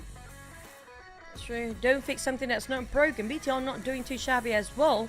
Pretty okay. Not the best. We see them with zeros before, but definitely they want to get the dynamic going on with the same lineup. You don't want to change the lineup or the roster too often, because it will interrupt the flow of the players among themselves, the familiarity between themselves, the tactical and dynamics that they've been planning for such a long time. If they change it at the very last minute, that's going to be very disruptive for some teams. A lot of fans out there, I can see a lot of parents are actually rooting for the players too. I mean, not necessarily just the Malaysian players. Maybe the parents do love to play PUBG Mobile. Yeah, I don't know, right? If any parent out there is an actual fan, like not of only the esports show, but fan of playing the game out there, I really want to know. So if you are out there, do put it in the comment section. I really want to know who. The Rocky. Rocky. Interesting. MORPH GPX. Today hasn't been like the biggest moment for, I mean, they haven't been shining. Yes, they had that Yoru moment. I think that was huge for them. But after that, it's like kind of chill. They even lost the fight against GE, against Smile, who basically MORPH GPX. So MORPH GPX, I don't know. They kind of went cold from after the second week of the league, it feels. Sort of, yes. But back to a sort of Rocky, right? Sorry, it is about GE, but I have to speak about Rocky. A bit of segue. His His face looks like one of our directors or our producers back in the days. If you know who, then you know who, Cloud. But on the side of GE, this is what we're talking about. I love the underdog teams. This is just the best of GE we've seen by far. I'm trying to think who. I guess that's one person, but I'm trying to see like, really? Okay. He's closer to the to that actor though. I forgot what's the actor's name, but are we talking about the same person here? Yeah, it's closer to the actor though. That one I would say, yeah, pretty close. But this one, Rocky, nah. Is the name's person start with S? Oh wow, okay, then it's probably a different person that we're thinking. No, we're not talking the same person then. Yeah. S. Yep. It started with S. He's a very young producer as well. Very young. He got really good buff up body. Yeah. I think you know who I'm speaking of right now, since not many bodybuilders up there being a director or producer of the show. Well, but back to not that I give attention to buff bodies, you know. Maybe that's why it's like it's not crossing my mind just yet. But yeah, he definitely got his look. So, but speaking of which, PERSIJA EVOS, we have seen the best of them. Sam9, not too aggressive as well. Yoodo Alliance, we can see some spots coming out on that side. DX, definitely, they show what they're made of. We can see them popping off in almost every single map in the top 5. They have been consistently getting themselves points every single map there. We hardly see DX on a 0. But the one that I'm concerned about is going to be Alter Ego. We don't see last season's PMSL Alter Ego in this season. I feel like they're left behind down there. Yeah, I mean, Rosemary hasn't been popping, and we did always talk about like how important Rosemary is to the team, and if it doesn't, it gets really, really scary for Alter Ego. So if they were to come back, Rose really needs to step out the game. But you know, I want to take this minute to say, you know, ask the question about like who's the daddies and mommies out there who actually play PUBG Mobile, only watch but play. So we actually got one person. So shout out to you, Mr. Oh man, I missed it. It's somewhere there. Mr. King. I saw it. I have to find it there again. Give me a moment. Okay, and a lot of familiar faces on ground as well that I miss meeting up. But if you guys happen to be in Malaysia right now, don't forget to tell us you're here so we can actually meet up one day. But the other teams out there, GEEK Fam, damn rude, where is he? We haven't seen the best of GEEK Fam, and they definitely have been super quiet. I mean, like, Snipes do have his highlights today, but I don't know. GEEK Fam is just a team that feels a bit bland right now. They're not the GEEK Fam that we're excited to see. Right now, these days, I'm super excited for PERSIJA EVOS. I'm not gonna lie, because of Red Face. Yeah, I do know the legends, Luxy and Zuxy, the twins. Nobody can deny them. But this guy, Red Face, he's incredible. He's fearless. He's a monster. He got nothing else to lose when he's fighting. It just shows him playing without covers. It's a different level entirely.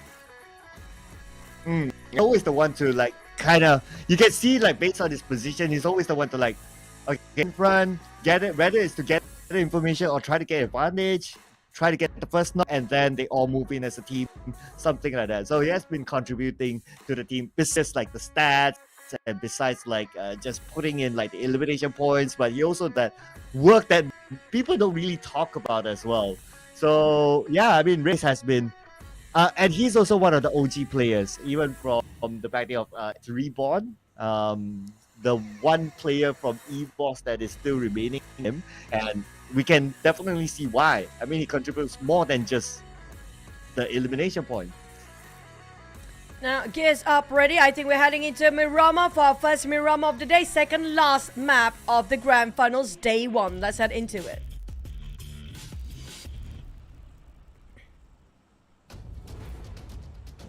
Well, first Miramar of the Grand Final, ladies and gentlemen. This is going to be interesting since we're going to open up with, well, anything can happen, right? It is the first Miramar, but look at the flight path. It is from Paraiso up to El Pozo. So BN United, normally drop around Campo Meta, might find it a little bit far for them to drop. Maybe they will change to somewhere else. Maybe Lost Eagles since it is closer, but we'll keep an eye on that. Flight path a bit more towards the left side of the map here, and a bit more south. If you want to drop yourself Campo Militar, if the circle happens to be around water treatment Hacienda de Patron, it's going to be vacant north. So if anybody wants to take a vehicle, go up to Campo Militar, it's possible. There's nobody there, and you can have longer survival time if you just move away from the crowd and be on the northern side as well. But we're waiting for the circle to pop. While waiting, we look at Los Higosminas. This soul and prison around Valdemar is quite vacant as well, surprisingly. When it comes to the final week of the league stage itself, a lot of teams love to take around Los Eagles, but not so many want to take those choices now. But we do have around a Hacienda de Patron sort of a circle. This is going to be interesting. This is where GEEK again will be happy with this sort of circle because they normally drop in San Martin. Now, Box Gaming without Team Secret, they'll be cool. Because Team Secret normally is, if they don't drop Martin to challenge them, they'll be around the areas of Hacienda / water treatment. So GE has a clear path up north. That's true. This is what I mentioned before. If the circle just to be on top of Hacienda de Patron and water treatment, this is a perfect time for teams that got themselves vehicles early to go up north all the way. Torre Ahumada is vacant. Tierra Bronca, Cruz de Vil, big towns up there. So many loot, so many opportunities, and so many good positions for them to eye out towards the team coming up from the southern side, especially on top of water treatment. Whoever got there first, you'll be extremely lucky. And have to got their fortress, yes, but you'll be extremely lucky to shut people down. They can get so many kills up there. They can get easily at least a team for eliminations, as long as they're aware of their surroundings, of course. But for Alter Ego, and possibly just Alter Ego in this state, they're a bit too far from the rest. Now they have to go from south up north, facing so many teams in between on top of Los Leones and also Graveyard. We do know that's not possible for Alter Ego to cut straight across to go up to Hacienda de Patron. So the best option for them, possibly boat ride towards Junkyard, entry into Al Azhar, or go to the left to Valdemar, go up to El Pozo, and straight into the circle from there on. Now that's a lot of journey for Alter Ego. Yeah, it does sound like quite a bit there. But you know what? Because Alter Ego, I'm trying to see like them, especially since they are one of the highlight teams, previous PMSL champions. What the pattern of play in the grand finals? Unfortunately, we don't get to see much of Alter Ego since a lot they got eliminated early. So are they following the Indonesian trend of playing in the middle, or they to take a little bit of a longer route, like what you just mentioned, and come in a little bit late, play from the side and all that? Hopefully, we'll be able to get to see more of Ego. Don't get eliminated early. At least we can tell the story of like how that of rotation, or how are they going to play in the grand finals. Honestly, if Alter Ego tried to push into the center early, I don't think they can make it alive. Just because of their positioning right now and the circle where it plays itself on. If Alter Ego want to get into the circle early, it's a bit risky for them because of how crowded it is on top of Los Leones and Graveyard. To cut across the Hacienda de Patron, it's like fighting the entire map just to get there. That's just how crowded it is on the southern side. Yeah, that's an interesting consideration as well. For them to move, let's say they were we were to draw a straight line and they were to just go there, right? They need to pass through the rocky roads of the South Los Leones, and that would waste time, meaning that it will come in later than teams because they need to navigate through that. So that ain't fun. And then at the end of the day, what will happen? You will see teams gatekeeping them, especially if you have teams like Yoodo Alliance, who is in Los Leones, who normally comes in a little bit later or like by the side of the circle. That's where Alter Ego will be caught on the outside to fight Yoodo Alliance. Now there's going to be one of those early birds getting to the circle, cutting across Graveyard, and just going into on top of, maybe if they want to go around like Cabrera, it's impossible, but they're cutting across San Martin. And surprisingly enough, not many teams taking around San Martin for now, possibly because they're trying to find themselves vehicles. Instead of GEEK fam, they resort to go the route towards Impala. And we do know PBE is residing in on top of Impala here. But I don't think they want to fight too early for the side of GEEK fam. But possibly one of them get caught in the process of navigating themselves in the northern side. But lucky for H2R, they spot out Snipes, which happened to be the last player of GEEK fam, who joins in the rest of the crew to go up to possibly Al-Azhar or Junkyard. Well, these going to be the teams that quite near to the circle. Now, I do want to see where is GE, since they are landing themselves right on top where circle pops just now. Same goes for Vampires. We don't see them moving that much. Maybe because they want to gatekeep on the southern side of the circle, knowing there's so many teams down there. They want to place themselves as the gatekeepers at a cost. If the teams happen to be pushing in at the same time, they will just caught themselves in a trap. I mean, the circle and that San Martin is where they drop, right? I wouldn't be too surprised if GE spends a little bit more time there. But if they were to come out, then probably the left side hill of San Martin, that is pretty nice. You get to see rotation. And if I kind of think about it, actually GE has used that as a checkpoint before. So if they're done with looting and they were to go up there, I think that would be pretty nice. That is also like one of the highways that teams commonly pass, and pass in front of GE in that sort of position. GE can take that high ground, long range shot, potentially get early eliminations. And here we go. Yes, looks like they're doing it, and so an RRQ passing by. I have a feeling we're going to see a lot of bloody San Martin later on. Very bloody indeed, because we saw Infinity moving to San Martin as well just now when they're cutting across Monte Nuevo. Now GE, like you mentioned, exactly what they're doing here right now. They can take their longest time to rotate in. They're definitely inside of a circle, can gatekeep this, but they have to be sure they have enough resources to keep an eye out, since they're spreading wide apart from each other. Now it's definitely spotted out on Nepeko, and Nepeko just having a time to, you know, I'm just going to put in a corner, park it safe and sound, and nicely park as well, showing off his driving skills to the side of Slimzai while waiting for Slimzai to tap more. But Nepeko is going to be fine. But XERXIA, on the other hand, they are one of the team that actually dropped outside of circle early on. It was on top of Chumacera, since we don't have DBD playing, so XERXIA will take over Chumacera for now. But if they already managed to get into the circle, what happened to FaZe Clan? Well, at this stage, since we're already coming to stage 2, so we'll probably get a visual later on where FaZe Clan is at. And FaZe Clan is, okay, they sometimes switch, right? Let's say like to play closer to the middle, sometimes they like to play to the side. So FaZe Clan is like doing this, I feel, in this round. I feel they're doing this the other round. And looking at FaZe Clan, they should be somewhere close to the circle. And because I don't see them by the side now. Yeah, they're somewhere in the center. So with that being said, they circle, and this is interesting opportunity for them to probably try to get elimination points. But of course, they need to be aware of like all these teams now. They like to play the set more. I love how Pawnam United is actually thinking on just like how Seth mentioned early on. They're dropping a bit far, and then they go up north all the way around Torre Ahumada, coming up from Christofel, going to its water treatment. Now, MORPH do have the same mindset. The only one that's going to fight on the northern side is just these two teams right now, Pawnam United and MORPH.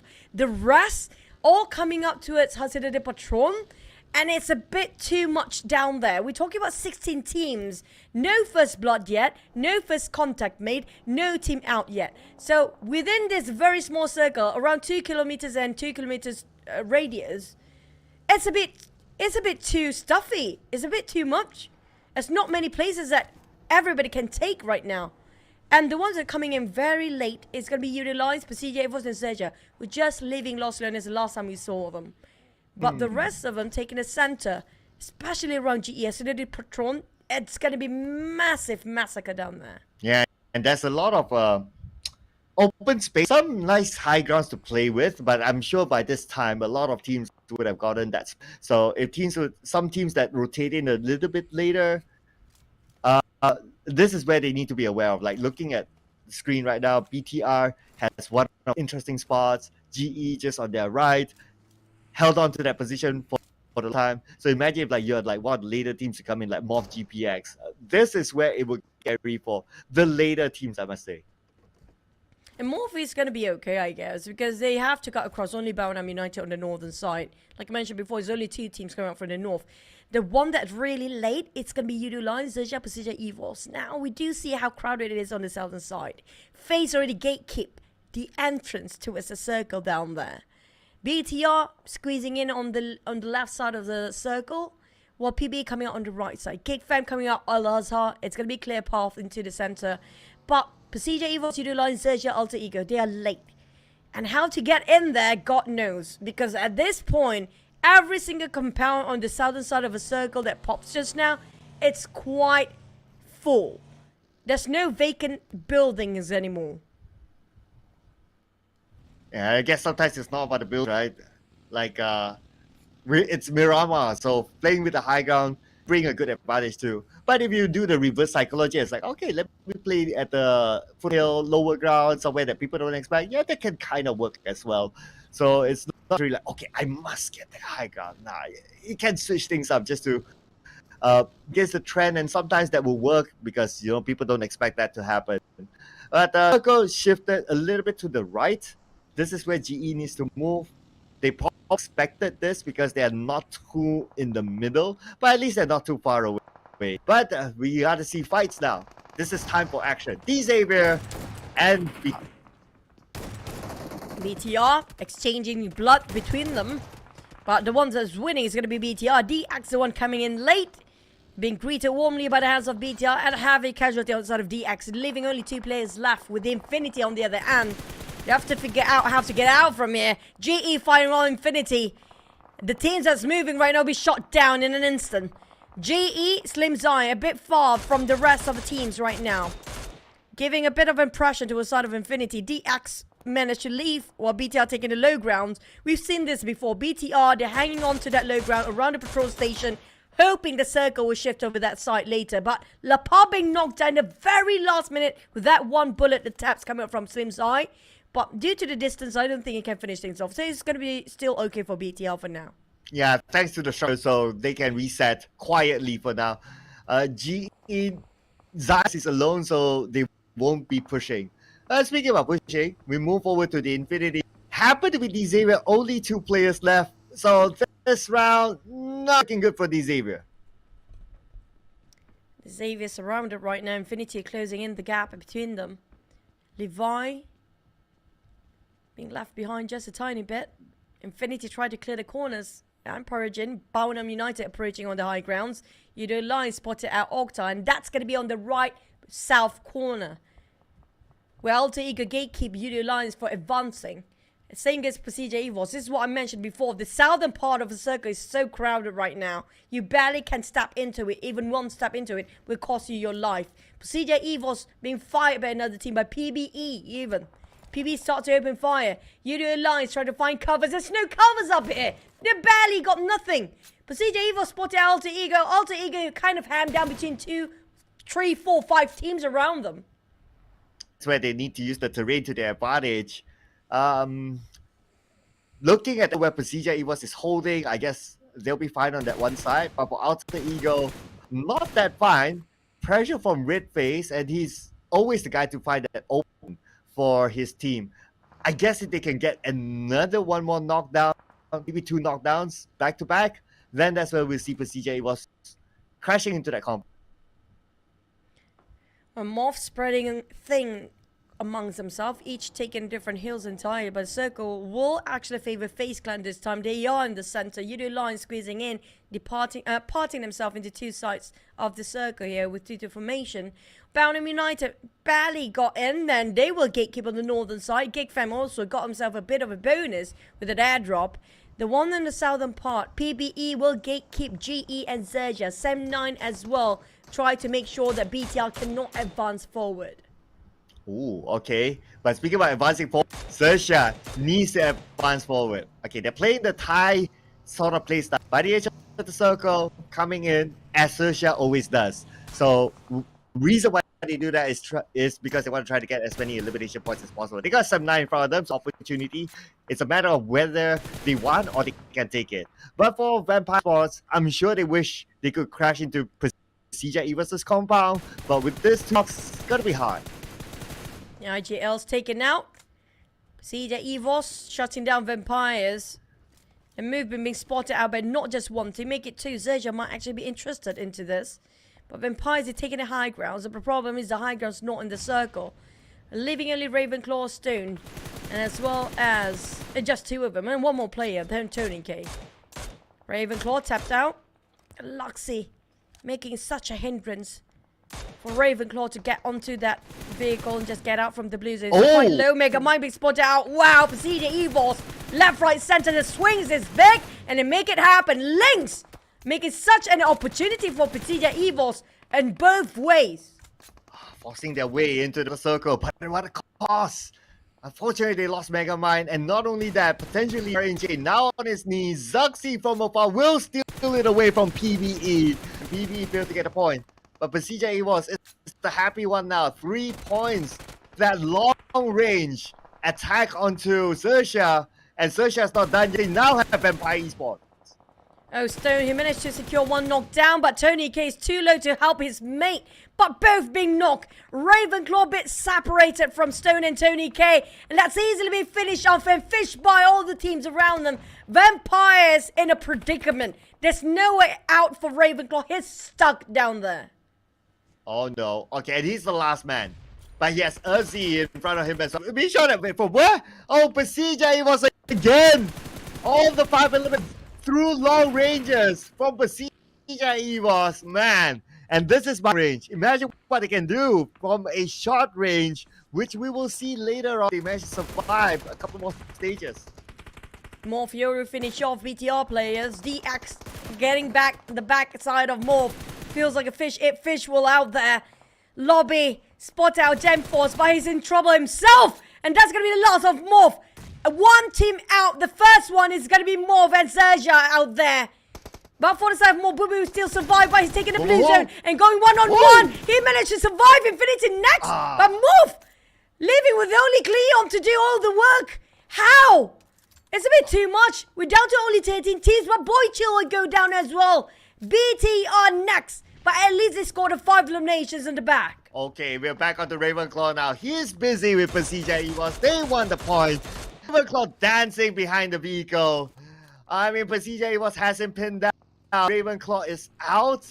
I wonder who took it out. Is it PERSIJA EVOS just waiting for the elite? But anyway, it's PERSIJA EVOS still putting a lot of pressure onto Esports, taking the opportunity for FaZe Clan to snatch back the #1. The teams are residing on top. I said the Patron now don't have enough space to get into water treatment. They have to just go the other way around, but all angles around the circle being crowded or being gatekept by another team waiting for them to pass by. QEON, the last player of MORPH, how to get in there? There's no way to squeeze in. He needs to get out of the blue zone, but at the same time, he got no vehicle for himself. PBE start to leave, and they got a clear entry, except for PERSIJA EVOS, who start to fire onto them right now. FaZe is waiting around the other corner. H2R hope that the shots will not connect for now. He got himself a bit of a valleys to work around. But Luxy and PERSIJA EVOS actually on the hunt. They try to just pin down the teams. They try to navigate themselves out of the blue zone. Sam9's one of them. Caught himself in a trap. With RK and PB shooting on both sides. QEON could hold on. MORPH out. It's down to 10 teams. But RQ is a clear side to the side of Kenny. But PB can't steal it away. Everyone's just playing the long range now. PERSIJA EVOS now taking our time from afar. Man, PERSIJA EVOS just ranking the points, but now Cool caught on the outside. He's in the same spot where Ravenclaw was previously. But now we put focus on the 2 Malaysian teams, GEEK Fam and Yoodo Alliance. And this is a big opportunity for FaZe Clan. They can take away the #1 spot since 3rd and 4th place is no more. But PERSIJA EVOS wants to get that #1 spot for themselves as well with 6 eliminations. Just shows how aggressive they want to get in this map. But Yoodo Alliance, a bit of elevation inside of GEEK Fam, make it difficult for them to actually close the deal here. But finally land on one. Zuxi knocked down on one of the players. And there's an opportunity for Yoodo Alliance to push them down. Surrounded for GEEK Fam. Damn rude. just want to hold on flags, but the other three of Yoodo Alliance swarming around Audrey. There's no way out for GEEK fam. Here comes the CQCs. Here comes the sprays. And spotted out Snipes. Snipes down to only 20% of HP, make it even 10. PERSIJA EVOS taking advantage on PvE, but the circle will shrink now. There's no time for them to linger around this corner. For Yoodo Alliance, they're down to Micro Uzi to take the fight. Audrey still breathe. Ooh, okay, but Yoodo Alliance are they looking holding down GEEK fam all alone at the forefront. His teammates behind giving him back up, yes, but we have Hadid look now, taking down the entire GEEK fam, secures the elimination power Snipes, and now only Damroot left, and Damroot taken out by Olio from the side. GEEK fam eliminated by Yoodo Alliance. It's a minor course on the side of Yoodo Alliance, losing flags in that one. Perfect timing to finish off their fight against GEEK fam just now, because the circle will shrink in 10 seconds and less than that. PERSIJA EVOS on the other, nobody's stopping them. They are on the rampage. They're bulldozing all the teams from behind. A southern side all being finished off by PERSIJA EVOS for now, but FaZe Clan still being favored by the circle. Now can GE as well score themselves a back-to-back because they got a double bonus on the airdrop. Ooh, okay. What's in the airdrop? That will be really interesting. There's an MG3. There'll be one of the best weapons they can get from an airdrop. Let's see how lucky they are. Well, PERSIJA, as what you said, they are just putting pressure from behind to other teams. And it's not about luck, it's about skill. And they have more opportunity now on the outside of the circle. They need to fight their way through. So they will be... They know for a fact it's a bit too much of a team. Like I mentioned about PvE, if they take a bit slower, they can survive. And they did it just right this time. And they hogging onto this other side of a circle. But the next contender is going to be the hungry PERSIJA EVOS right now. Definitely craving for that chicken. And try to find the rest of PvE players. One of them being tapped down early on. PvE, they still have 2 players left. Now, definitely their information on side of PvE will be so valuable on side of PERSIJA EVOS. They know exactly where they're running. But Break just pulling himself apart from the rest of the rows to try to see what's going on the other end. He will actually be the outflanker for the teams as well. Belgium United slowly try to approach the side of a circle, advancing their movement. But RQ gets it in first. Spot out by Break. There goes the spray, but the terrain is not even. It's going to be tough. GE surrounded left, right, center. But straight away on the ground for RQ. They're fighting back on the side of GE. Oh, West, here we go. Can he get a knockdown? He's super duper low at this moment, but he still managed to get one. 10 more to go. Uses some medkit. Smart needs to buy time for him. Unfortunately, the vehicle loaded. And he got knocked down. Nice down to Smart. Can he pull off an insane clutch again? But this time, it's going against BN United. BN United. High ground against GE. Foul. Taking his time to pick up his teammate. RRQ doing the same. RRQ and GE in the same boat right now, down to 2 players with Sowas will make it difficult for both teams as he tosses over his hand grenades all over the place. PORSCH on the other hand spotted out the teams coming out from the northern side. Yoodo Alliance being spotted out and straight away being shot for PORSCH just now when he overpicked himself. Belgium United and GE versus RRQ. 3-way war, 2v2v3 with Break tossing another nade to the side of GE, while Break and Sowas Nepeko open up as entry fragger and breaking up Belgium United formation. They're down to Break only. They're picking the fight a bit more than they can chew for Belgium, picking 2 teams at the same time. Well, this is where RRQ would take advantage of that situation. But Yoodo Alliance as well. RRQ spotted them out from afar. Some level of pressure to Yoodo Alliance. Now we're back onto GE. This time they have to deal with the utilities thrown onto them. And at the same time, RRQ, they are receiving Smile on his knees now. Now it's up to West to revive him. Oh man, it feels like tag team for GE. Smile being knocked, West being knocked down before and Smile revive him. Now Smile need help back. But Nepeko, he's giving a bit more time for that. Definitely got a bit of a reset. He doesn't have any sort of troubles for the side of RRQ. Except for MORPH. Spot out Ripper Boy. Chipping down to 50 HP left. Ripper Boy's crying for help. Yoodo Alliance, they try to save him, popping up the smoke down there. But can they make it in time? Nepeko try to get those elevations to see better on that vantage point. But that gives so much opportunity for GE since they're focusing RRQ. They're picking a fight against Yoodo Alliance being sandwiched 2 ways now. Alter Ego pushing out of nowhere. And REGUM and Alter Ego both smashed down on Yoodo Alliance, leaving Yoodo Alliance with one player left. And Alter Ego is with Rosemary this time.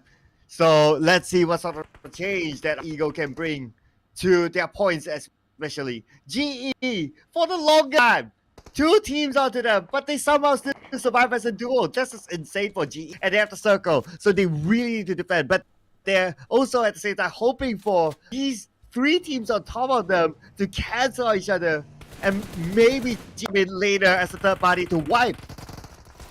Oh, Leo, there's no way out for him. For GE, they have to thank the Yoodo Alliance. REGUM changed their focus entirely towards Yoodo Alliance, and that definitely saved their neck down there. But REGUM, since they're focusing too much, tunneling their vision towards Yoodo Alliance, the moment Alter Ego take the spot of Yoodo Alliance, they change their objective, which is going to be trying to fight Alter Ego, but knowing the fact they outnumbered them, they pull back all the way, might actually bump to GE once more. Oh, yes. I wonder when will GE get attention? Okay, this is going to be interesting. Maybe now, because PERSIJA EVOS coming in, Napeko down, but PERSIJA EVOS, they are ready. They are ready to split their opponent apart. Range will be knocked down this time by PERSIJA EVOS. H2 are trading by knocking out links. Fnatic rushing in. But FaZe Clan, they will chill. They will start off everything. GE don't want the love from any of the teams, but REGUM keeps searching for love out there. Alter Ego will be the next contender while Napeko bleeding out. Won't have to pull off the job by himself here. Can he clean up the entire crew of Alter Ego by himself? I don't think so. They're outnumbered 4v2. That's impossible. But GE, they hang on. Thanks to REGUM sacrificing themselves towards Alter Ego, GE can survive. The only team that know where GE stands is just REGUM before. Nobody else know where GE was. I know, right? They're like, okay, no, we are now in top 4. Great. And who knows, they could climb further up. But they need to be prepared to deal with Alter Ego now with the flood. Knock down on the carry, West carry. So they know that GE is just below them. I worry that this could be the end of the road for GE.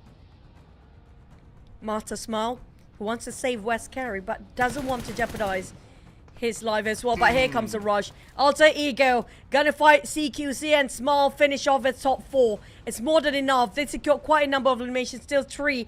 PERSIJA EVOS, they scored the most just now. They're also being eliminated down there. Alter Ego holding on. H2R spotted out. That's gonna be the last player. We're down to 2 teams. 4v4. FaZe Clan, can they score another chicken for the day? Okay, here we go. The first to receive 2 chicken dinners in the day. Oh, 2 chicken dinners in fact, the grand finals. They have a full squad, they have the compound. Stage 9 coming soon. No circle. But if we look at the current position, they have a little bit more advantage away from the blue as compared to Alter Ego. Well, they have been quiet for FaZe Clan for a long time. Finally pick out of their cave here, trying to spot out what is happening. Why is there so many smokes out here? Why are you guys fighting against each other? We don't fight anybody out there. But for the side of FaZe Clan, trying to challenge Alter Ego. There's going to be only 2 teams left. There's nobody else for them to fight against other than Alter Ego. Mormon will be the front face for FaZe Clan, while the others taking covers behind the walls. Mormon will feed off all the information needed towards the rest of the roster, but they're not willing to give all information easily for the side of Alter Ego. Alva is going up all flank by himself, spotted out by Onsens. Now they know exactly where they're hiding spot. Here comes the push from FaZe Clan. Oh, but Ventura's got to find the Fnatic. Ventura is taking care of Alter Ego from a different angle. He's moving to the right side now. Onsens on the rooftop, trying to take the Potato. Alva giving cover fire, and Potato managed to go a little bit further front. But for long as Mela is there as the front row crew to knock him down. And now FaZe Clan is just going to go charging in onto Alter Ego. This is their moment. FaZe Clan, 2 chicken dinners for today. They will definitely be at the #1 spot now. There's no argue for that, since they are in the top 3 before, and they will stand strong in the top 3 and maybe even #1, since one of the teams that having that #1 spot, that's going to be Vampires, eliminated way early than the rest. Now FaZe Clan, when it comes to elimination numbers, not the most, but definitely scored themselves around 7 in the very last minute, since Alter Ego had a full squad, and the last time we saw them, they got 3 eliminations. They've been quite patiently waiting, And even Victoria said, come and punch me, guys. Come on, I'm waiting for it. And that was well-deserving MVP. I mean, yes, Mormon opened up the space for the rest of the team, but Victoria's picked it out and saw the opening that they needed when it comes to the Alter Ego lineup just now. Wow. Venturez is like taunting through the camera.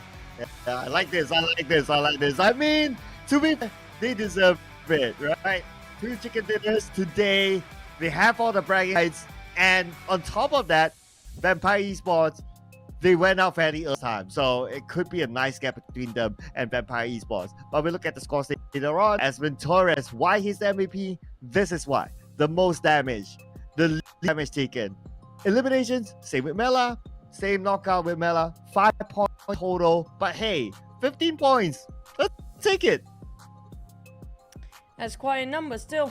But on the side of Venturez, definitely dish up the most damage. He and Mela. I love this duo coming out from Mela and Venturez. Seems like they worked things out after Mela, you know, got back into the league and just placing himself stably across the progress of FaZe Clan. From almost being relegated, got double chicken in grand finals. FaZe Clan, you're something else.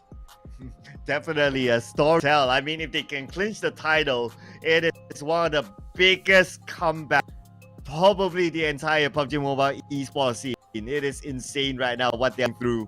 But look at the travel distance. They travel the least among our top 4 teams. And yeah, fair enough, they don't really need it because if you have the circle, you have the compound, like there's no reason to push out. I mean, you can just stay there and bend, and they still got like 5 elimination points, which is okay.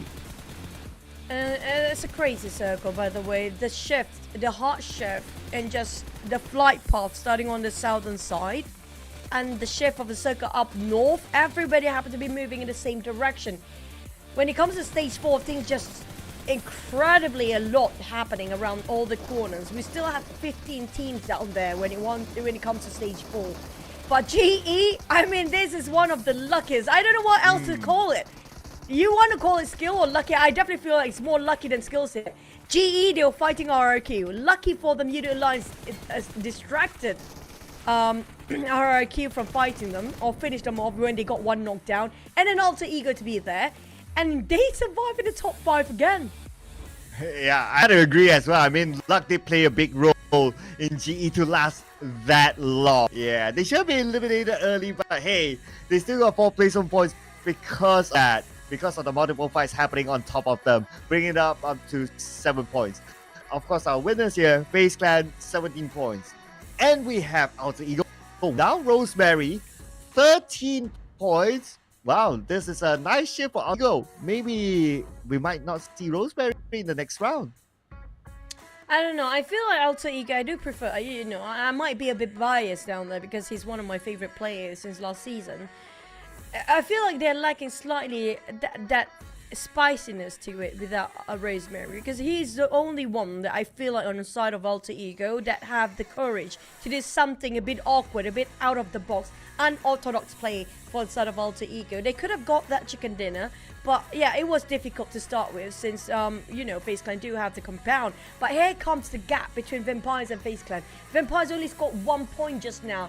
That's definitely a huge gap to start off our day to tomorrow, but we still have 1 more map for today.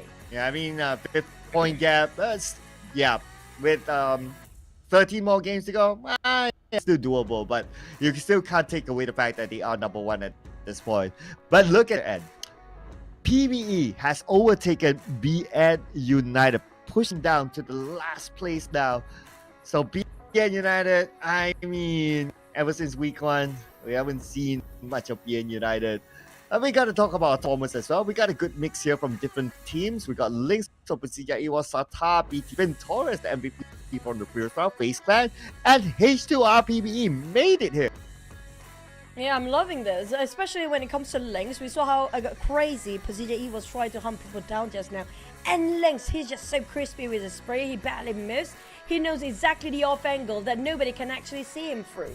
And that was almost incredible for PERSIJA EVOS, but unfortunately being finished off by their fight against PBR and also possibly Alter Ego and FaZe Clan GE in the mix that time. But PBE, they survived. Despite they are one of the furthest away from the circle, they survived. If we got themselves a top performer, now that speaks something else. I have a feeling today is the rise of the wildcard region here. But look at the flags.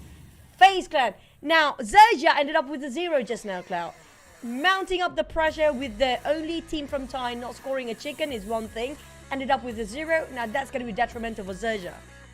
Yeah, that's a good point as well. So they have one more game to go to make that up. If they can score it, then, well, it's going to be Tiger Lord for today, for day number 1. Look at the flags up there. I would somewhat argue that the final Erangel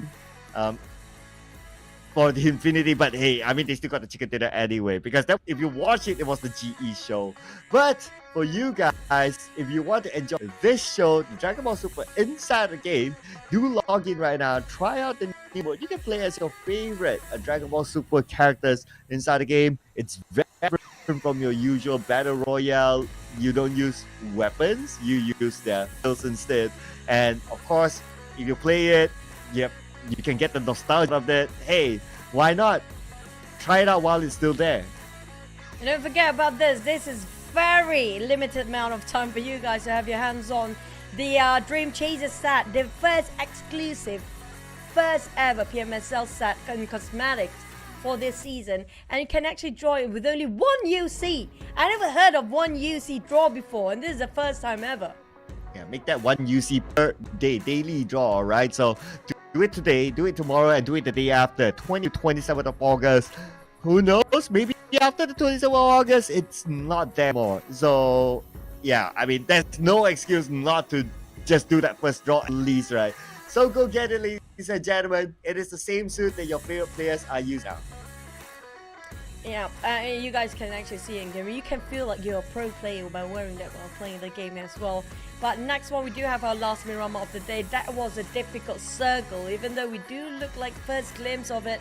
Feels like a generous circle, but because of a flight path itself, it's just very one-sided circle all day long. The teams come out from the northern side, like MORPH, Bounham United, couldn't even score that chicken despite nobody's actually stopped them from entering the circle from the northern side.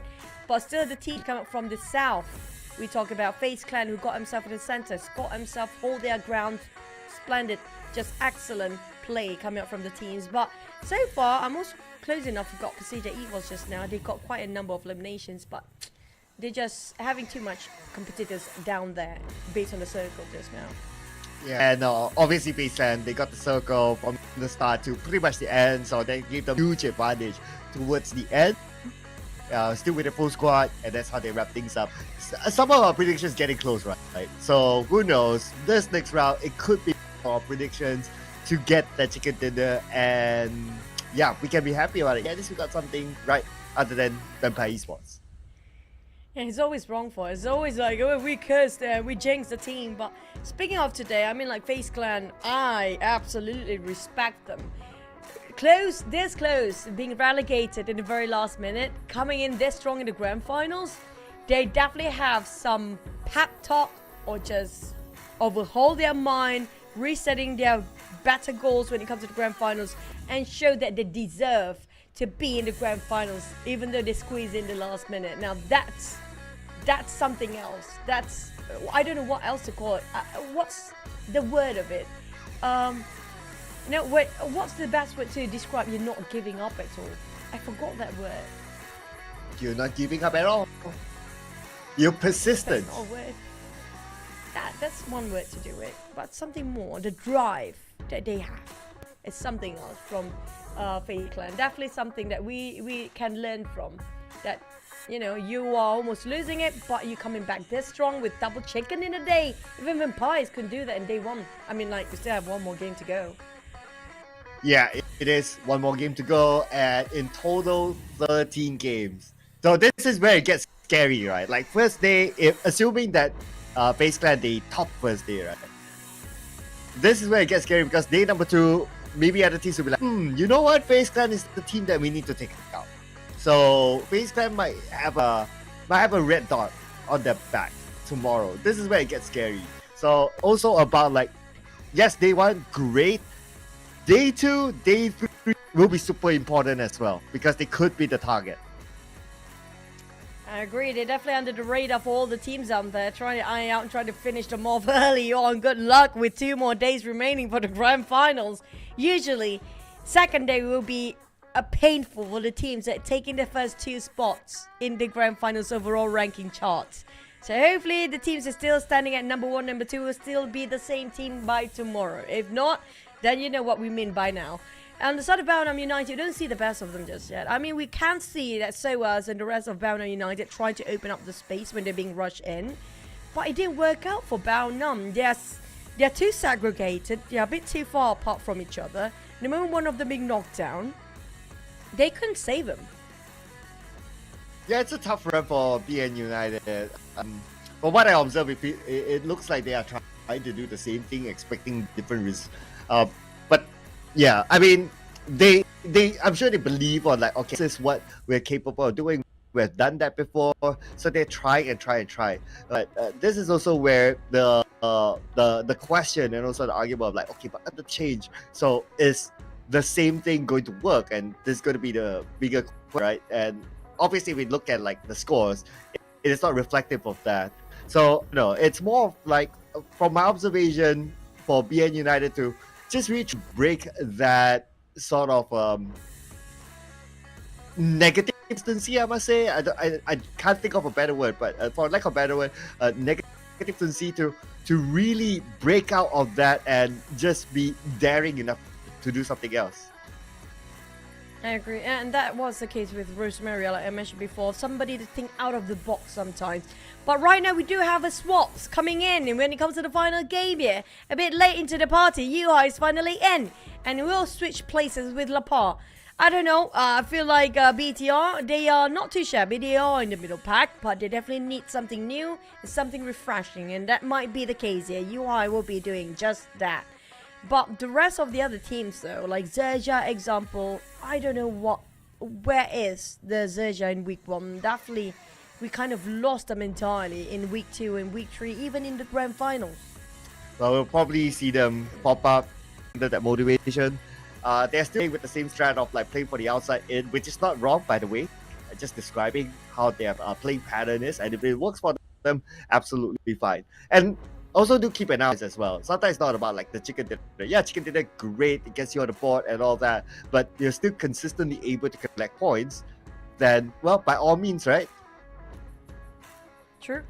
Whatever works. It doesn't matter if somebody tell you you're a coward, you're just playing it safe, you're playing snake, you are hiding, you are camping.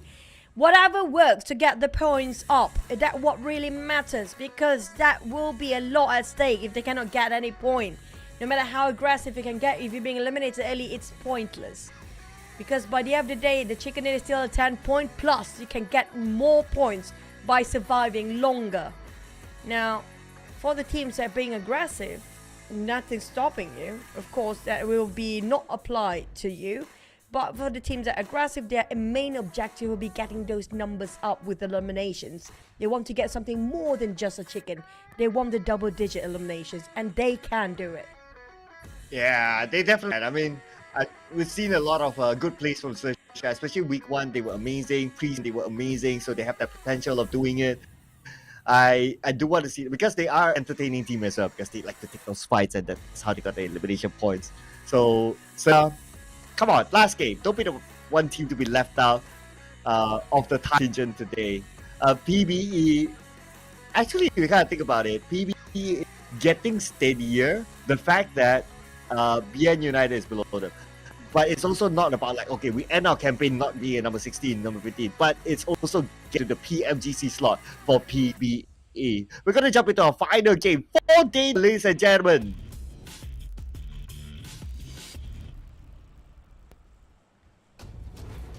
Back in Miramar. Just now we have southern side of a circle and the southern side of a flight path, and this time we have a bit more up than the previous one.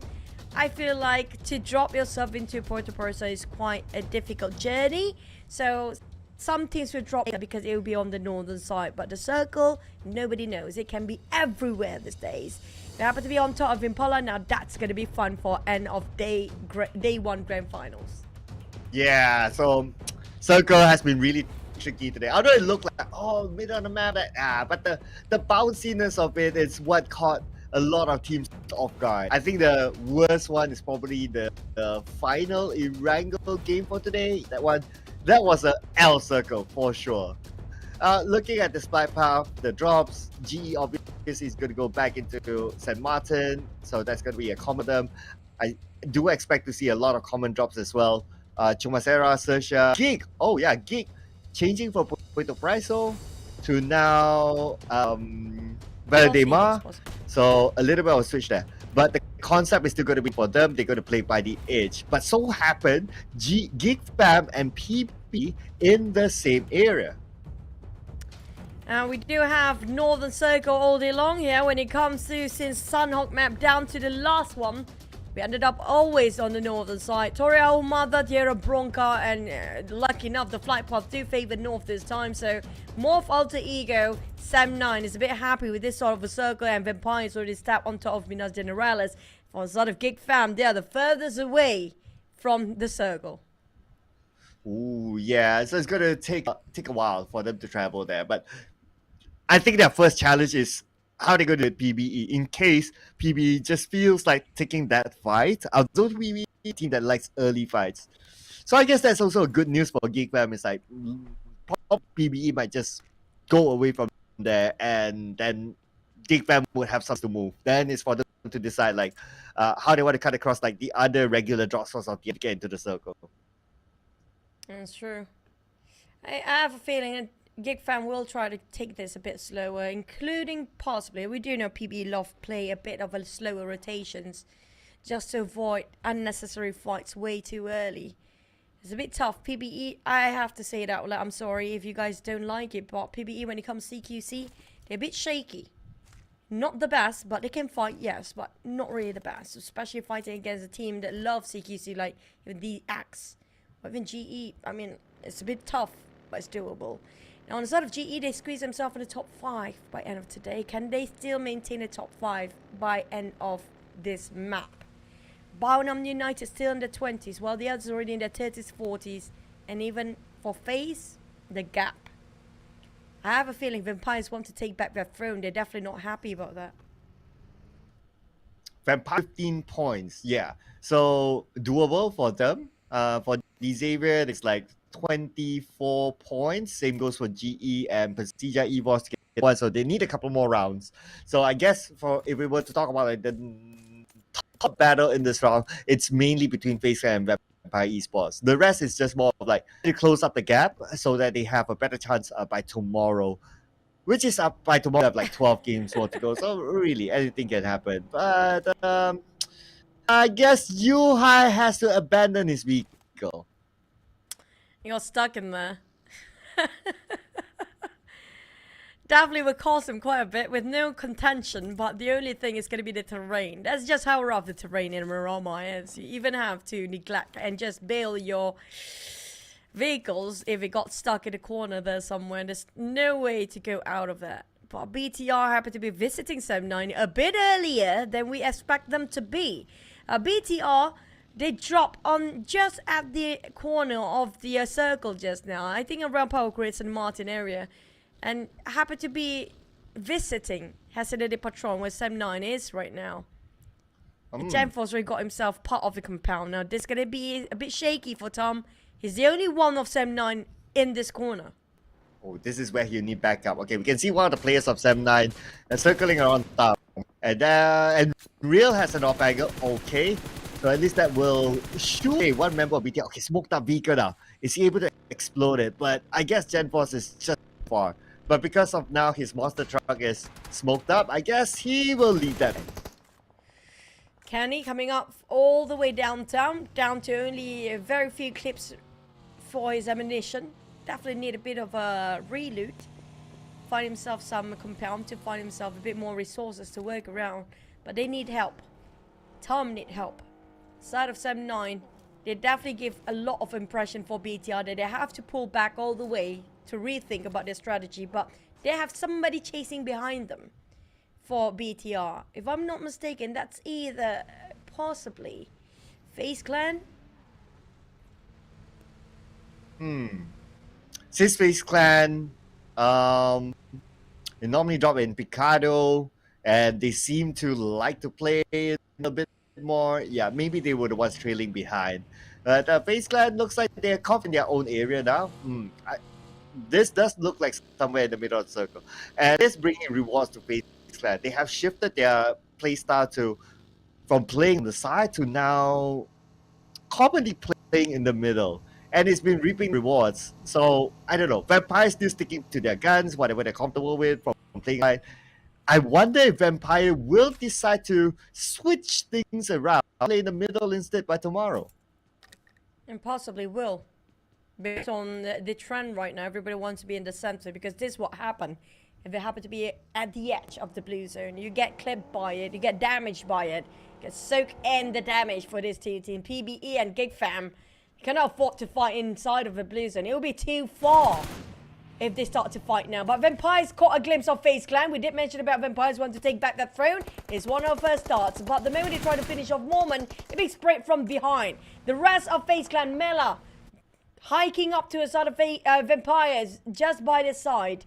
But nobody can save FaZe Clan.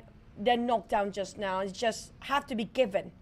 And it will easily, happily take with open arms for the side of Vampires there. It just happened to be at the wrong timing for FaZe members. There's going to be Mormon.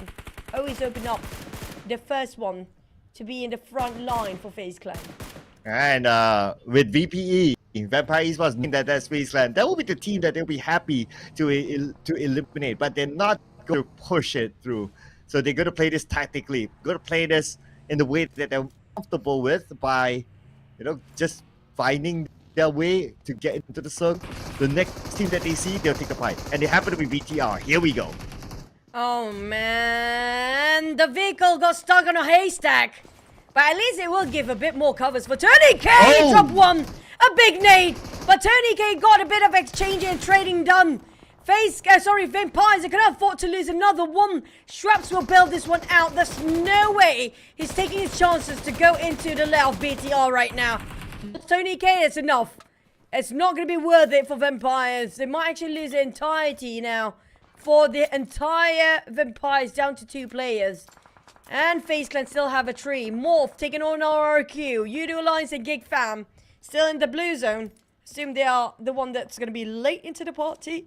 And same goes for PBE. 14-5 coming out of Minas Generales. And the circle shrinks even further away. Wow, okay. Away from where majority of the teams are currently at. This is but what I'm interested to see is that what's going to happen down south. Look at this. We got GEEK fam, PB, CJ, Yoodo Alliance, all still traveling into the circle. Man, this is going to be fun down there. And there's Tank out of blue that utilities will be used to heal up. So they got to be prepared for that. That's number 2. It's the potential fights that could happen down south of the circle. No, it's kind of true. The moment they step out from the blues and start firing against each other, and the moment they step into the circle, they'll start firing all the teams that just squeeze into the circle as well.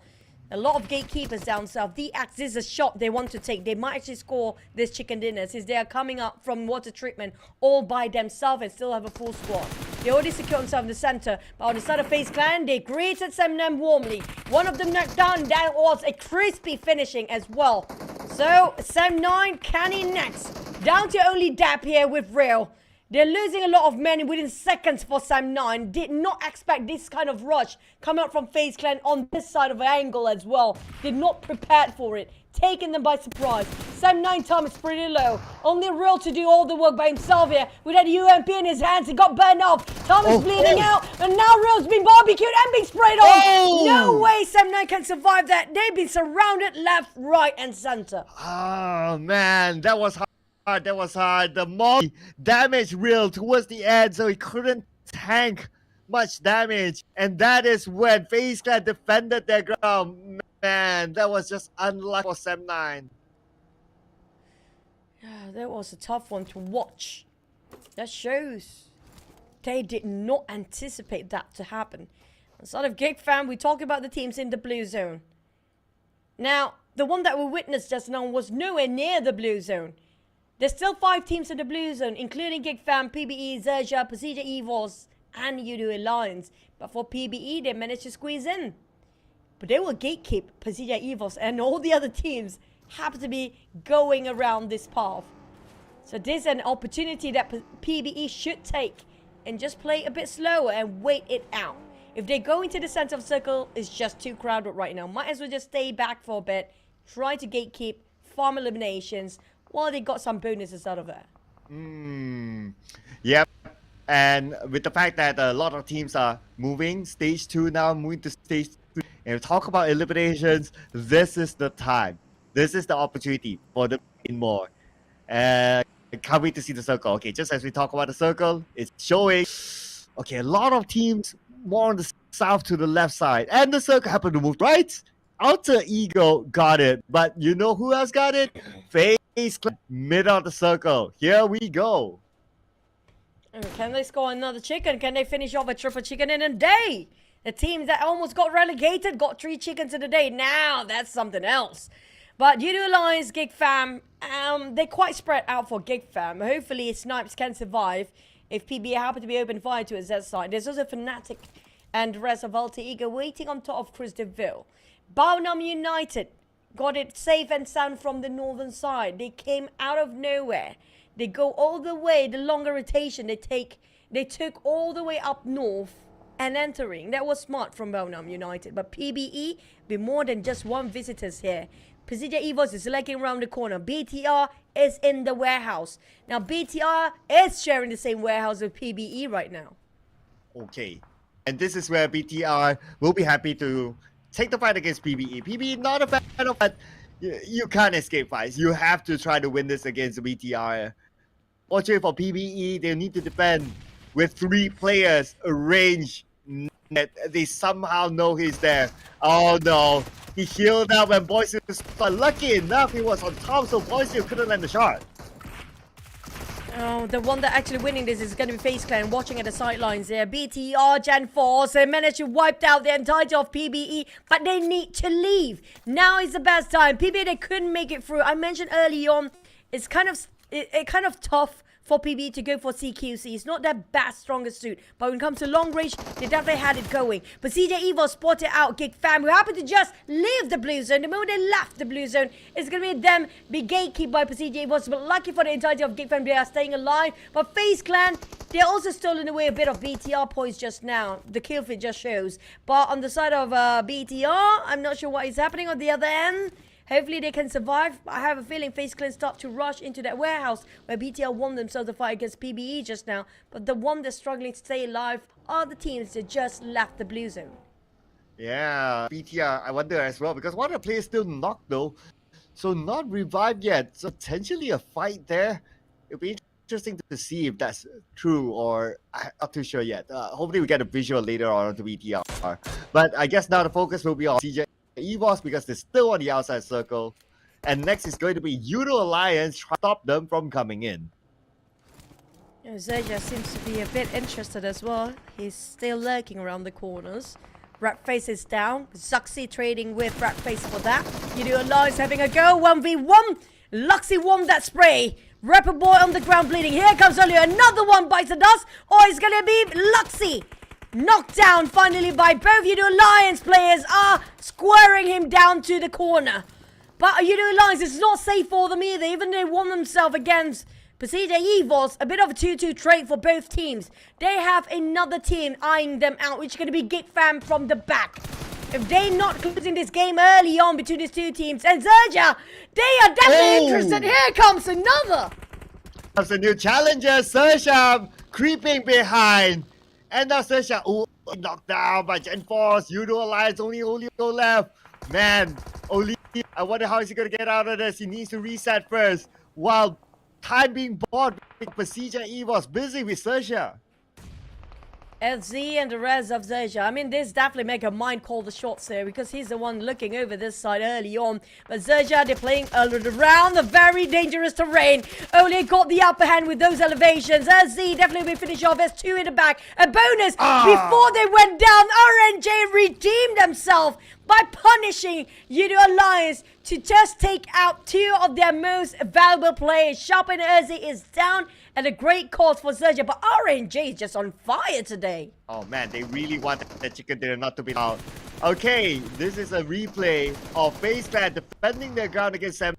What an amazing defense, because it was technically 2 of them make that clutching towards the end, but that was also thanks to the Molly. It was on point at the same time. Sam9 a bit unfortunate that they lost to a team that played as a trio when they couldn't. Now Infinity challenging GE to take a fight, but GE is not interested. They're just going to defend themselves, just going to heal up. While RNJ surrounded by Lamborghini and the rest of these Xaviers are here. There's one player behind, trying to make sure you're giving enough support fire from a distance. Lamborghini will open up as an entry frag for the side of these Xaviers to take down on RNJ and XERXIA. They're remaining with only 2 players here. That's going to be RNJ and as well, we do know Shopper and as he already finished off. So that's going to be possibly Megamind. DX reposition himself, but the moment they go up there, it's going to be FaZe Clan. So they stop for a bit. You know, we don't want to go up there. There's going to be another 2 teams they have to deal with. Might as well just deal with XERXIA for now.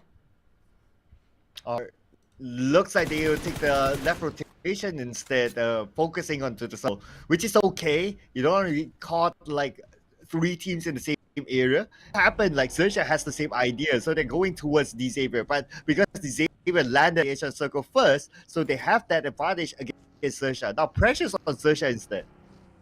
Yeah, 2-way war for XERXIA. It's not just DX they have to focus on. It's going to be FaZe Clan as well. Start to close in. They're being hammed down. There's no way he's been cornered. RNJ, can he do this? Against the wall of PUBG Mobile. FaZe Victorious brought him out. Oh my god, RNJ's been cornered down. There's no way out. He can't survive. Yeah, that's also thanks to the Xavier moving first. So smart move from the Xavier, taking the circle advantage towards them and blocking another team that happened to be XERXIA from coming in. Now circle time, ladies and gentlemen. It goes up, and guess who's there? We got BN United, the 19 team now. GE is just right next to them. We got MORPH GPX, and we got Alter Ego on right so far in the clear. And Barnum United always got the circle since they're moving up north in Miramar. 2 maps in a row now. But GE, can they got themselves another top 5 this time? Definitely they're having a bit of collision with the side of Barnum United. But BTR and FaZe, they were in the circle before, but they took a bit of a rotation out of a circle just to finish off the teams early on. But BTR, they still survive. Onza's down on the ground. Here comes Miller pushing in by himself. And that's going to be a wackaroo. What did that happen? How? High out of nowhere just casually swings over and finish off FaZe from their run. Wow, a wackaroo it is from High. He's debuting the PMSL Grand Finals this time and showing what sort of heroics he can pull. But now the Xavier might want to cut that short as they got knockdowns onto the member of BTR, but BTR should be able to reset. It's just that, unfortunately, the circle is not on their side. So the moment they're done with reset, they have to go. Yes, so I need to revive 2 men at the same time with the Blues and start to shrink. And this is not great for BTR. They definitely cornered themselves way harder than everybody else. These Xaviers, they can gatekeep this. Boychu managed to squeeze in. Now High will be left high and dry out there. There's no way they can save him anymore. But PERSIJA EVOS, what happened to them? Not too sure. We didn't get a visual, but hopefully we get a replay later on whatever happened. But because PERSIJA EVOS is out, the closest contender for the top 3 at least, GE and the Xavier is still GE 3 elimination points. The Xavier 3 elimination points. GE, elimination points is yet, but they are somewhat within the circle up north. We'll probably get to see more action later, but we're going to focus on the BTR and the Xavier again. 2 teams trying to push to double-digit eliminations. FaZe Clan is out. Next one, possibly BTR, with only 2 players left, but they scored themselves 8 eliminations for now. But how to get in? With RQ on the other side, DX is gatekeeping them, and GEEK fam is breathing down behind their necks. So BTR, they're definitely the main focus for all the teams out there. Definitely a treat if any teams can take them out. for GEEK fam. They're surrounded by ROQ as well and switch over to MORPH. They got the explosion going on to that vehicle and MORPH been finished off by Damn Rude. BTR tried to steal it away in the very last minute, didn't manage to do so. But GEEK fam, they have their eyes on BTR. And BTR definitely, this is not the place for them to be a bit greedy to try and steal it away because they will give away their position the moment they open fire. Yeah. If you kind of think about it, BTR now has 8 elimination points. So they can just like, they have that momentum, like they have the confidence. I guess they're just trying to add like a tally and they'll probably be okay. So let's see how many more they can get after exposing their position somehow. For Alter Ego, they stood quiet. They were chilling on the right side of the circle. But next circle, they could to move. We'll get to see this in a little bit more. And yes, they need to move not too far. Alter Ego is still clear to get in. A generous centralizing circle.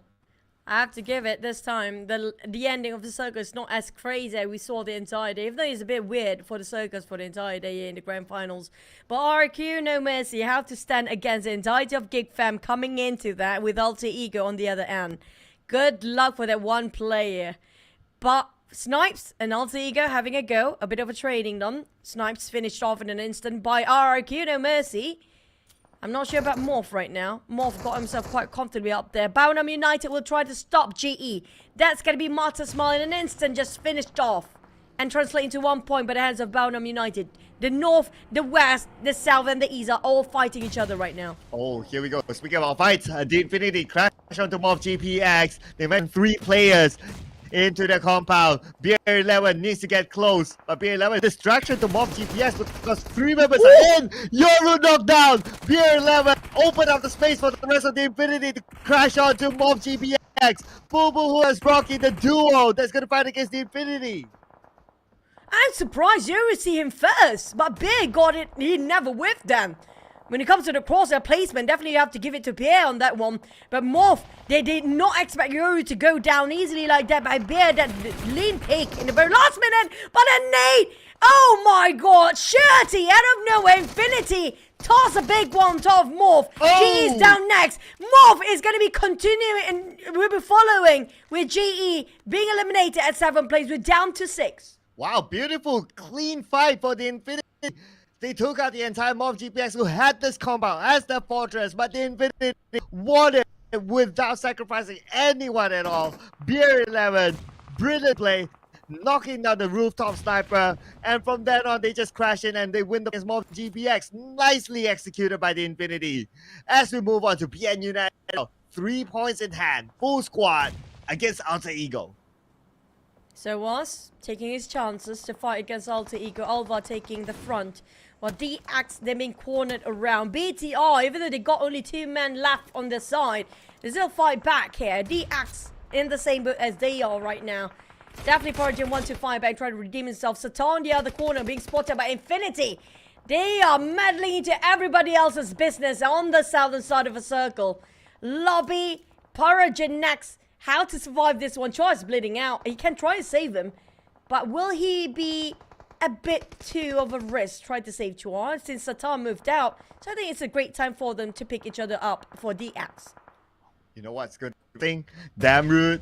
Ah, they know he's there. They know he's there. I thought Damn Rude can pull up them. But now BTR know that Damn Rude's there. They can deal with him. But for BTR, they deal with Alter Ego now. We saw us knocked down, but they traded back with Alpha on his knees. And Porsche is gonna go in. Potato! Oh no, Potato!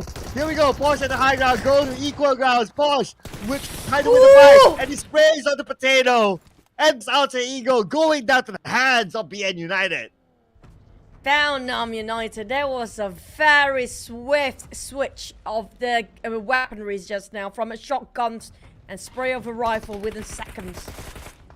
Well done. Astounding response coming up from the players. But DX, regardless how they try to revive each other multiple times now, but they play themselves at 5th. It's more than enough.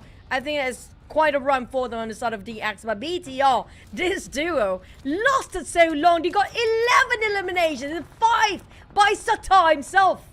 Yeah, and everyone played a part in getting the 11 elimination points. Let's see if they can wrap things up or not, because now the Infinity So the full squad say BN United. Okay, good. BN United find their comeback in this round. Get out of the 16 spot, the spot that nobody wants to be in. BN United, they have the circle. No, they are clear, so they can put long-range pressure on the Infinity. Boundham United is back in the grand finals with 8 eliminations, dominate over this northern side of the circle, taking and capitalize this northern side of the circle as much as they can, spreading wide between themselves, leaving it to Infinity into one corner tucked down. Same goes for BTR and GEEK Fam. We're down to 4 teams. The one dominating the circle is just Boundham United. Now, if the other 3 teams having a go against each other, Boundham United definitely will secure the chicken. Ooh, it's gonna be interesting though. BN United, number 16, getting the chicken dinner. Gonna be nice, gonna be nice. But they have to do the business right. It's not gonna be easy still. We still got the Infinity. Who knows? BTR on a high right now. They could be the one with the chicken dinner and bring it back for Team Indonesia. But BTR, before that, they need to deal with the Infinity first. But the Infinity, they are distracted with BN United behind, splitting their attention now. Well, despite they are kind of surrounded, but they still want to fight back here. Tatar is scouted out. They're clustered up together for Infinity teams. Now we'll end the day with another Thai team, so a different flag waving up there. We have no clue. But Tatar definitely tempted to take the fight, but he's a bit outnumbered for now. Boundham start to fire on Infinity. Infinity happen to be the center of attention of all the teams out there. BTR and Boundham United focusing on the side of Infinity, who even have a full squad. It's a bit difficult when all the shots coming out all angles around you. Oh yeah, I mean they're not in the best position now. I have to agree that BN United now they are in the best position possible. I mean look at the minimap, like they are way up there, and teams down south of the circle. I mean, if BN United can't wrap things, I don't know. They just have to do it. Boundham is playing with time now. They know for a fact it's going to be no more circle after this, but it's all down about the blue zone. Who will be finished off by the blue zone first? GEEK Fam, I have a feeling this is going to be the most dangerous place they want to stay themselves. They need to get out of the track, and they are doing so, knowing that they are the furthest one. But GEEK Fam, the moment they step out, it's going to be a clear shot towards the side of Boundham United. Here we go. Here comes the push of BTR, taking Infinity a bit of a run of the money. But Tatar will finally go down. BTR, despite got himself a double-digit elimination, being eliminated early, but Boundham tried to chase the numbers as well. Well, guess what? Audrey from GEEK Fam is still alive. We have seen before Audrey pulling off an insane moment towards the end to clinch it for GEEK Fam. Can we see it again from Audrey? Can the live audience at the see Audrey pulling that off? Now, the Infinity, they don't know that Audrey is behind. Okay, this could be really interesting now as Audrey slips into the circle. Pick out Audrey. You know, if Break just push out, then you're done. Audrey can secure another 2 eliminations and got himself second place. He tried to push down. Nobody on Infinity's side know he's there. But Infinity still have a full squad. If they're not being careful, here comes Veer. He's trying to check the corners out. He's got him out. Audrey a bit too late now. Too much hesitant. Infinity 4v4 with Boundham United. Here we go. BN United or the Infinity. Infinity wants to follow suit with his other compatriot team to get the double chicken dinner at least. The Infinity now fighting against BN United. They will be tossed up by Logan. Beer on his knee. Logan trying to find a trade back but can't land the shot yet. But finally he will. Taking down so from BN United. Infinity, they're outnumbering Boundham with 2v3 right now. Soa's got finished off in an instant. Logan clean up the job, but the rest of Infinity try to open up the angles. They need to revive Bear. Lobby X try to be the cover, the support fire, cover fire for the teams to revive Bear at the back line. But here comes the push. Shirty asks Porsche. He doesn't know which way to go. 2 angles off. Oh, Boundham United, they let it slip by. It's down to Max with the blue zone.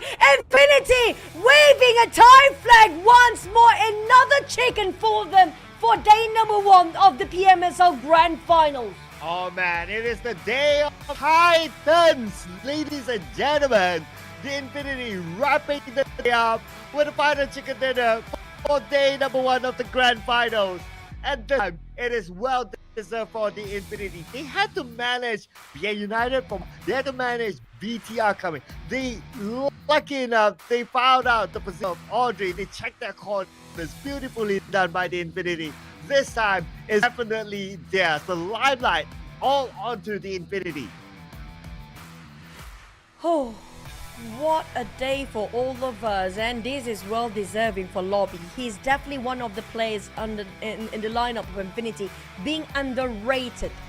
I wish his name will be chanted more by all the viewers and all the fans out there, because this guy, he is in the path, in the road of being one of the legends out there based on his gameplay right now.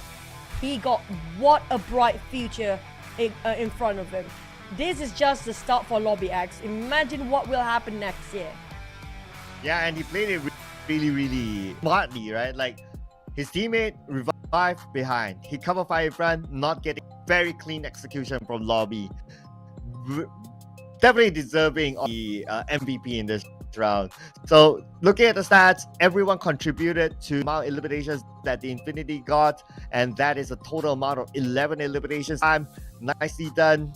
On top of that, we still have Logan here. He's probably backseat support on the road. That's why he don't get as much eliminations as the other. Neither does he dish out as much damage. But everyone has a role to play today. And it is about teamwork and the Infinity. This is a chicken dinner well deserved. I mean, I do know Malaysia right now have Thai Food Festival. But when it comes to PMSL, it's Thai festival all over again. It's just them taking all the flags for chicken dinner. And not just that, I do love the fact that Baonam United comes back like how they were in the first few weeks of the league stage. This is what we've been waiting for from Baonam United. They scored themselves also 11 eliminations. Now 3 teams scored themselves with half the amount of volume of eliminations up there. So will there be a lot of teams ended up with a 0 down there? Ooh, that is a good question though. There's a potential there since a lot of eliminations went up, so we'll get to see that a little bit more. We get to see the best moments of the previous round as well. I mean, there was a lot of fights because of how difficult the circle shift was. It shifted to the corner that has the least amount of players. So all these players is like not only like 1v1 team, but it's like 2-3 teams, maybe even 4 teams at the same time. So you get to see like teams canceling out each other, distracting each other, and it was a beautiful display of the Infinity on how they manage such a mess. Yeah, that's kind of true. They had a 4 and they ended up with a 4. That's just how clean their execution is. Well disciplined, well organized, and what an astounding teamwork they showcased just now on the side of Infinity with 11 eliminations, BTL with another 11, FaZe Clan with 9, Baonam United with a 9. But when it comes to high volume of kills in a single map, surprisingly, not many teams ended up with a 0. But for PBE, this hit them hard. Because for the entire day, they barely got enough to push themselves when it comes to the overall ranking. Yeah, so only 2 teams suffered with that goal point this round. Other top contenders, I would say highlights. Esports, only 1 point this time. So with FaZe Clan 9 points, this is looking really good for FaZe Clan up there. But we need to have the overall scores as well, because I believe that like BTR, they are too far away, maybe even PERSIJA, so we need to see that later on. Here we go. This is it. Official FaZe Clan is still number 1 with quite a gap here of about 7-point gap now between them and the Infinity. Yep, almost 20 points of a gap as a start. And don't forget that FaZe Clan starting off at 13th place with only 13 points. And they almost got relegated in the league stage. Barely got into the grand finals in the very last minute, and they placed themselves at number 1 with 2 chickens. Infinity, despite they have 2 chickens as well, but the gap is just incredibly big. The eliminations make the stretch out between FaZe and Infinity, but PBE on the other hand, lucky they got out from the 20s, but for the entire day didn't secure as much as the others. Yeah, probably because of BN United's performance in this round, they got pushed down to a number 16 instead, so they're back at the bottom. SERXIA now the only Thai team on page 2, but so a little bit of an outlier there. Hopefully SERXIA can join their compatriots in page 1 by tomorrow. But we're looking at the season MVP race now. I mean, Tony, he opened up a nice gap there on his stats. All his stats, amazing. So he's at number 1 now, but behind him is from FaZe Clan Onzens, a team that did the comeback, and not only that, who knows, Onzens can be the one to chase on the Tony K for the FMVP instead. And Rosemary is actually on the chart just now, but we haven't seen a lot of Rosemary here today. It just shows that, I don't know, Alter Ego, tactically speaking, they are better without Rosemary. Strategically speaking, they are way better getting themselves in the top 5, but firepower-wise, I have a feeling they still need Rosemary on that sort of a feel right now. Thinking something out of the box to have somebody like Red FaZe to push out. And we saw that each team do have this one person that have a different mindset than the others, a bit unorthodox to go out flying all the way and take the courage up. But speaking of which, we're heading into the interview later on, so Tash Bunny, take it away.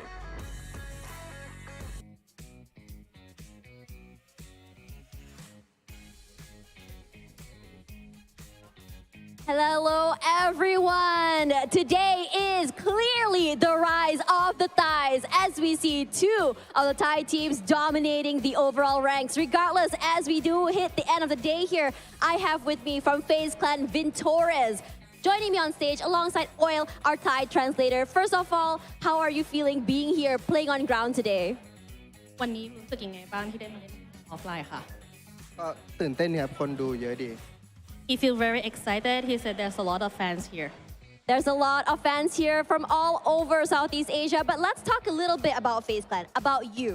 So we had this interview, you and I last week, where you told me that you have no clue how you got there. Like you don't know how to react to situation. You've never been in a situation where you might not make it into the grand finals. But then in week 3, you came back swinging, came up the very top, and now you started off the day with 2 chicken dinners. Walk me through what happened behind the scenes. How did you manage to get here?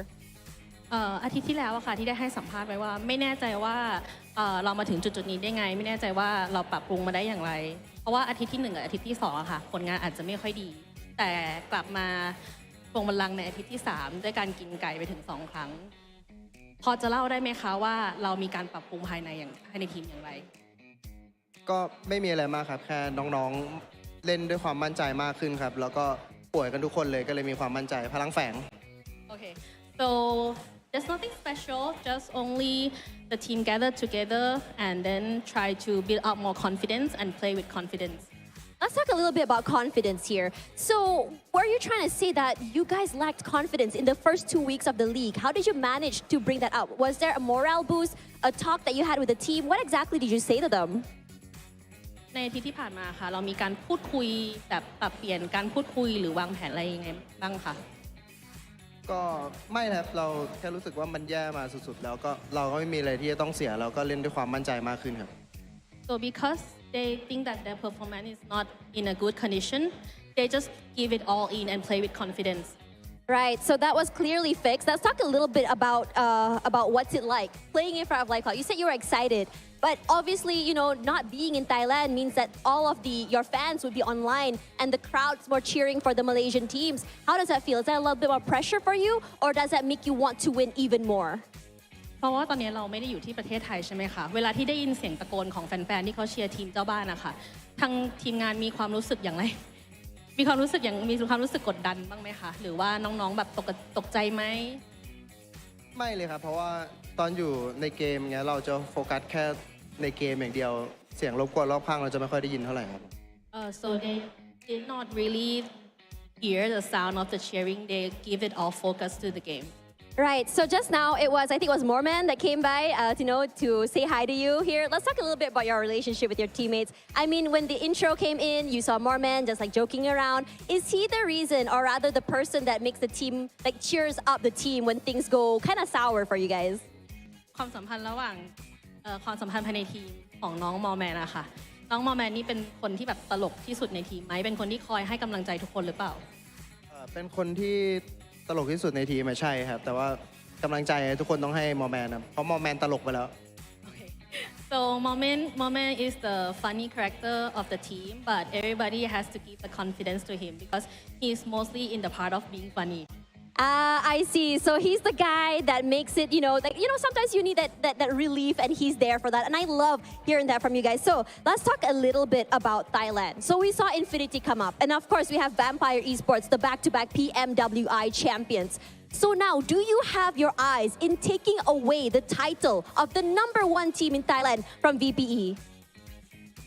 ตอนเนี้ยทีมเฟสกำลังมาแรงมากแล้วก็ทางทีม VPE อะค่ะทีมแวมไพร์ถูกขนานนามว่าเป็นราชาแห่งออฟไลน์ทางทีมเฟสมีอะไรจะพูดถึงไหมคะ ก็แวมไพร์ก็ทีมเพื่อนกันอยู่แล้วครับ ก็แบ่งๆกันบ้างครับผม so he said that we're friends and maybe we can share the title.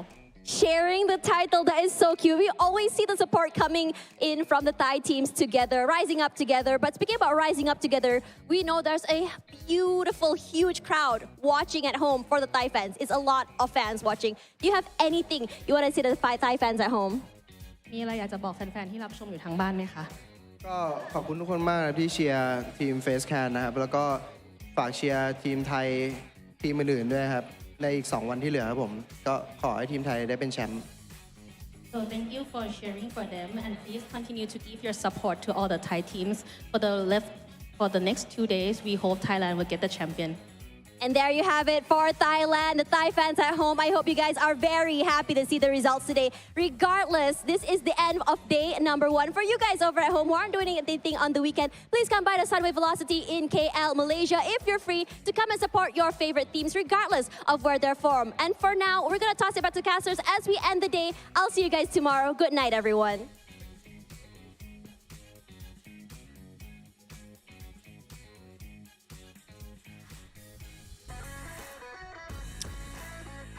Can you share? Can you actually share that #1 spot? I don't think so. Yeah, it's not like a birthday cake that you can like, okay, it's my birthday, I cut, I slice, here you go, you take what you got. Nah, somebody has to let go of the trophy, right? I'm pretty sure I want to say, but okay, because it's to the Thai fans, I have to say, okay, we support all fans, all right, diplomatic. I don't know if you can split the trophy into 2 parts. That would not be a trophy anymore, will it be? But interesting interview, and I definitely want to know what's going on at the back end of FaZe Clan. How did they came back from week 3 out of the very bottom of all the teams at 6 points, squeezing up to the grand finals at 13th spot with only 13 points, coming up to #1 in a day in the grand finals? Who's actually behind the scene that pushed FaZe Clan all the way up here within 2 weeks' time? Well, I guess the Ventors kind of answered that by saying it's all together, they teamwork, they discuss, yada yada, the cliche stuff. That. But anyway, it's day 1, looking good for the Thai teams, including FaZe #1 right now. But can they hold on to it? Because we've got 2 more days to go. Tomorrow will be another day, ladies and gentlemen. Make sure you tune in because this is PUBG Mobile Super League PMSL Grand Finals. My name is Sir Cloud, together with the amazing Juju. We'll see you again tomorrow, same time, same channel. Bye.